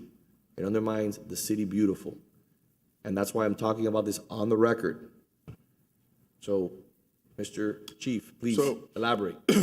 Currently, right now, in the academy, we have five people in the academy. 2 graduate April 14th, 3 graduate September 1st. The next academy class starts in April. We expect to have a minimum of 2 recruits. We already have 1 hired and in waiting. The background's in process for hiring 10 police officers, 4 actual vacancies, which is what we were talking about here. Officer McCalla, after a long tenured service, retired. Officer Freed, Cardenas, and Gonzalez moved on to Miami-Dade Police Department. There's 6 additional officers that this commission approved in fiscal year 2023. So again, we're looking. Wait, you jumped the gun, Chief. Because remember, the comments that this is a fiasco. It's a fiasco in regards to the police. So this commission is the first commission that I'm aware of. I've been here 10 years, in 15, 20 years, that has opened, and Mayor Kaysen has a little bit further experience than I do on that. This is the first that we're not just filling positions, we're adding positions, correct? Over the next 3 years, you've added 15 positions to the police and the fire. And I want to be clear so that people here who are listening, who are in the audience today, understand that you're not going to be the white knight in shining armor stepping in here saying that you fix this when you don't know about the drone technology, you don't know what's going on, you don't know about the positions that we're adding, you don't know what we're doing with the police, you're not aware of the resources that we're spending, the money that we're allocating, but you're out there scaring the residents and the businesses who are writing me emails along with my colleagues in the commission saying, I heard at a forum that, we're responding, our response times, which used to be the best in the county, are now at 9 minutes. That's not the case. You just heard it from the chief. It's under 3 minutes. Our emergencies are under 3 minutes, and our non-emergency numbers are under 8 minutes. That could be hours some other places. The last thing, Mayor, that we talked about with the backgrounds of process, in the process of hiring 5 communications operators, 4 actual vacancies. 1 operator is retiring April 30th, and background is currently working on 3 communications applicants. So we are continuing to move forward on that. We're also handling 11 firefighter backgrounds, a crime scene technician, and 11 firefighters. The other conversation that was brought up is that we are understaffed. We are not understaffed. If the deployment of the resources, whether it be on Marine Patrol, is my decision. If it is something of great significance, I will obviously bring it through the manager to you all. As I talked about when we talked about the extra 15 positions, is the downtown unit to focus on exactly what we talked about in the previous item, which was dealing with those people that are parked in the area for too long of a time. And I could address the last issue that came up. Please address it. I've been the chief here since 2014. I think all but one of the HOA meetings in Gables by the Sea I've attended personally. I have been down there every time. The last, and I use this, at one point I got it from the HOA committee that the blood of their children is on my hands if I don't slow people down. We went down there, and the one edicts I can't do. I can't void a ticket, but I can control the officer's discretion. If they go 7 miles over, everybody writes a ticket. We did that for 24 minutes before I got another call from a resident asking, wait a second, I just got a ticket. Second issue that came up in this neighborhood as well was people going around a school bus. We set up a decoy detail. As parents and people were driving around school bus that had their lights out, we wrote tickets. That lasted maybe a day. So we have very much interacted with a lot of HOAs, especially this one. We look forward to continue to working with all of them. Some of the resources down there that we have, the Marine Patrol is down, it has 2 boats right now, as you have all said, and the manager knows.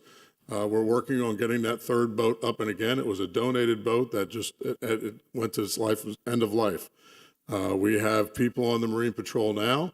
We have partnerships on the water on a regular basis with Fish and Wildlife, Coast Guard, whatever assets we need in that area, we're there for. So we continue to not only just to respond, but to be down there. When we look at the issues that came up, most of the offenders that we've talked about, including the people that are painting green swastikas on the road yesterday, we seem to believe they are residents and children of the residents that live down there. Which, by the way, just for the record, that email came to, I think it came to the entire commission, or it just came to me.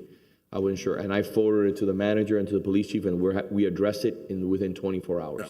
We'll continue. And listen, the speeding, the speed is the issue throughout the city. We understand that.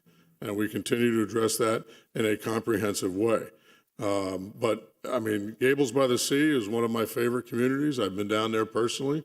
We talked about signs. We talked about Crime Watch signs.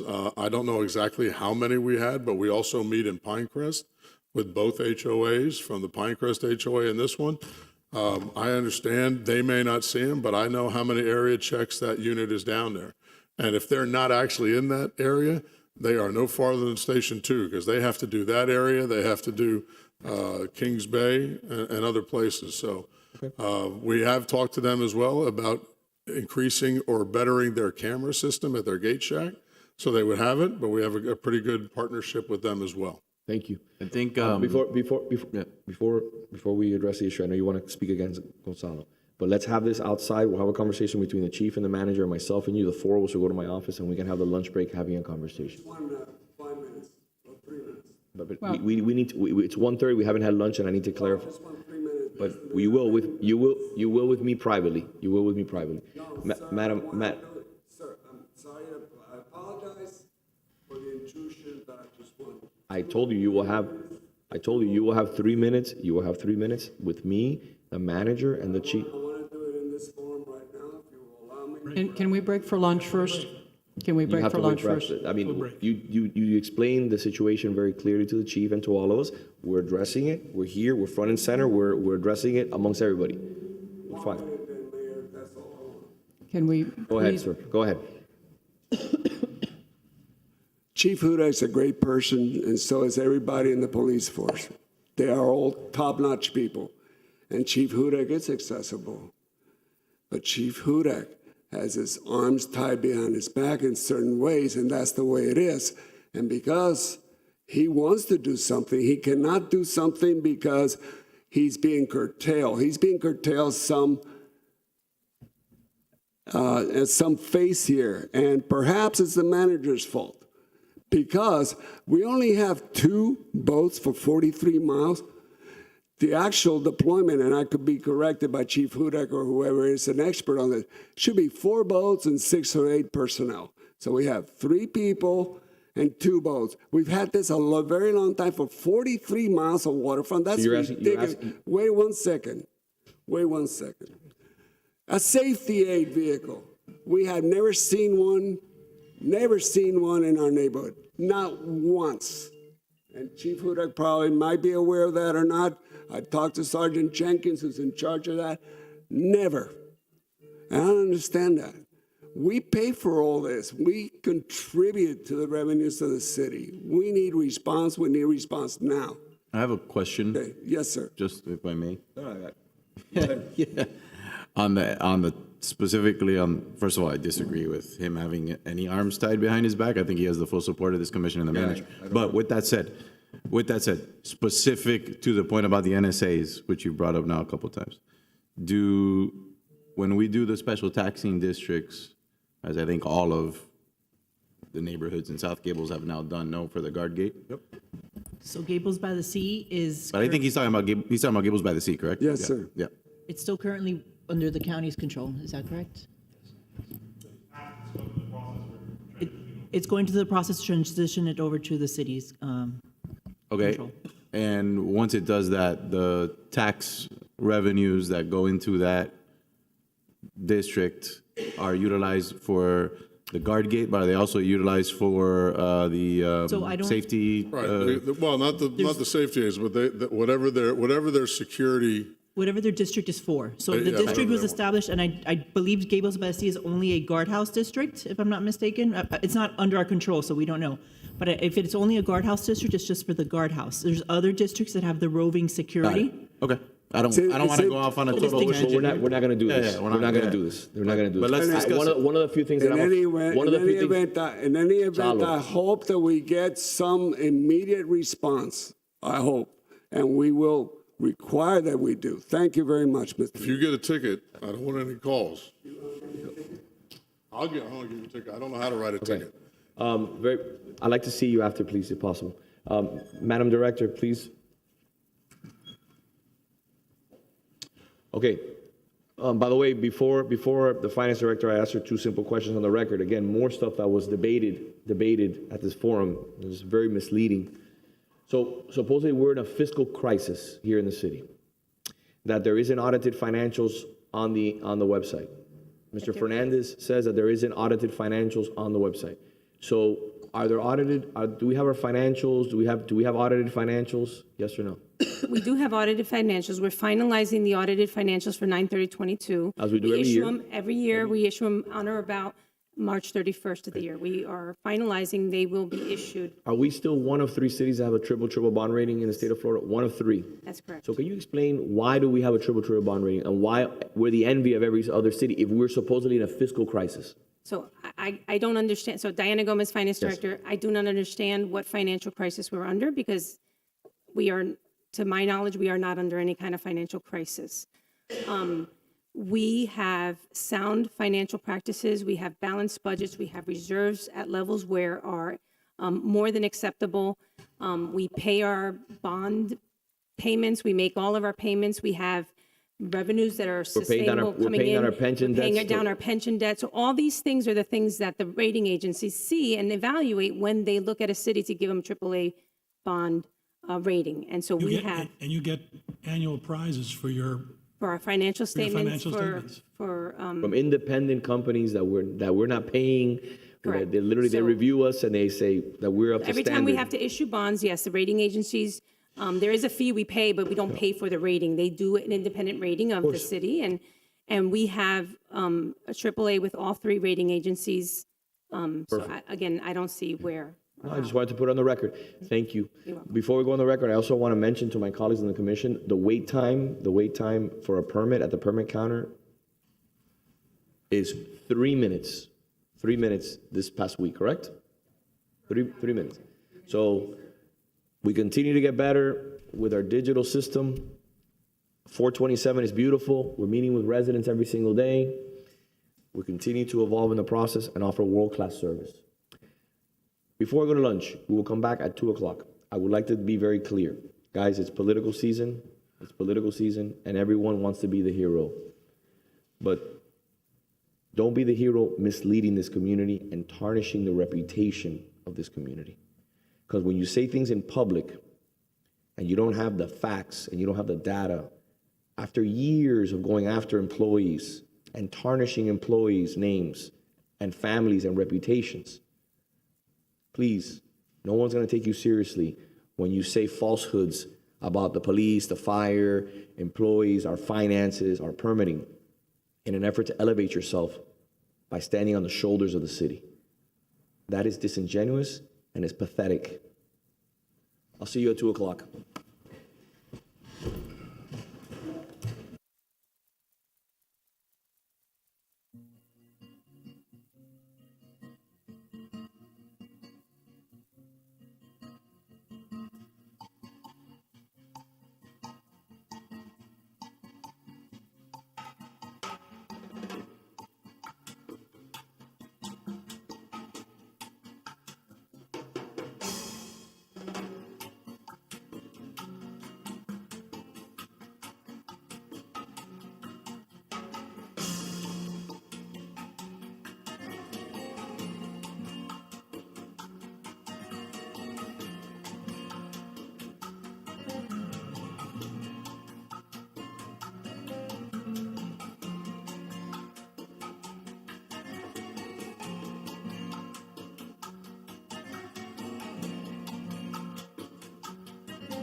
All right.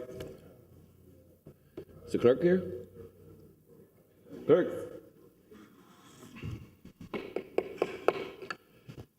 Mr. Clerk, moving on to 11:30 time certain before we go to public comment.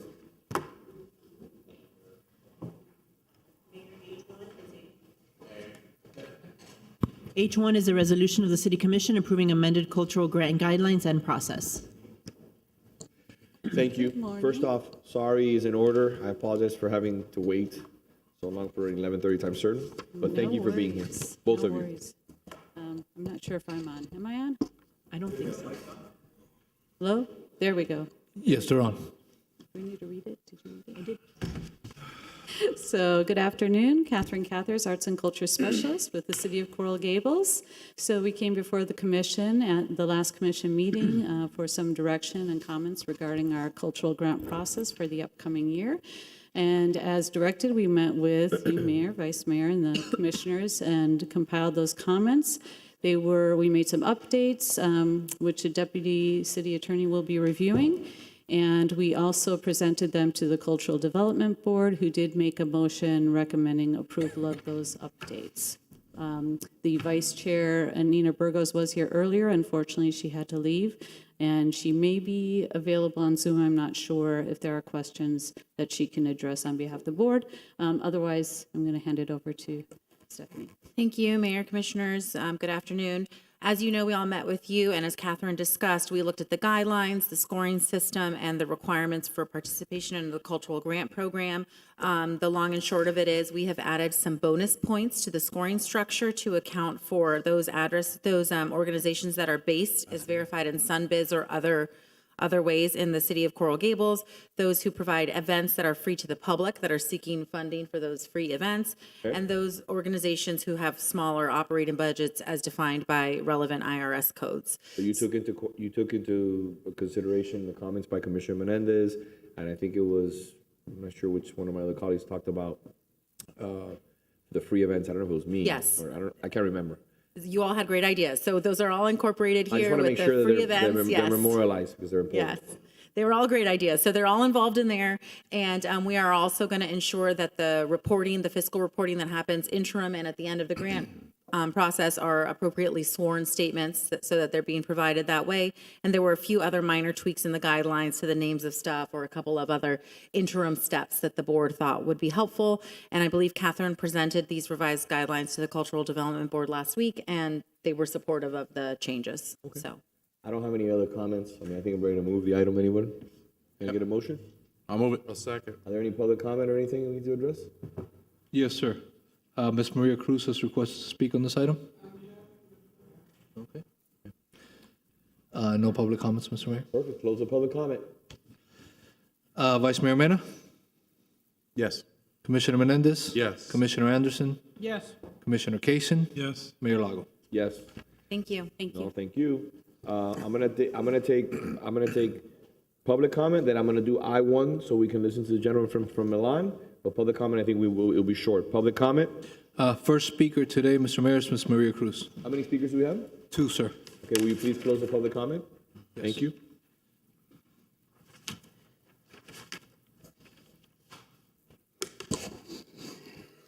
Maria Cruz, 1447 Miller Road, Coral Gables, Florida.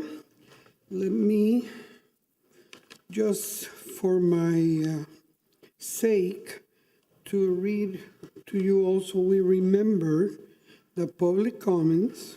It says individuals who speak during the open public comment portion of the meeting shall be given 3 minutes during which to address the city commission. Okay? It doesn't say anything about if an individual wishes to address the city on an item that's on the agenda, the individual should now be given an opportunity to speak again once the item is called. I usually follow rules, so I'm just making sure that we understand, because last time I was here, I took the time to watch the video to make sure that I did not misunderstand. There were issues with me about speaking too many times, talking too much. And I took the time to go check, make sure that there were no rules that I had broken. And I couldn't find anywhere where it said that if you speak on public comments and you only can speak about 2 or 3 or 4 or 5 or 15 or 20 other issues. I believe I follow the rules. I believe that in general, I follow the time limit, but this morning I saw a lot of people not following it, but that's okay.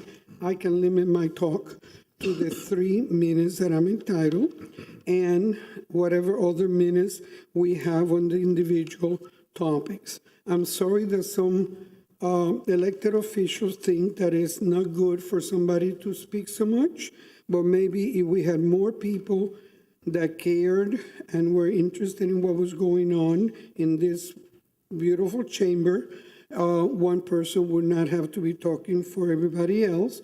And like I've said before, perhaps if the meeting were not at a time that's so inconvenient for the people that work and have other obligations, you would have more people here. Thank you. I'll be back for more. Mr. Mayor, the next speaker is Ms. Roberta Newey, and she's on Zoom. Roberta, the floor is Hello, yours. can you hear me? Yes, ma'am. Great. I'm Roberta Newey, 1236 South Alhambra Circle, and zip code 33146. And I want to talk regarding discussion item G4, Biltmore Way, Andalusia, Valencia bike lanes. I urge you to do all you can to expedite these projects as quickly as possible. Safe, convenient, and comfortable bike lanes in our downtown core will bring more people to the area, helping our businesses. In time, it would help to alleviate traffic and the need for parking, or at least not make it worse. And more importantly, it will give residents who live close to downtown the option of being less car dependent. Of course, this helps our environment, boosts public health, and it encourages residents that live nearby to stay within the downtown core for their shopping, their entertainment. So these plans will make Coral Gables even a more desirable place to live without the negative effects of excess traffic and excess need for parking. And that's it, very short. Have a wonderful day, everybody. Please support. Thank you for joining us. Discussion G4. Thank you. That's it, Thank Mr. you. Mr. Clerk, perfect. Consent agenda? I'll make a motion. Second. All right, so before the vote adopting the consent agenda is taken, is there anyone who wishes additional discussion or review of any item on the consent agenda? Mr. Mayor, I did receive a request from the member of the public requesting to pull an item from the consent agenda. Which item would that be? E2. Okay, pull the item. Okay. So, I'm sorry, who moved the consent Who is the agenda? person who's requesting to? Ms. Maria Cruz is requesting to pull agenda item E2. That's fine. Okay, so on the rest of the consent agenda, I'm sorry, who moved it? I'll move it. Mayor Kaysen moved it also. Oh, second, sorry. Thank you. All in favor? Aye. Thank you. Moving on to I2. E2. E2, excuse me, I apologize. Ms. Cruz? 2 minutes, please.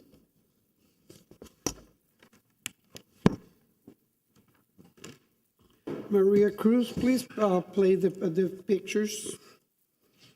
Last time I was here, I went home and I told my husband maybe I needed to go to a psychiatrist because I was hallucinating. Because even though I see trucks in front of my house, even though I see students parking, it was not happening because nobody else was seeing it. It so happens that this weekend was a good weekend. And you're watching, oh, that's a nice picture. Yesterday morning, there was no cars parked in front of the church, nowhere around the property. And I said to myself, oh my God, there must have been a hurricane or something. No, the university is on break. So we had no students parking around there. As a matter of fact, the gentleman that we hire to patrol the parking lot so nobody parks there that's not coming to church, he was given the week off because there was no need. There was no students trying to park there. So that's the parking. Can you keep going? But let's go back. Can you freeze the time 1 second? Because I want to make sure she gets all 57 seconds of it. Let's go back to the parking lot in St. Augustine. I live 2 blocks away. I drive in front of it 10 times a day. If students are parking, or if anybody's parking there who goes to Lennar Center or goes to Baptist, Doctor's Hospital, goes to Riviera, anybody who lives in the neighborhood and wants to park in St. Augustine, it is incumbent of St. Augustine Church to tow them. That's what we have somebody Hold on, there. wait, I'm not done. It is incumbent of St. Augustine Church to tow them. This is not an issue. The students at the University of Miami are told where to park and where not to park. They're very clear. If they break the rules, I am not going to put in the budget. Mr. Manager, are you willing? Are you willing to assign a police officer or a person in the budget to just be on St. Augustine to make sure no students park there? We cannot do that, Mayor. Okay, so that's not going to happen. So hold on 1 second. I'm not done yet. So with that being said, University of Miami students are responsible, along with people who are visiting the campus or who are conducting business at the University of Miami, to, number one, use the appropriate parking or park in the parking meters. If they violate the law, like what happens in properties that I own and the properties where we all go to business, if you park in a building in downtown and it's a private parking establishment, you come back to your car and you wonder why your car's not there, it's because you thought that you were slick and you were gonna go and buy a TV really quick at Best Buy and you parked in somebody's private parking lot. You're gonna get towed. So it is incumbent of St. Augustine Church, which is my church, to tow them, and eventually people will learn the lesson. Mr. Vice Mayor, we're gonna follow. Let me finish, please. We're not gonna have a debate here. Let me finish. I haven't finished. No, but you gave me 2 minutes, and you stopped. You're saving your time. Well, you're saving your time. We're gonna do this. We're gonna employ the rules. But you missed what I was saying. You missed it. Mr. Vice Mayor, go ahead. But they're not required to preclude them from parking, are they? Like, in other words, if St. Augustine wants to allow them to park, is there anything precluding that? Yeah, I don't know if they still have. Did you hear me say that they hire somebody so they don't park in the parking lot? But I said. Please start the clock again, please. Excuse me, but I said around the church, on the streets where there's no parking, school days, in the front where there's 2-hour parking, you could check with your NSA and Mr. Kinney and find out how many citations, how many Bruce, warnings. take advantage of your time. You have 26 seconds. You're running out of time. No, because So you're leave the interrupting theatrics me. at home and Okay, let's go. I'm sorry, but you are disrespecting me and I haven't disrespected you. It's time. Because I could have said, you were the one that said you haven't seen it. I'm sorry. Let's not go there. have 10 Today's not a seconds. good day. Ask Tino and ask Mr. Kinney how many warnings they give Mr. Clerk, to students that will you turn step the, there will you, for 2 will you, hours. Mr. Clerk, Okay. Mr. Okay. Clerk, I'll check on it. That's could you do me a one. favor, please? Will you turn her mic off? Her time is done. Your time is done. Sorry. The rest of the pictures, please. Mr. Clerk, remove the pictures off the item, and we're moving forward with the next person. Okay? I want to go on the record that you have not given me the 2 minutes. I have given you the 2 minutes. I was not sure because I was interrupted by you and by Mr. Mena before I got the 2 minutes because the thing ran after.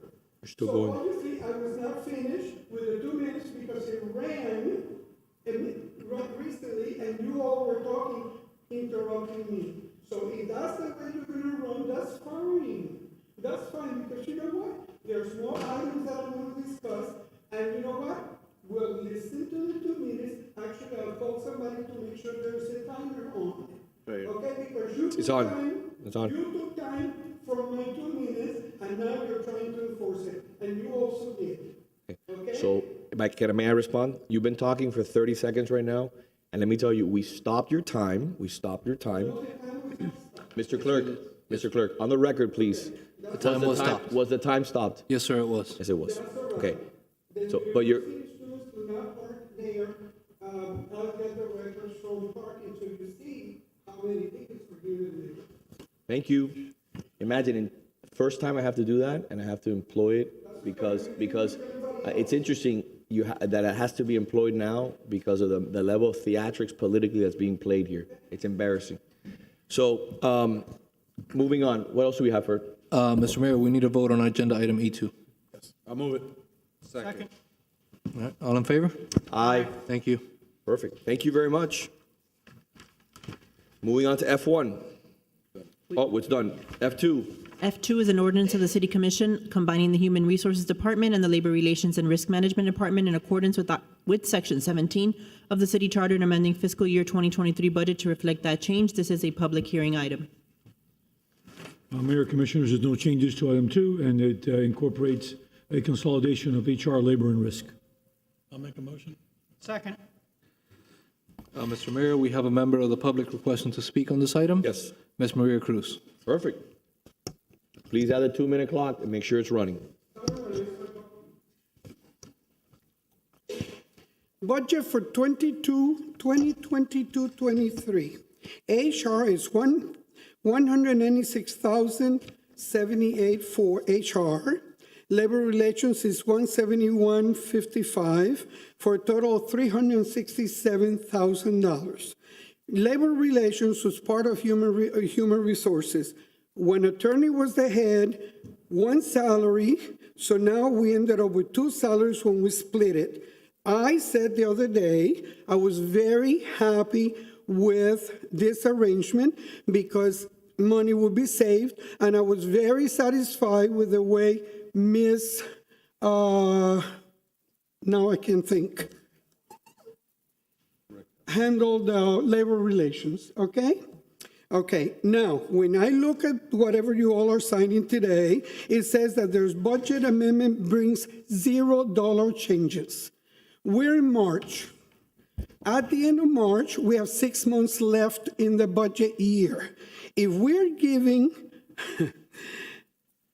the HR director back the amount that's budgeted for HR, which is $196, there's another director's salary that will not be used for 6.5 months, $171. My math tells me that you're saving about $80-some thousand, and I was wondering what the money, I'm glad that you have money to spend. I said that last time. We had a lot of things that people want, sidewalks, etc., that people are asking, that now you have $80,000 to use. Thank you. Moving on. Commissioner Anderson? Yes. Commissioner Kaysen? Yes. Vice Mayor Mena? Yes. Commissioner Menendez? Yes. Mayor Lago? Yes. Moving on to I1, so we can hear this gentleman who's here from Milan, please.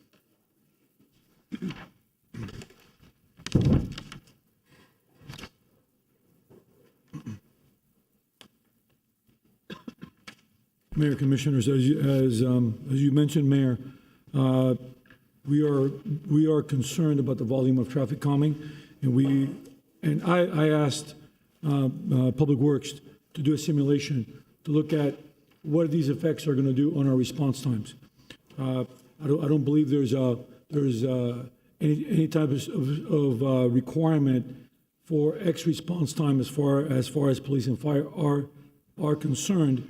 But traffic moves like water. It takes the path of least resistance. We have a huge volume issue, which is our biggest issue as people come east and west across our city, and I think we should be aware that as that traffic calming goes up, there may be issues concerning our response times for police and fire. So I've asked our transportation manager to do a simulation because I think that better shows what can happen as we move down this traffic calming issue. And as much our residents want a great deal of traffic calming, we have to make sure that we understand that there's a cause and effect to everything. Yep, passport is ready. So with that, I will turn it over to How are you? Good to see you. Thank you for being here. our traffic manager. Okay. Melissa Desires, Senior Transportation Engineer. So we have a presentation. It's a quick presentation. There's going to be a video that follows just to do like a simulation of, the impact on traffic calming devices to emergency response times. So just a little bit of background. The citywide traffic calming project, which is now in the implementation phase, began in 2016. The planning process was launched. We were getting several requests for traffic calming due to speeding, cut through traffic. So in 2017, the city lowered the speed limits from 30 to 25 for the local residential streets. And in 2018, an agreement was signed with Miami-Dade County to help streamline the process for traffic calming. And in that agreement, certain devices are included that would not need to go through the permitting process for Miami-Dade County. These are, you'll see it later, but they're speed tables, cushions, raised intersections, and traffic circles. And then in 2019, we began the phase that we're in now. So, like I said, there are certain pre-approved devices for Miami-Dade County that do not need to go through the permitting process. In the agreement, there's specific details and everything with dimensions, and we need to abide by those dimensions to move forward with the traffic calming devices that are pre-approved. So I was asked to put together the process just to give everybody a breakdown of, when we receive a request, what the process is for traffic calming. So whenever a resident reaches out with their concerns regarding speeding or cut through traffic or anything, our transportation department will reach out to the police department and request shield data on that street.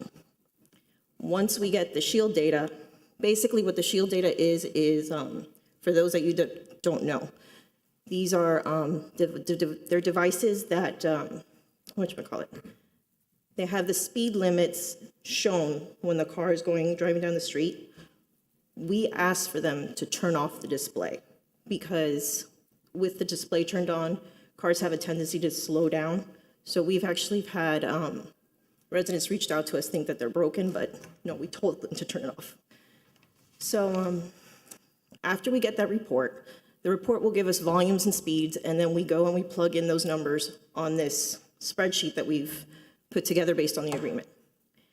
If it gets within a certain amount of points, because you need 10 points to qualify, if it gets within a certain amount of points, we go through the next process, which is official data collection. So official data collection, for those that do not know, those are the tubes that you see on the street. That is the most precise data collection that we can do, but it does cost some money. As a practice, what we do is we wait until we have a certain amount because we're trying to avoid excessive mobilization fees. And then we'll do a final check.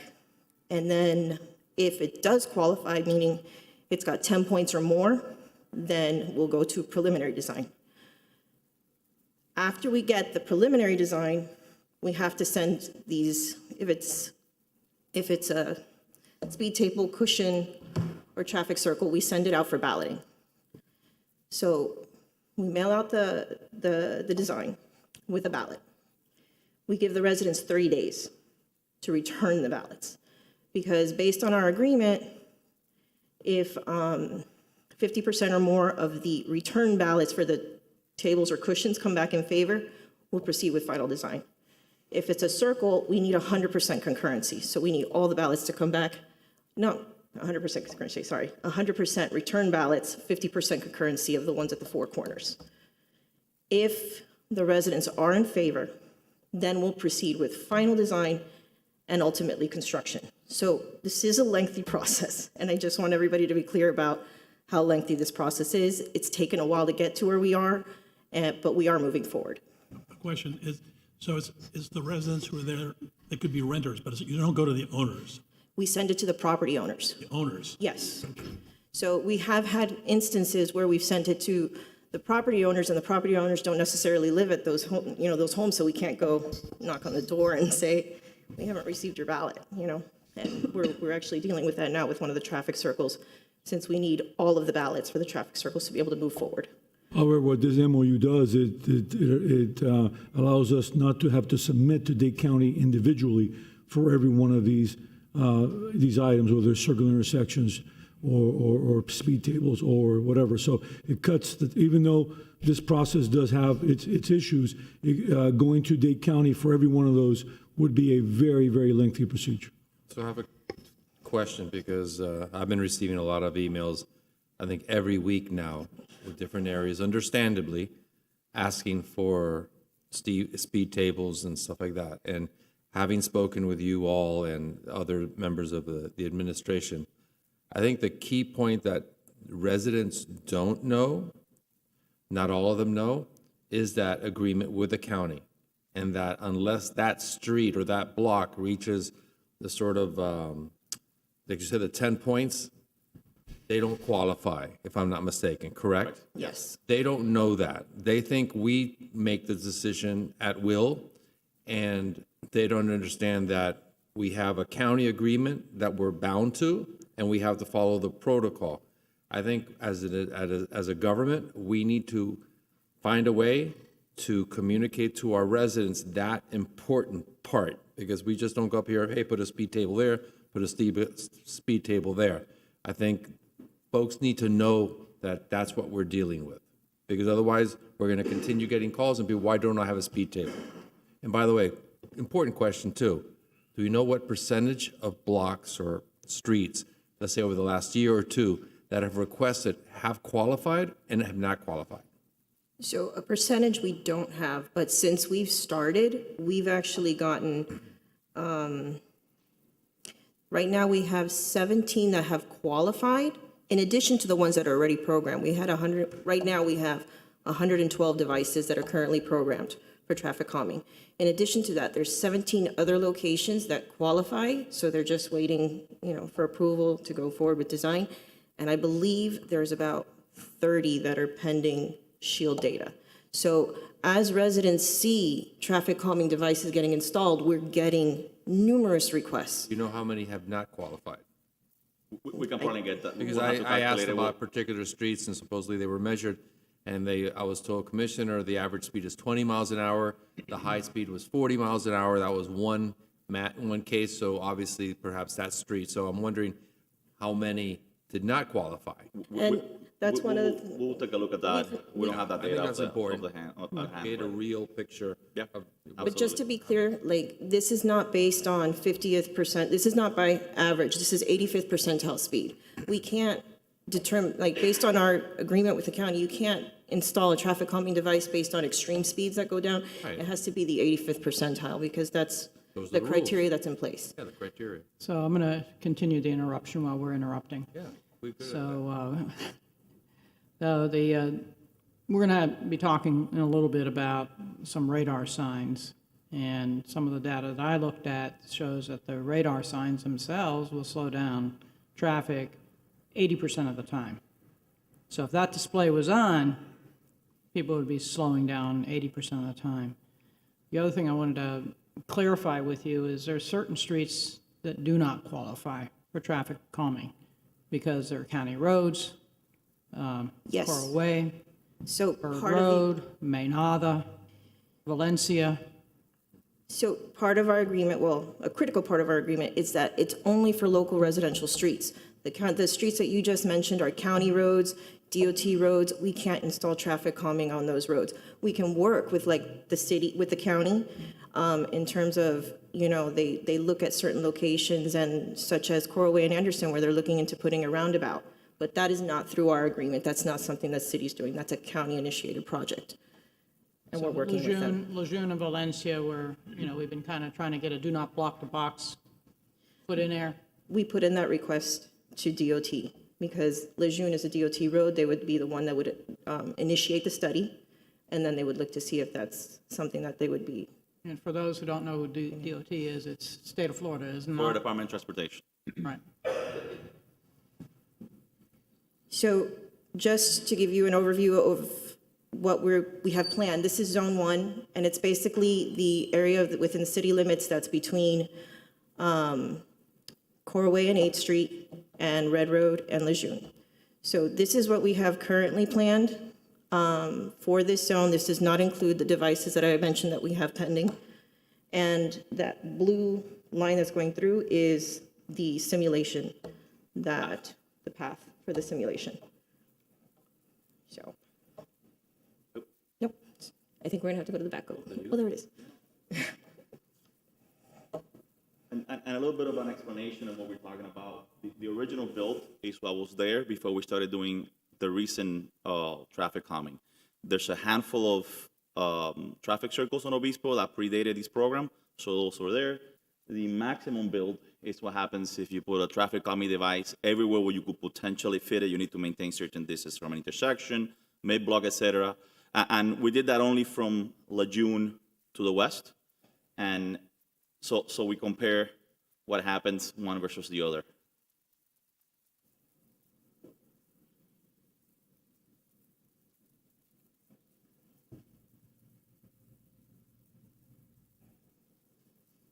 We should have put some music. Or the roaring of engines. It's like Simpson. Ever follow him? O.J. Simpson. Oh, yeah. I think I see somewhere in the backyard. I don't know.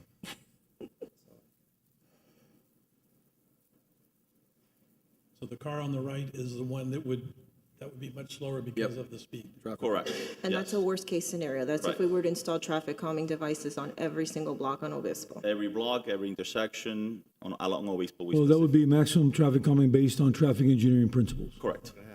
You know, and if someone is driving in their police vehicle a little faster over those speed tables, what would happen? It depends on the car.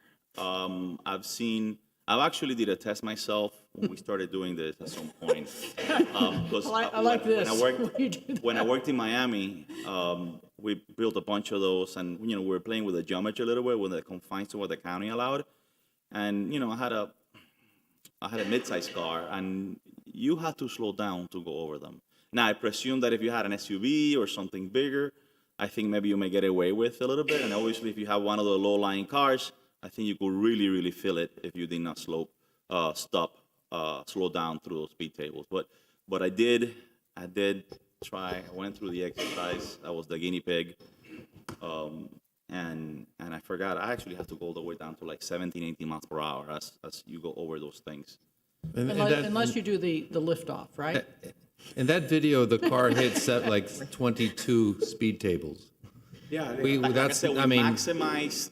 We see that. That's not. So you showed us reality. No, this is not. No. This is a worst case scenario. With 5 bumps planned, I think. Well, yeah. On Obispo, we currently have 6.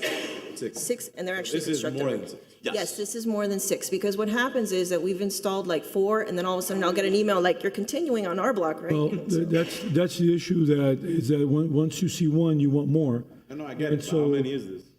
Yeah. This is the maximum that can be done based on traffic engineering, allowed by traffic engineering standards. 20? I was right. Yeah, more or less. Give or take. But Obispo probably has one of the highest concentration of speed tables already to begin with, and we're getting requests for more. So, but yes, this is a worst case scenario. What is the delay? About a minute. About a minute? By the time you get to the end, yes. A minute and change, right? So this is a worst case scenario, will be about a minute. So we have to make a policy decision on where we're headed. And we have more and more people coming into this community every single day. We have 198 entrances in the city. Mm-hmm. The county is not going to allow us to close any of the current streets that egress and ingress into the city. So either we leave it the way it is, or we address it with traffic calming. But we have to be sensible about things. The only thing we have to keep in mind too is that if we put traffic calming on, for example, all of Milan, they're going to go to the next street over where they aren't. And so, as you say, the water's going to find the path of least resistance, and the cars are going to always find where there's not any speed. The Waze is going to probably tell them. But I think Milan is a special case, and I'll tell you why Milan is a special case, because it runs all the way from 57th Avenue. And it runs, and I mean, it just is a straight shot all the way down. You have a lot of other streets that you gotta curve your way in and out of, And people avoid those because it's like backtracking, it's a little difficult. But I think the manager's point is that I don't necessarily think people are looking for the street that they can go the fastest speed on. I think they're looking for the street with the least traffic. Yep. And so if there's speed tables, I don't think they're necessarily going to avoid the street because there's speed tables. I don't think that's the objective. I think the objective is to slow them down, and it does that. You can't keep them out of the city. Yeah, but I guess the other point I would make is, seems to me like if you're looking at a street like Obispo, like you noticed there, you really have to look at it holistically. You shouldn't be, it seems to me, doing tests on individual blocks, saying yay or nay on block, C, before you've evaluated block K, M, and O, because you're going to end up in a position where you're going to have to say to those latter blocks, hey, look, we can't put more because if we put 20 on Obispo, we're cutting the time down, and those people went first, so sorry. You were in the back. It seems to me like you have to look at the street from point A to point Z and say, okay, if we're not willing to put 20 because it creates a 1 minute delay, what's the threshold we're willing to do? Let's pretend for a moment it's 10. I'm just making up a number. It seems to me like you should spread those out throughout point A to Z as opposed to clustering them. No, but does that make, you understand what I'm saying? Like, Yes, we do. yes, but Vice Mayor, the effort of this is to say that is to say that because once you do traffic coming here, then you want there and there and there. So the more people see traffic coming, the more of our residents, the more they want traffic coming. So this can easily spread out, right? Because traffic is like water; it takes a path of least resistance. And when we have ways and various other means that capture a lot of this information. So this is just an exercise to indicate that the more intensive the traffic coming becomes throughout the city, the more issues we're going to have with response times. And if we're willing to live with that, then that's fine. There needs to be you can't do something without causing another effect. Right. And like this is everything just has one to have example. balance. This is just an example of what can happen as we maximize this, and we're getting more and more residents wanting traffic calming because their neighbors got it, and so forth. And I understand that, but where is our limit? Where are we going to say, are we just going to continue adding more and more traffic calming? And I've got Chief Hudak here and Chief De La Rosa that can talk about response time issues and what does that 1 minute entail, right? It's also, right? So I'm going to bring in a couple other things. You want to go first, Mayor? No, go ahead. Okay. And one thing to speak about is that when this program was originally developed, it was intended to be a resident-driven process. So we actually collected data for, and this actually predates my time in the city, but they started collecting data going back to probably 2016, 2017. Yes, that's when the planning process started. And the data that I collected over several years until the execution of the agreement, those are the speed tables that are currently programmed to be implemented. So we're talking about now the extra, because again, now when some people have seen what we're doing, they like it, they want it. So we're talking about that extra request that we're getting now in response to the original program, which was limited to 120 or so devices. I think what we need to take a step back, okay? Is everybody here still in favor of traffic calming? I am. Okay. This is the worst case scenario. It's the worst case scenario. I think we need to keep pushing forward with this. Yes. Deliver on traffic calming.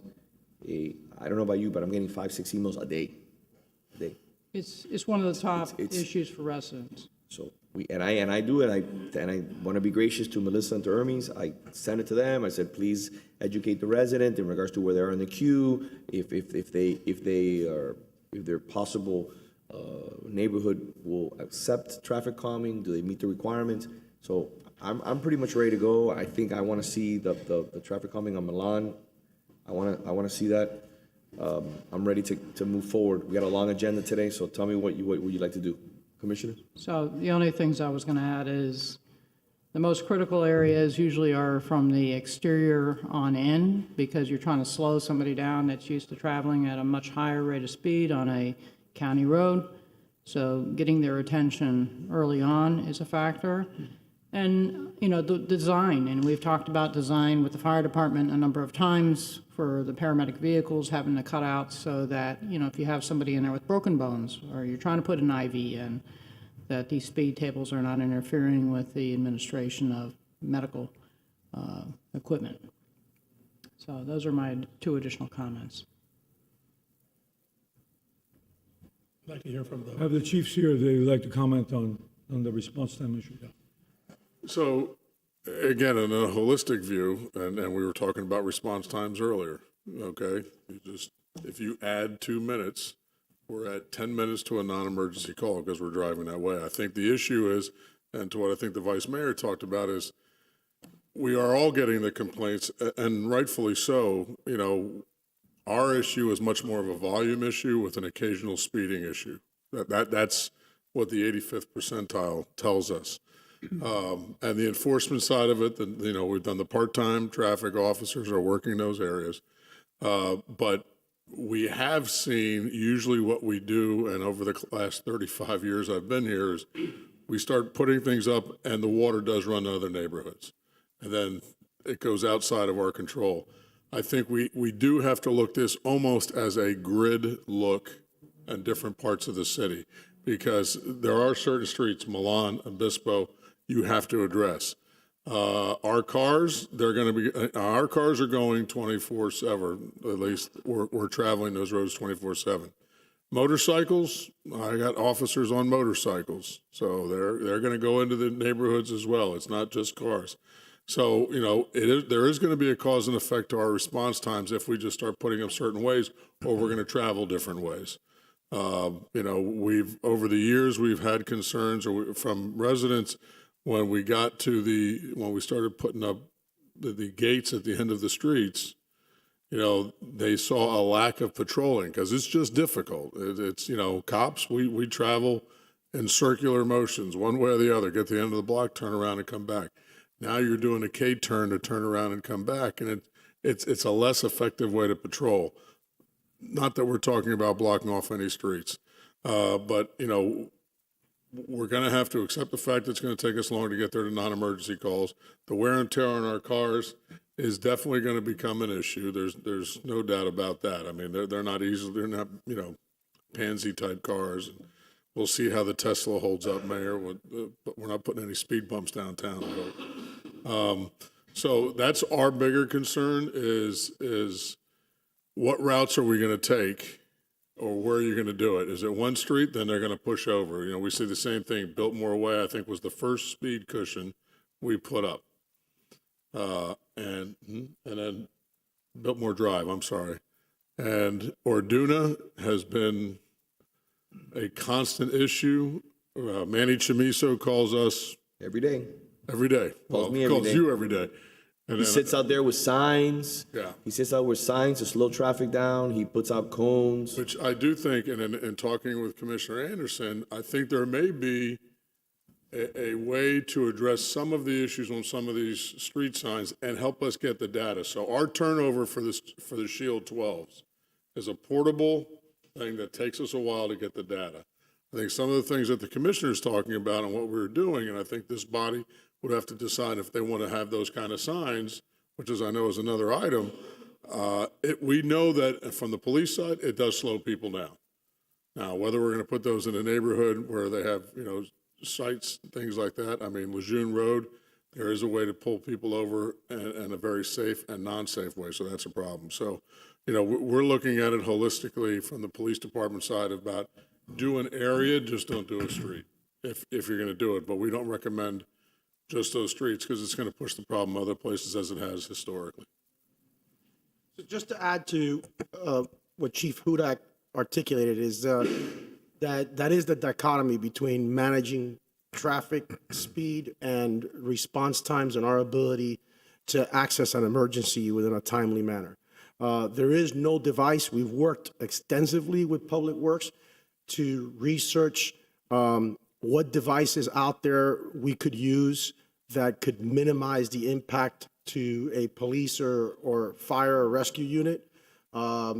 we've achieved that in working with them with regards to the crest of traffic slowing devices that we're currently using, but it does have an impact on our response times. And that's not to say, as Chief Hudak stated, that, we're advocating against managing the volume of the traffic and the speed within our city. But it's important to note that that does have unintended consequences. For the fire department, it's not only getting to the call, but it's also leaving the call when we have a patient in the rescue truck. I do agree with what was being discussed earlier and what we mentioned before, which is, can we look at this as a district or a regional area and have a comprehensive plan with regards to how we incorporate the devices to allow for both, for some traffic management, at the same time minimize the impact that there is on our response times. I know we mentioned the signs. That could also be an alternative that we could consider. But it's important to note that the devices that we have, regardless of which one we incorporate, they do have an impact on our rescue and our fire vehicles. I have a question for both chiefs. Do we have a technology where fire truck or rescue police car, let's say on Lejeune or Miracle Mile, wherever it is, there's a red light that it switches to green as you're approaching? There is such technology. We looked into that in the past, but the traffic lights are owned and managed by Miami-Dade County. So I can't tell you that there's going to be a solution within a year or what that timeline is, but the fire departments in Miami-Dade are looking at a regional solution for the cycling of lights. Because the reason I ask is, so if it is a red light, even though you have the right of way, being an emergency vehicle, you still slow down at the intersection because you have to just avoid a collision. So, I mean, there are natural situations, intersections where we're slowing down anyways. I mean, until the technology kicks in, I would imagine. Correct. And I like to point out that with the exception of a really extreme emergency, we will make every effort possible not to push civilian cars into an intersection. Yeah. Even if that means having to go against traffic, but that is something we really do not like to do, is push traffic that is stopped into into the box or into the intersection. And with regards to cycling of the lights, we are looking into that technology, but I can't tell you that that's something that's in the real near horizon at this point. So moving on, unless the chief has something he wants to add to this also. Is there anything you want to? I appreciate the knowledge. I appreciate the effort. It's incredible. But we got to find a balance somehow, somewhere, in between response times and traffic calming. I need to see Milan installed. I need to get it done. What are we looking at time-wise? So I think the next step will be balloting, right? Or do we still have to collect real No, data? we have to ballot. We have to ballot, okay. We have to ballot, and we have to get final design, so it'll be a few months, because we have to get the preconceptual design ready. We already have a consultant on board for Zone 1, and there were certain devices that did not go through, so we have some money left in that purchase order for that one. So it would just be a matter of getting... How about Obispo? Obispo, we finished everything that was pre-planned on Obispo. All of the traffic... And what about where Mr. Manny Chamizo lives? That is in zone Orduna. Which one? Orduna is in zone, that is south of US 1. South of US 1 is Zone 5. That's zone 5. North of you is one south of Blue. South of Blue, that's Zone 4. So Zone 4 is within about a year and a half. I just don't know if I can handle, I don't know if I can just handle all the emails. It's just every day. It's every day. It's pictures of them with no stop signs.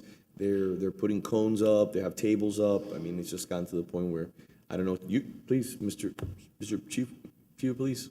People probably gonna think at home, I'm crazy, I'm thinking I'm No. exaggerating. Listen, it's the quality of life issues that we talk about all the time. A lot of that's traffic and cut through, and we are a pass-through oasis. I mean, we've had this conversation.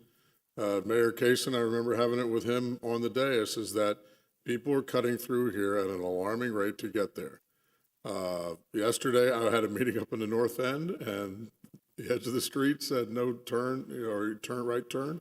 I got there, and there was a big planter in the middle of the street. Now, I know for a fact that city didn't get that thing approved, but it was there, and I don't think we can do that for emergency purposes. Managing the volume of what comes through is the bigger issue. The speed is the ancillary issue that we're talking about. And I think that's what we have seen throughout.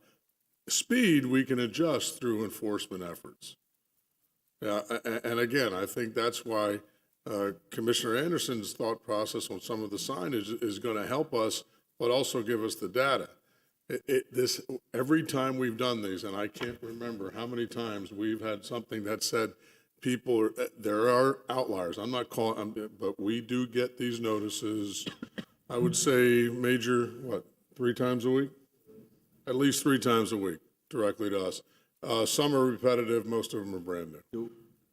Do we go back in after? It's something that we're looking measure into. and see what How change, if any, there has We occurred? haven't done it, but We're looking into it. Shouldn't that we be? can. I'm not saying every time, but Right. shouldn't you have a sense of what impact it's having? And I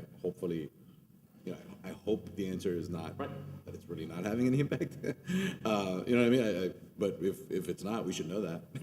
Lessons. I mean, There's only one way to find out.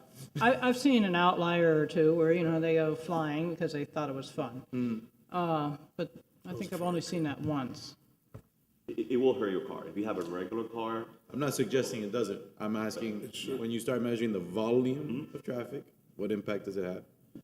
And then when you track the average speed, obviously not at the point of the bump, but, whatever distance between it and the next bumper. right.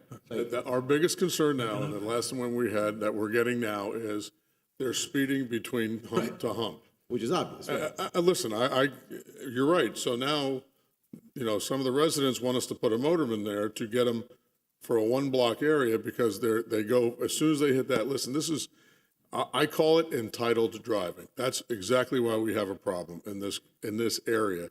Everybody's entitled. They don't use turn signals.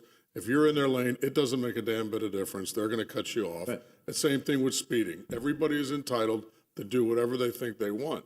And that's just it. They go from one speed. They think they're entitled to go as fast as they want to the next one. So it's still... Yeah. Look, let me be clear. Yeah. I'm in no way suggesting that these are not effective. What I'm saying is that if you don't have the after-the-fact data, then you can't plan as well as you should be able to, because I would presume that whatever the after-the-fact data tells you will color the decisions that you then make as you deploy these elsewhere.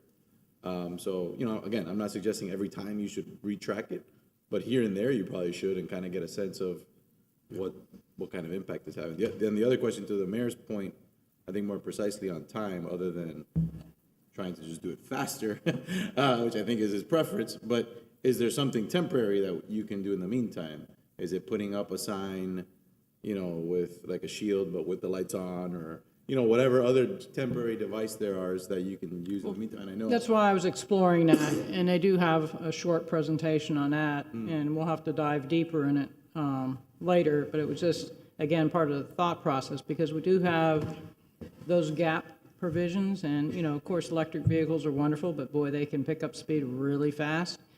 And then we have some roads where we have a small amount of speeding, but yet it's dangerous for children, so perhaps the investment of some of these signs that kind of wake people up that, hey, you're speeding. Yep. So might help slow them down, especially since they're showing here, and I've asked you all to do the research, that 80% of the people slow down when they see that, oops, I'm speeding. Yeah. So let's do this. Is there any public comment, Mr.? No, sir. Did you want to say something again or no?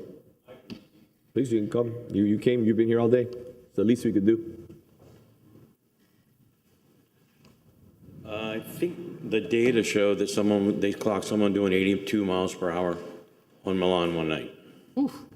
Okay, and I'm 150 feet from the circle on Ferdinand, and people are doing 50 at my house.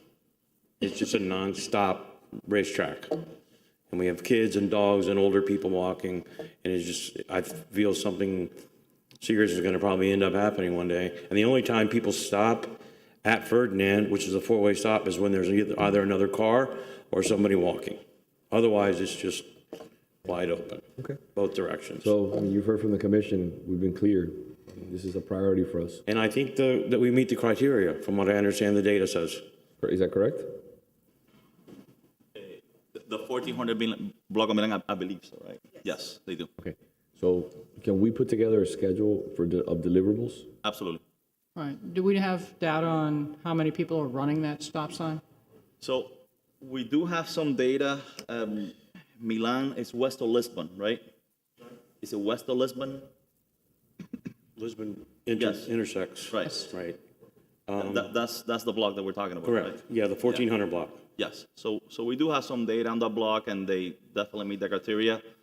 But at least for the time that the data was collected, the fastest speed was between 36 and 40 miles per hour. So if you could be so kind, so we can get this moving, can you give me through the manager's office, deliverables, a schedule of what are the next steps? Absolutely. And we can get this to the residents so they can understand that we are on top of this and we are going to hit certain milestones. Is that possible? Yes. Okay. We can definitely. Perfect. Absolutely. And copy all of us so we're Will do.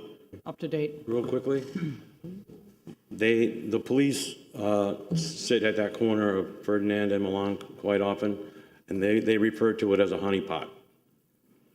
Okay, 'Cause that they're answers constantly- the question. Thank you very much. I appreciate it. All right, moving on to item, we don't need to take any action, right? None. Do you need guidance from us as a body? No, Set the. Commissioner, I just wanted to bring this up because as we move more and more into traffic calming, and certainly Mayor Milan is a huge issue, I think that we need to look at it on a regional basis to make sure that these response times are not affected. So Milan is as you mentioned, Mayor, it's a very distinct street because it goes straight on to 57th Avenue. So we can look at those streets and then look at how that traffic calming spreads to make sure that we have a hold on these response times in addition to traffic calming. Okay. All right, so moving on to item F3. F3 is an ordinance of the City Commission providing for text amendments to the City of Coral Gables official zoning code by amending Article 6 Landscape, Section 6103, Landscape General Requirements, and Article 16 Definitions, providing a definition, requirements, and review processes to utilize artificial turf within athletic fields in the special use zoning district, providing conditional use review and approval when such artificial turf athletic field are visible from the street, clarifying minimal usage and requirements of artificial turf, and providing for a repeated provision, severability clause codification, and providing for an effective date. This is a public hearing item, and City Planner Jennifer Garcia will present. Thank you for being here so patiently. Have there been any changes from first to second? There hasn't been any changes, no. Is there any public comment, Mr. Clerk? No, sir. Okay, well, I'll entertain a motion. Motion. Unless there is Second. Thank you very much. Vice Mayor Mena? Yes. Commissioner Menendez? Yes. Commissioner Anderson? Yes. Commissioner Kaysen? Yes. Mayor Lago? Yes, moving on to F4. Thank you very much. Thank you. F4 is an ordinance of the City Commission providing for text amendments to the City of Coral Gables official zoning code, Article 16 Definitions by amending the definition of carport and providing for a repeated provision, severability clause codification, and effective date. This is a public hearing item. Also no changes? Changes? Any public comment? No, sir. I'll entertain a motion. Move it. Second. Commissioner Menendez? Yes. Commissioner Anderson? Yes. Commissioner Kaysen? Yes. Vice Mayor Mena? Yes. Mayor Lago? Yes, moving on to F5, ordinances on first reading. F5 is an ordinance of the City Commission amending Chapter 54, Solid Waste, to prohibit placing clean yard waste in trash bags and depositing trash bags in trash piles before 6 p.m., providing for severability clause, repeated provision, codification, and providing for an effective date. This is a public hearing item. Assistant City Attorney and City Prosecutor Gus Ceballos will present. Morning, Mr. Mr. Mayor. Ceballos, good afternoon, good morning. Let me read the fine print because we have someone here who obviously, speaks to a lot of people, and I want them to be very clear again, very clear, as the bloggers listen. Again, we are not removing trash pits. No, we're not. Something that was said at the formal at the forum the other day that I'm removing trash pits. We are not removing trash pits. What we are going to do is going to clean up trash pits. Only green matter 6 days a week, except for the night before at 6 o'clock when you can put out whatever you'd like to get picked up the next morning. That will now include garbage bags. So please do not put your organic material in black garbage bags and leave them out there all week, or then you start putting more other stuff in there also, and you start throwing more garbage out there, okay? It'll just be loose organic material, correct? That is correct. So basically the only real change is that you cannot put your clean yard waste inside of bags. Where do you put it? Just put it right in your trash pile. So that means that we're keeping? The trash pile. Okay, wow, good job. Exciting news. So that is the only change. You cannot put it in bags. We haven't made Want to a make sure, distinction. because tomorrow you know what happens. And so the net effect is if there's a bag in a trash pit Code news before 6 p.m. the night before pickup, it is a violation. Yes. You will be cited, regardless of And what what the is the contents violation? What is the violation amount? are. I don't know off the top of my head, but I can find that out for you. And if it's not your bag, call it in. So, so I have a question. You have in here all clean yard waste. How do I distinguish between clean yard waste, dirty yard waste, and just plain old yard waste? It's a defined term in the code. The clean yard waste is defined in the code. It's a defined term basically for any sort of clippings, any sort of organic matter. So that is not garbage and that is not household refuge, which are also two defined terms in the city code. So another thing they're doing also too, I'm sorry, Mayor, is some residents are putting garbage and then they're putting organics on top. They're putting organics on top to hide the garbage. Again, just because you put organics on top of garbage, cardboard, wood, construction debris, bricks, whatever that may be, it's still, you're gonna get a fine. That is correct. What kind of a campaign are we going to have to let the residents know about this? Because it's going to be confusing. Martha, please join us. Thank you Very for being important. here. Agreed. Very important. So at the last meeting, you requested that we come up with a campaign to make sure that people were aware of what was happening in the swale. So, these are actually pictures that I take in the morning when I'm walking around. How beautiful it looks. Close to Christmas, though. Go back. Does anybody notice? Okay, so you see the big black garbage bag in there? That's not full of green matter. That's actual cardboard boxes, different things inside the black bags, and they just make it seem as if it's organic. So this is just some background. We know that trash fees have increased. We also know, which is not here part of the background, that this also causes the city to look unsightly. And our goals are to educate, keep our streets free of unsightly materials, show residents what can be done, and just generate support for correct swale maintenance. And we are planning to execute a swale campaign communications plan. And our key messaging is placing the items that are not the green matter out after 6, that appliances and furniture require a scheduled pickup, items that can and cannot go in the trash pit, and dumping, and outreach in social media, newsletter, printed ads, door hangers, etc. Some we already have, and if we have some educational videos about the proper use of the trash pits and the proper maintenance. I don't know if you want to see one of the videos. I can. You can send it to us, really? Click on it. Okay. But are we gonna do, now that this is codified, are we gonna do actual, like a mailing to people's homes or something? We can certainly do that. We can do that actually once a year without having extra charges. We can do it when the bills are sent out. So Michael, if you could run one of the videos, please. Not that video yet. That's next. Here are some guidelines for proper use of your trash pits in the city. In Coral Gables, your trash pit or swale is used for yard debris and small household items. Green matter, such as trees, shrubs, branches, and leaves, can be placed out during the week. Small household items must be placed out the night before your scheduled collection day after 6 p.m. There is a fee per cubic yard of $15 for the collection of excess yard debris.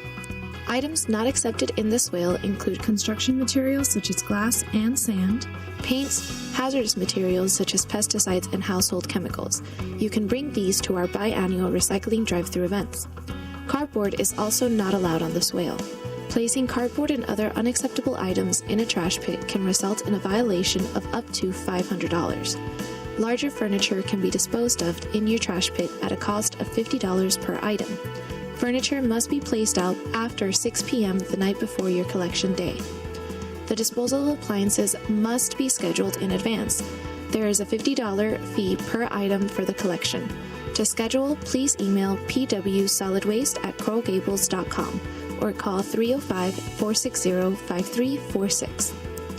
You can also email or call to have your trash pit refilled or decommissioned. For more information regarding your trash collection, please visit coralgables.com/trash.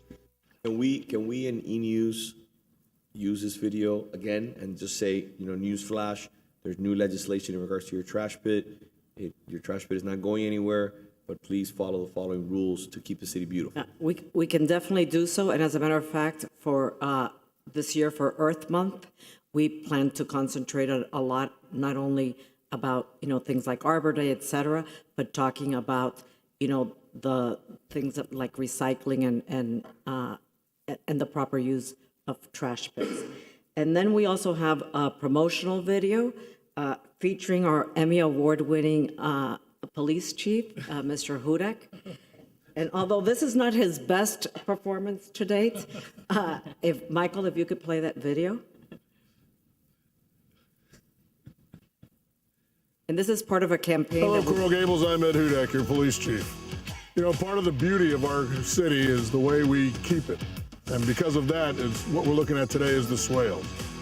There's a lot of tips that you can do to swale responsibly and how to use your trash pits. And here are some tips.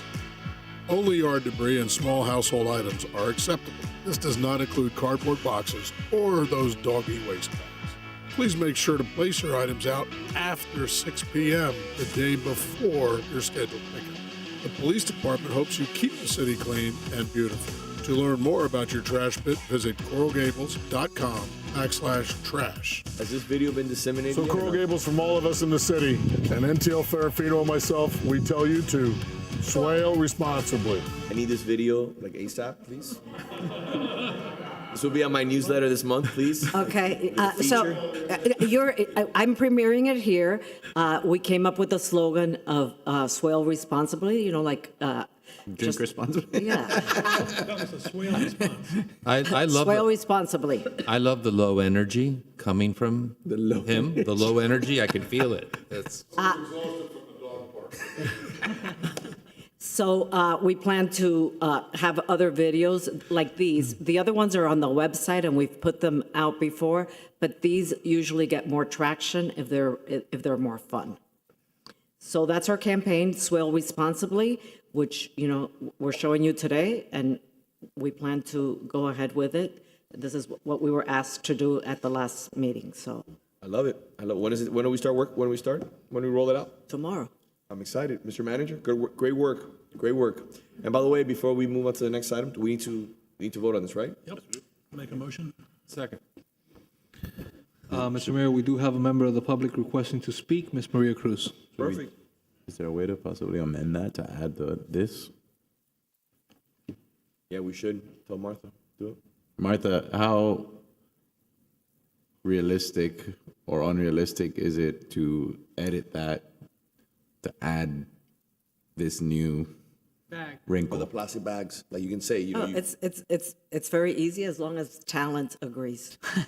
I can't bet. Like just use an example of like one that has like 4 or 5 black bags and just say this is not acceptable, but this is. You show all. Yeah, the just something simple that you can introduce into it. I think Well, might as well. actually, in the voiceover part, Yeah. where he talks about things that like the other type of waste that you cannot put out, we can actually edit that in. Just And another thing we need to do too, we have a lot of outreach opportunities with landscapers because we had that legislation before it was preempted by the state. We should also send this to the landscapers in some sort of document or notification or an email telling them, we're just reaching out to you to tell you that the legislation has changed. Your client will be fined if you use plastic bags. Well, one of the challenges we have with landscapers is that by state statute, we no longer are able to register them. But we have Right, but information. I think We the have- mayor means is that we to have the information limited. that we have, even if it's not the most current. Is what Okay, you're- yeah, we'll use something. Okay, thank you.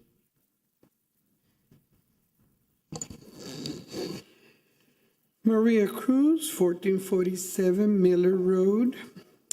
I like what I'm hearing, but I see a problem. If you look at one of the pictures, you saw a pile of leaves. They're very windy days sometimes, and those leaves spread all over the place. My question is it possible? I just heard something about green bags, and I didn't understand what that was. Is it possible? Is there any possible way that clear bags could be added so that loose leaves do not end up all over the neighborhood on windy days? If you could bag them. I'm gonna answer you. Will you stop the time, please? I'm gonna answer you. I wrote this legislation. The legislation moves forward as it is, and it stays the way it is. We will not be adopting clear bags.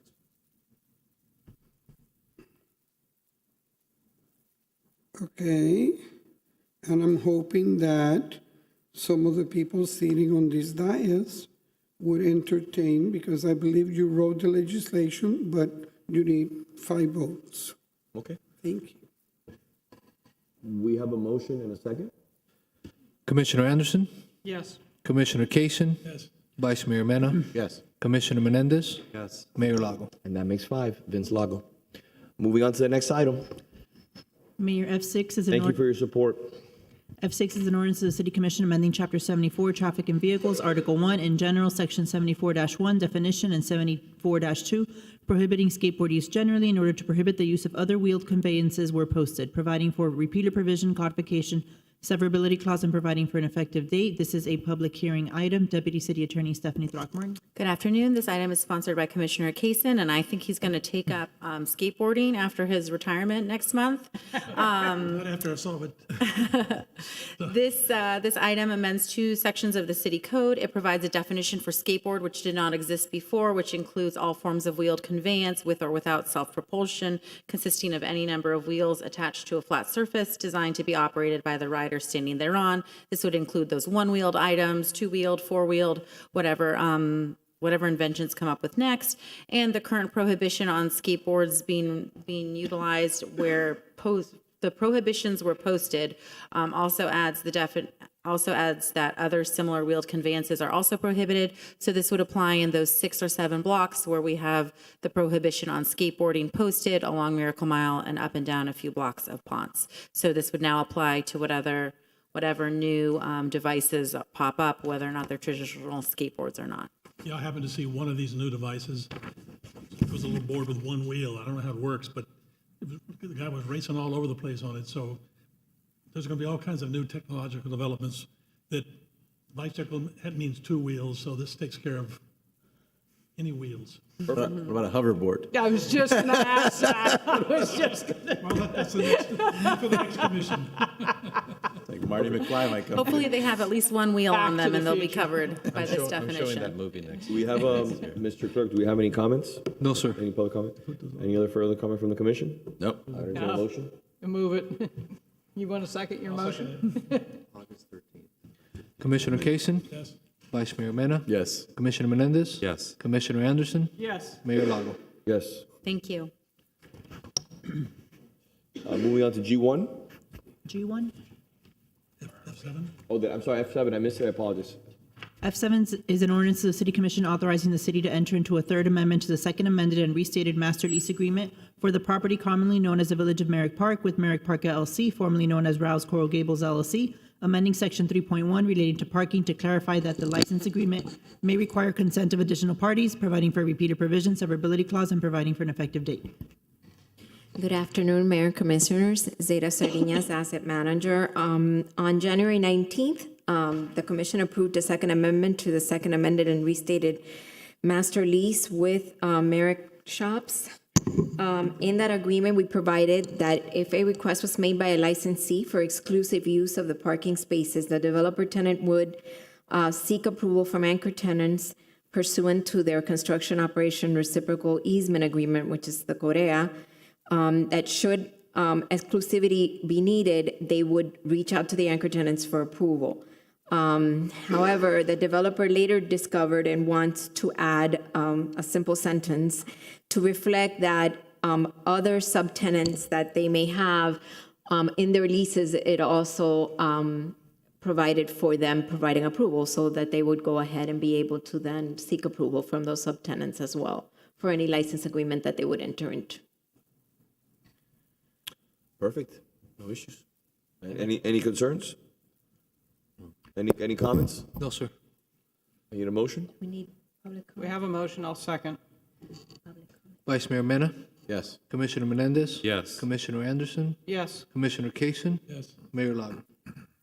Yes. Moving on to G1.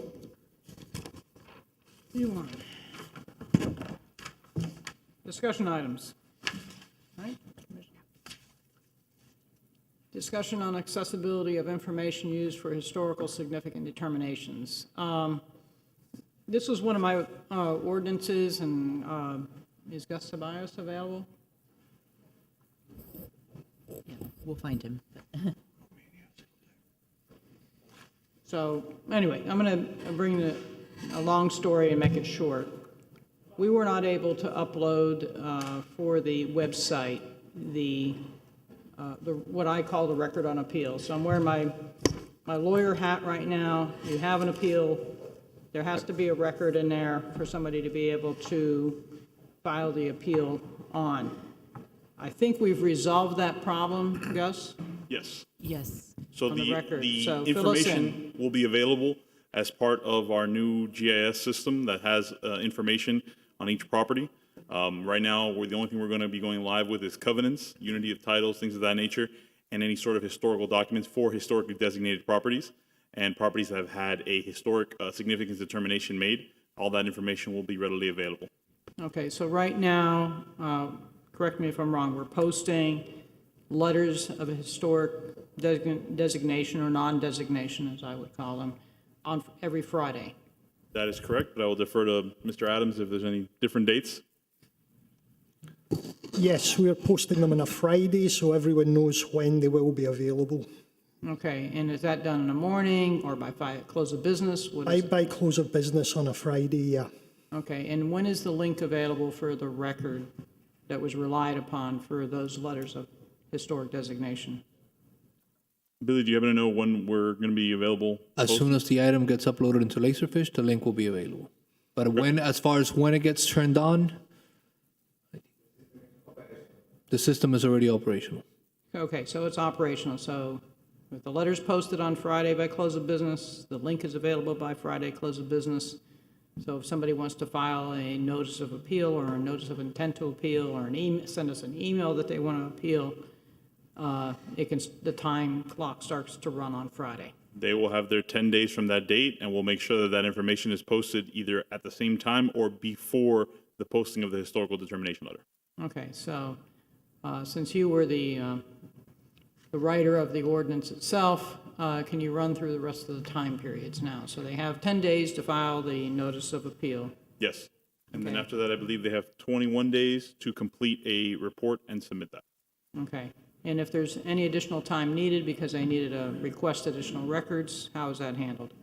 So if all of the information has not been provided, meaning that the information that was part of the historical determination by staff is not readily available, we'll have to take that on a case-by-case basis.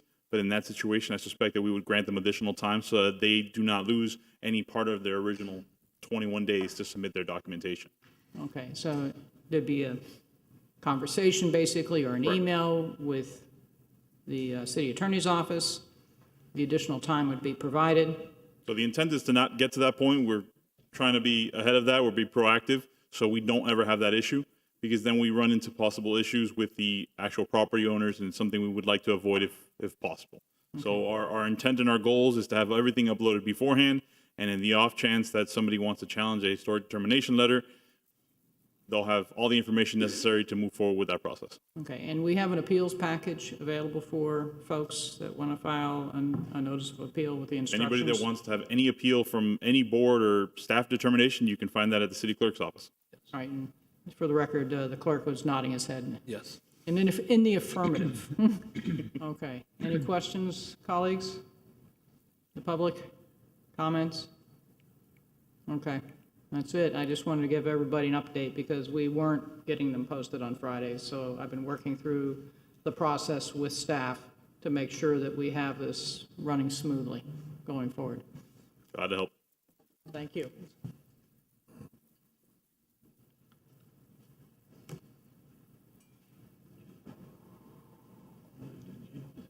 G2? G2? All right, let's move You're on to on. G2. You're the guy in charge now. You're the guy in charge G2. now. That's my item. A few days ago, we held the computer coding competition, Code Mania, which was a community-focused partnership between the City of Coral Gables, the University of Miami, and Salesforce. And I'm happy to report that it was a huge success, actually a bigger success than we thought. We had schools like Gables High, Mast, Lourdes, Carrollton, Belen. They all participated, and I can honestly tell you there are some brilliant minds in our youth. I'm talking MIT brilliant. And I want to thank personally folks from the City of Coral Gables, starting with Naomi, Raimundo, Lena, Gabby. Without you all, it would not have happened. And the folks at UM did an amazing job. It's funny, while the event was going on, we had a panel of judges from UM, Salesforce, City of Coral Gables. Commissioner Anderson joined, and she was one of the judges. And we would sit there and talk to each other and say, what are they talking about? Because it was really out there. I have a little clip to show you, but while we were, judging, everybody was so excited that they couldn't believe. First off, the kids got to be questioned and do their presentation in front of their parents and grandparents. So it was a family affair. Usually in these types of events, kids go off to a room, do it, but their families were there. We had a family that just arrived to this country a year ago. The grandmother, by the end of the event, the competition, she was hugging and kissing everybody because she couldn't believe that her granddaughter would be on stage at the University of Miami in that kind of environment. It's everything she ever dreamed of happening for her grandchild. And that was the kind of night we had. So I would love to show the clip, and I have a little bit of an announcement after the clip. Hopefully it's queued up. I don't think I've been hugged that much. Yes. For a while from someone. Code Mania 1 is a premier computer coding competition in South Florida for high school and middle school students. This is a community-focused partnership between the City of Coral Gables, the University of Miami, and Salesforce. We want to give these children, these young people, high school students, a platform so that they can not only show us what they can do, but also encourage them to go further and further in their lives. We started to think and work with the city to say, how do we impact social mobility and some of the key initiatives for the city? For students that have never used Salesforce before, I'm really, really excited as to what they're going to produce. Some AI in here, some websites. I think it's going to be great. Some of these ideas we can incorporate to our own smart city programs in quality of life, maybe for mobility, for transportation, to engage the visitors and the residents with city life. Our project is like an AI chatbot that utilizes Salesforce to collect data. You ask it a question, it gives you a response on places to go in Coral Gables. Explore Gables is an app that we made that helps both visitors and residents get acquainted with the city. Companies can use it to advertise their own businesses, making it a highly customizable and highly reliable way to get your information. Our project was intended to help other people, visitors and residents to explore Coral Gables in a more easy and interactive way. That's why we put a map, a chatbot. Well, it has the function to add them to a sort of itinerary schedule schedule where you can plan your day or visit. We designed Gables on the go for the Code Mania competition. We have a city directory with a complete list of everything you can do in Coral Gables. You can find communities around Coral Gables. An AI Surprise Me feature where you can plan your day based on AI suggestions.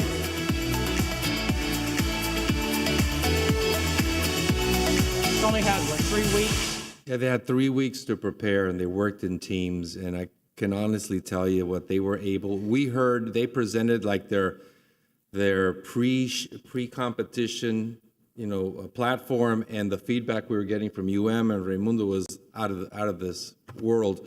The 3 winners for the Innovative Idea Award was Belen. The Commissioner's Award went to Carrollton, and the Code Mania Award, the top award, went to Lourdes.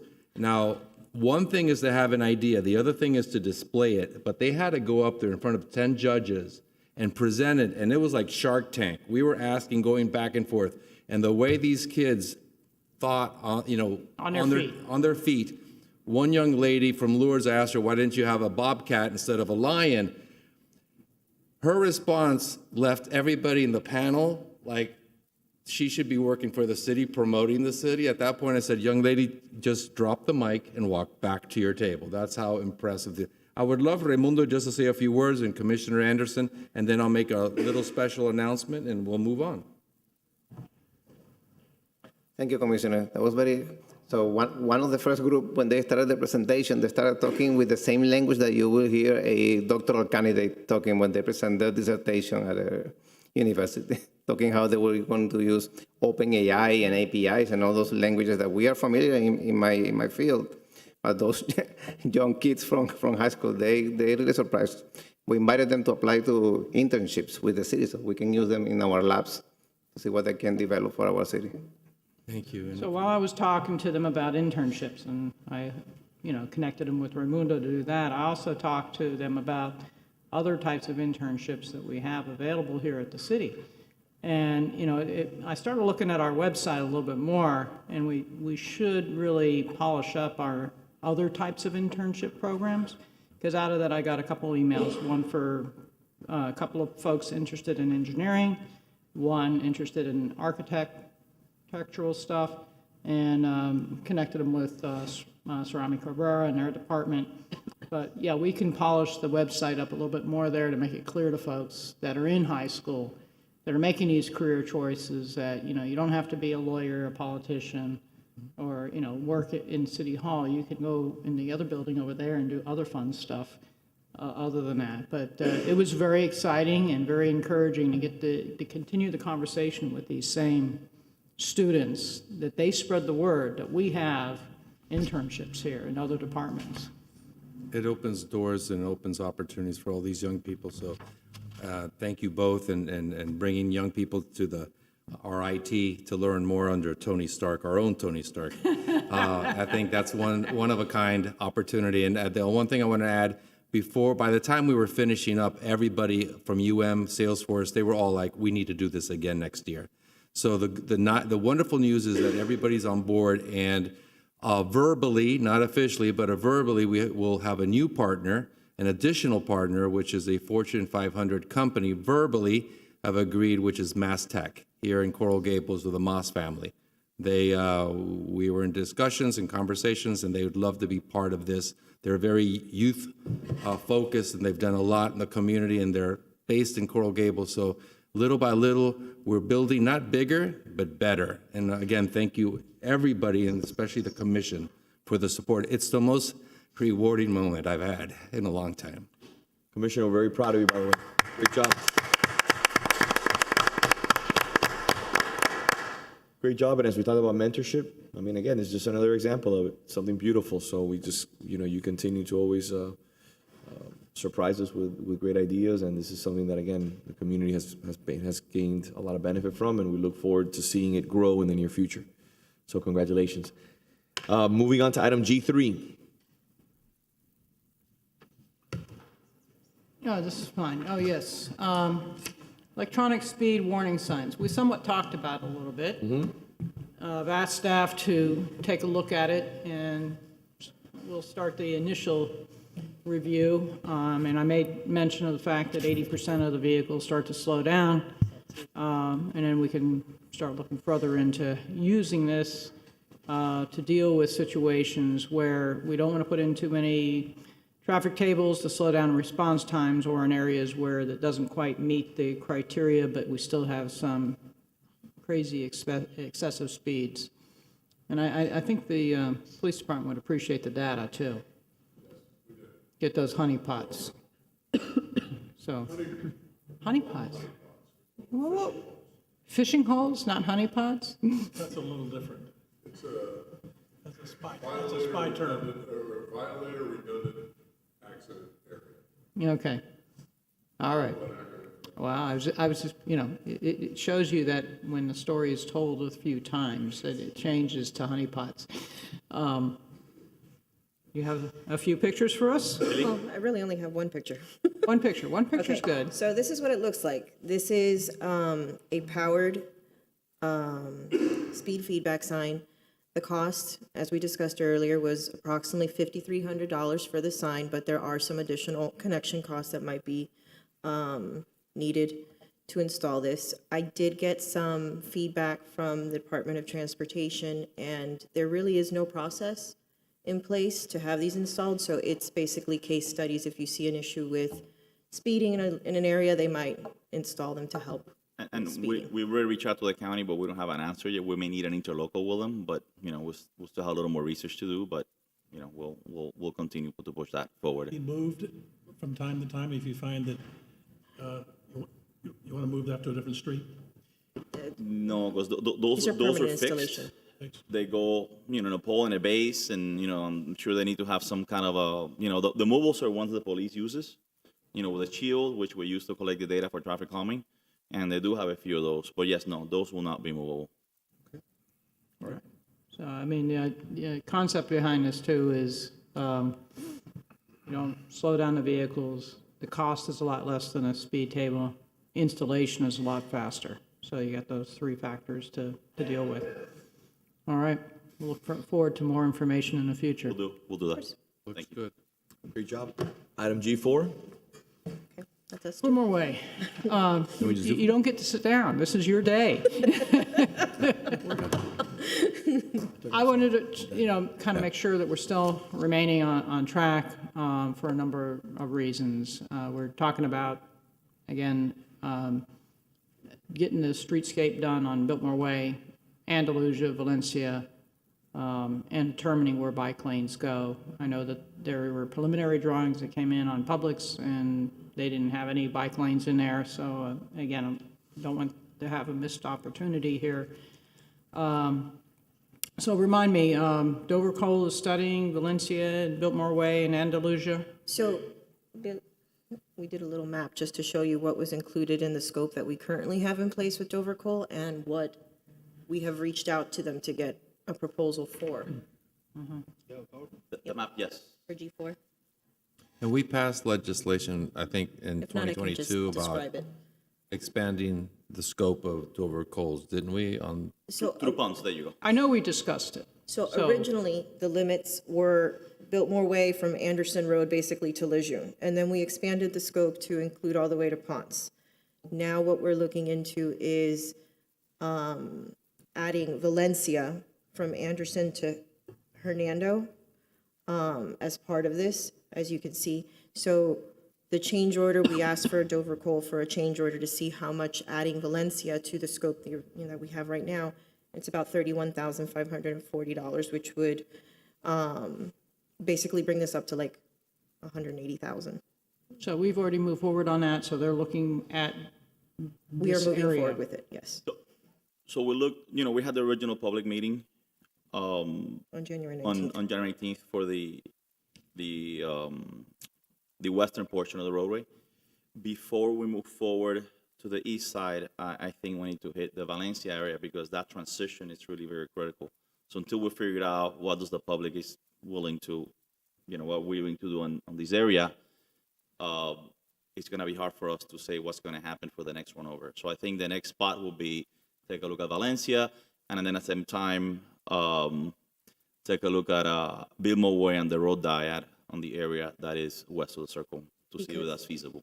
Because Well- the original idea was to have these meetings where we were going to be looking at it in like these isolated sections and then have an overall plan once we further developed what we were going to do.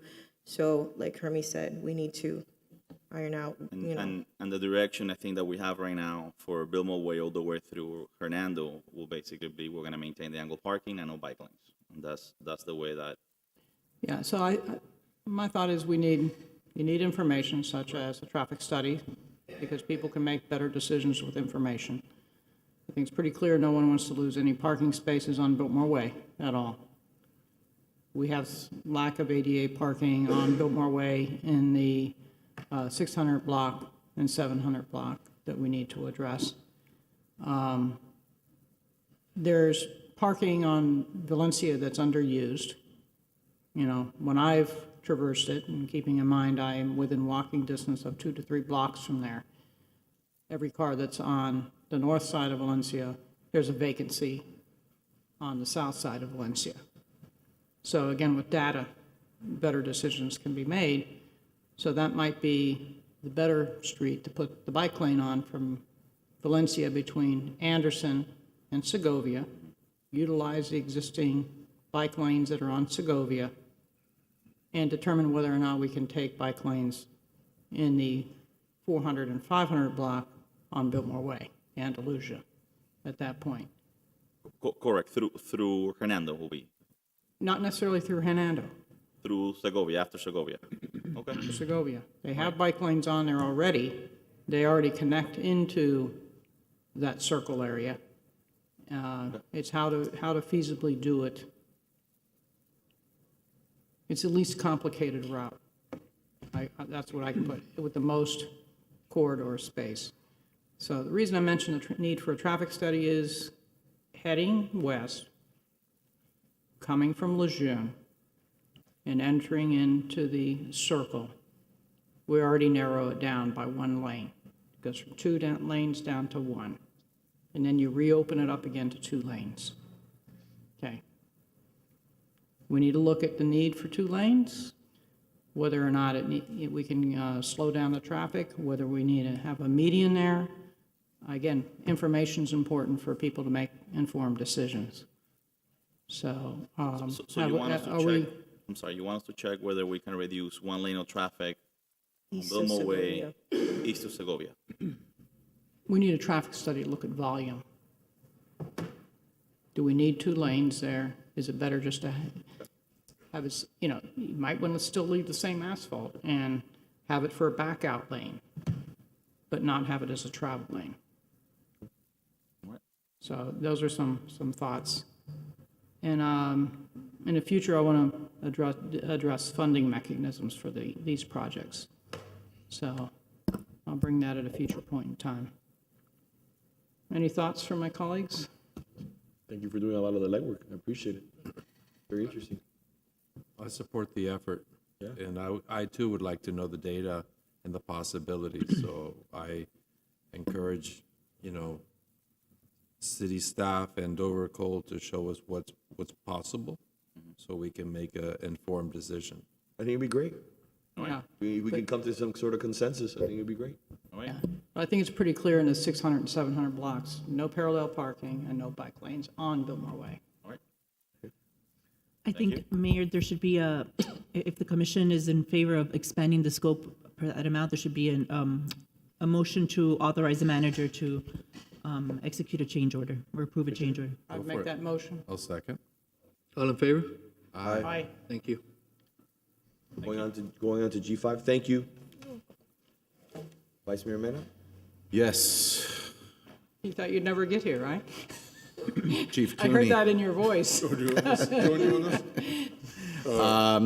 No, this is something that the chief and I discussed and thought it would be a good idea to put on based on multiple experiences, but most recently with the hurricane out on the West Coast and a few other events. So why don't you kind of run through how it works? Thank you, and thank you for sponsoring this, Vice Mayor. As you all know, in November of last year, after the hurricane kind of missed us and went over, the Coral Gables Police Department ended up kind of spearheading the response to Cape Coral Sanibel, and Fort Myers. The fire department and the fire chief and I have talked about this before. They really start to mobilize before those storms even hit. The police department, for the most part, sits, waits, finds out where it's going to go, and then moves on. This is the first time that we've really mobilized from the Dade Chiefs Association 186 personnel that deployed in 3 base camps over the period of a month, to the point where we actually had to take that truck that you all witnessed when we bought that and put it on a barge and had to float it to Sanibel because there was no bridges. It was total devastation. Sanibel had no power for pretty much a month. Part of this resolution going forward was in an effort that the state, the chiefs of police are working with legislation in Tallahassee. I have to go up next week to talk about somewhat of a response time for municipalities. That's not to say anything about sheriffs or EOCs, but we did know that some things fell through the cracks on cities' requests through their EOCs. So not that we would ever bifurcate or go around what our EOCs do. This is just an expression of or a resolution of support that we would continue with your support wherever in the state, locally, or nationally. We have been to all of these places. We had officers go to 9/11 for the period of a week in New York. So when it's a declared state of emergency, either locally, nationally, or through the state, obviously those FEMA reimbursements are in play. And this would allow the city manager, in consultation with myself and the fire chief, to decide what we can send and where we can send it and how quickly we can. There was also IT was with us. We had some people from the motor pool that came as well. So we really ran a camp for 2 weeks in one location, moved twice, and then over on Sanibel for the period of a month. So this is just that resolution of support, like well after I'm gone and everybody else, that this commission sits in support of our help. And again, I think it opens the avenue for if something were ever to happen catastrophic to our city and our resources because of who a sheriff is or whatever, may go something different. We still have this partnership with our other municipalities throughout the state that we can reach out and ask for help directly for Coral Gables.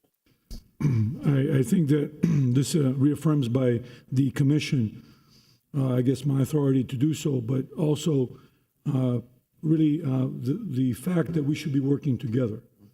When we have a major emergency, I think that all law enforcement needs to work together. Yep. And this really is a reaffirming of that, because it could be us, right? And I think the chief did a fantastic job. Chief De La Rosa did a fantastic job out there. But I think one of the basic FEMA criteria is how to handle emergency and how to handle it together with all your resources, not partially resources to one area, to one entity, and then to another. That is not really the way that we should be handling it. It's not the way that FEMA works either. So I think this reaffirmation of what we did, I think is going to help the chief in hopefully getting. I think all departments to work together, whether sheriff, whether county associations, and so forth. Because when there's something happens such as Fort Myers, we need to work as a team. Agreed. Yeah. Yeah, listen, I think you hit the nail on the head. I think it's the right thing to do, first and foremost. And two, one day the shoe's going to be on the other foot and we're going to be in a situation where we probably need support. And it's important to have, a history of having been there for other people so that they're there for you when you need them as well. And again, but more importantly, it's because it's the right thing to do, in my opinion. And so that was the idea behind this, and to make it more seamless so that, as you said, as we see things and certain structures changing within law enforcement, both locally and throughout the state, it's important for the cities to work together. Right. I think it also helps us in finance because, we have to make sure that we're not going to do anything that would be an extraordinary burden to the city. Right. So, I know we look for that. We look for emergency declarations from the city attorney's office to make sure all that's done, and that all will continue.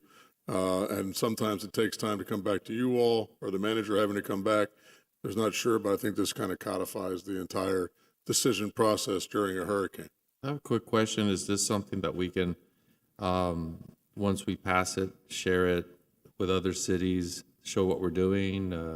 Yeah, well, to answer that question, sir, I'll be talking about that in Tallahassee. The Florida police chiefs, I'm the district director for down here.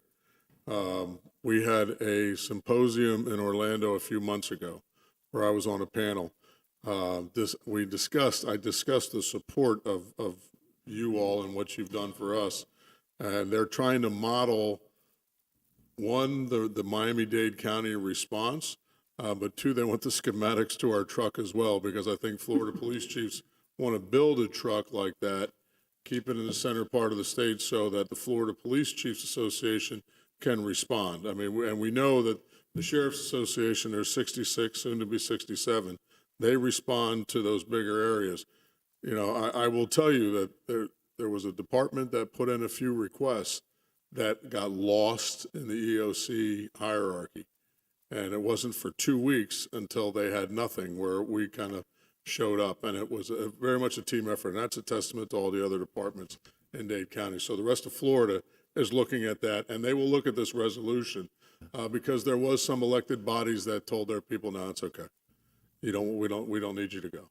And I think that's where, you know, having the experience of finance, the experience of legal, it helps us respond much more nimbly, and we understand what we're going to get, and we know what forms to fill out. Going forward, we're not going to know.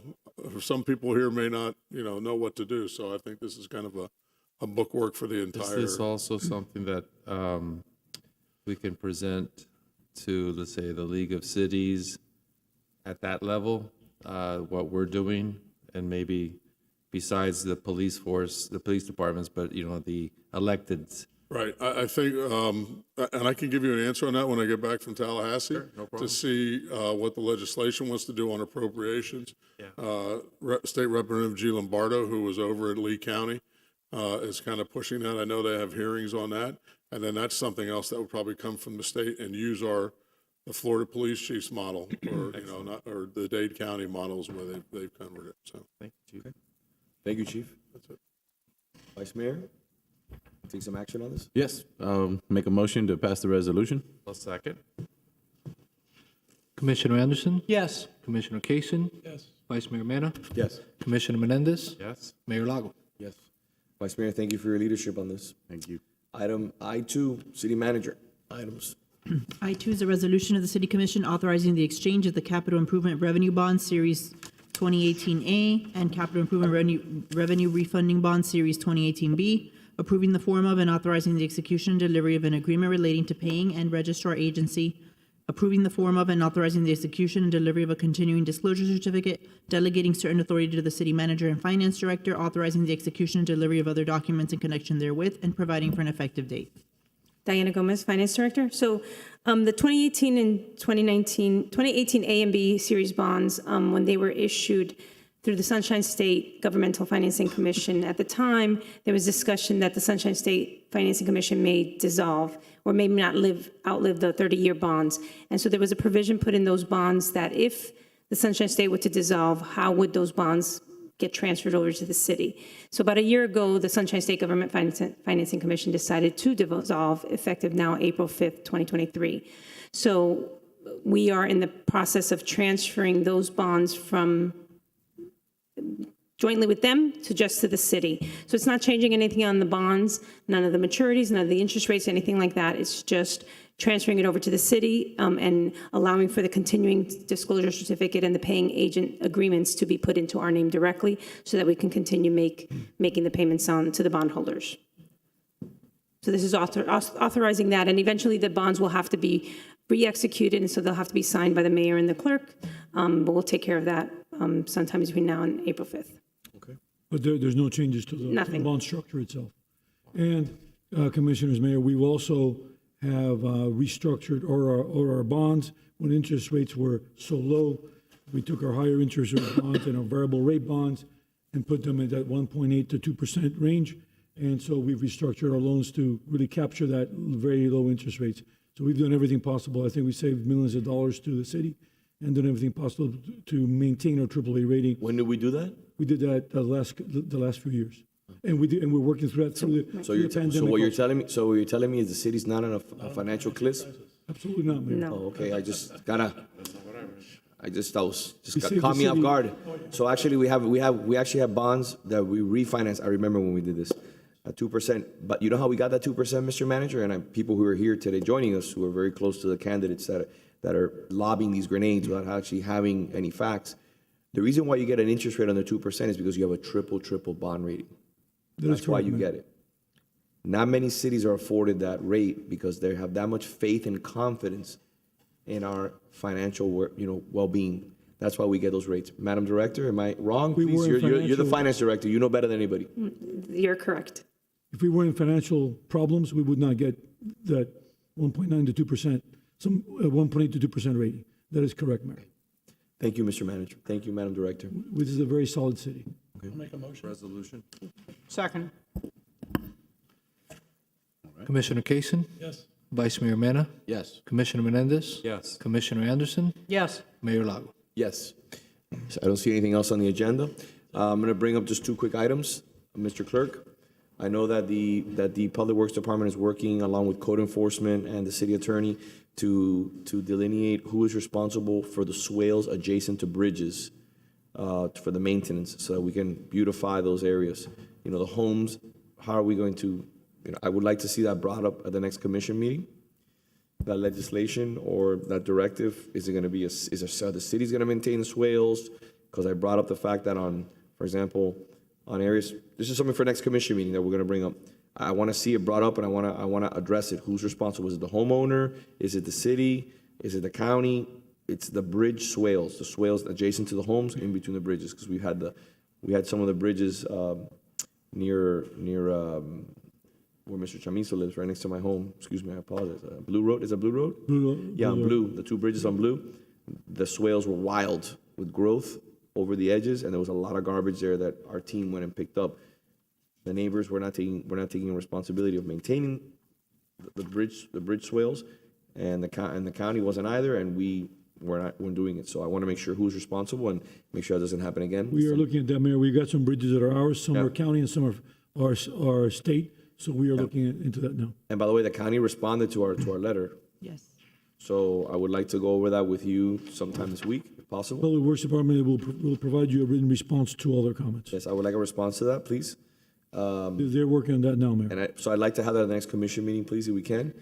And I will be presenting a piece of legislation that I'm working on with the city attorney and the assistant city attorney, which will strengthen our lobbying legislation. Remember, I brought two pieces of legislation to tighten up our lobbying. Number one, that under every single item on the agenda, you have to place who is the lobbyist that's dealing with the issue. And number two, that you could not be a lobbyist along with a campaign consultant at the same time, that laws were strengthened, or you had a 2-year ban. I want to bring a third leg to that stool. And I want to do what other municipalities are doing, and that is, you cannot be a lobbyist that says, I represent Vince Lago. No, I represent Vince Lago on the following matters, and the matters have to be detailed. They do that in the city of Miami, and I think that's a positive thing. So you just can't say, for example, I lobby for Ford, because I think that gives a lot of confusion and allows for certain lobbyists to not, to skirt the rules. And I'll be presenting that at the next commission meeting. I'm giving you these things so so you can please provide your input. Anybody who wants to co-sponsor, you're more than welcome. So you have a little bit of a heads up, 2 weeks to engage with the city attorney, engage with the city manager. I think those are two important pieces of legislation that I think will be game changers.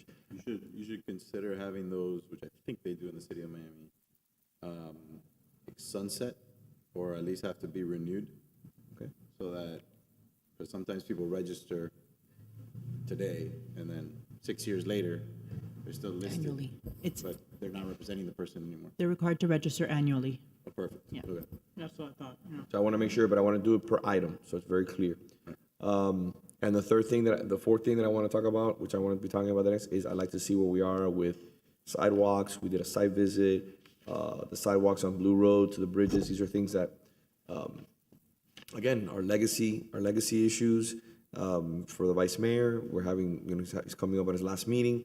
I want to make sure that a lot of these things are pushed forward as much as we can so that we can get them accomplished in 2024, 2023. Okay? I don't have anything else. Anyone else?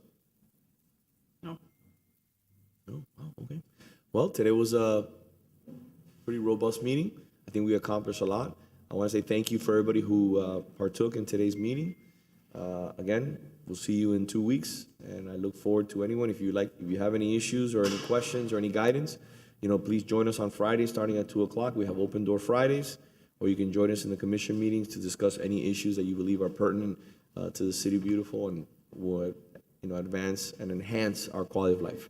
Thank you. God bless you, and God bless America.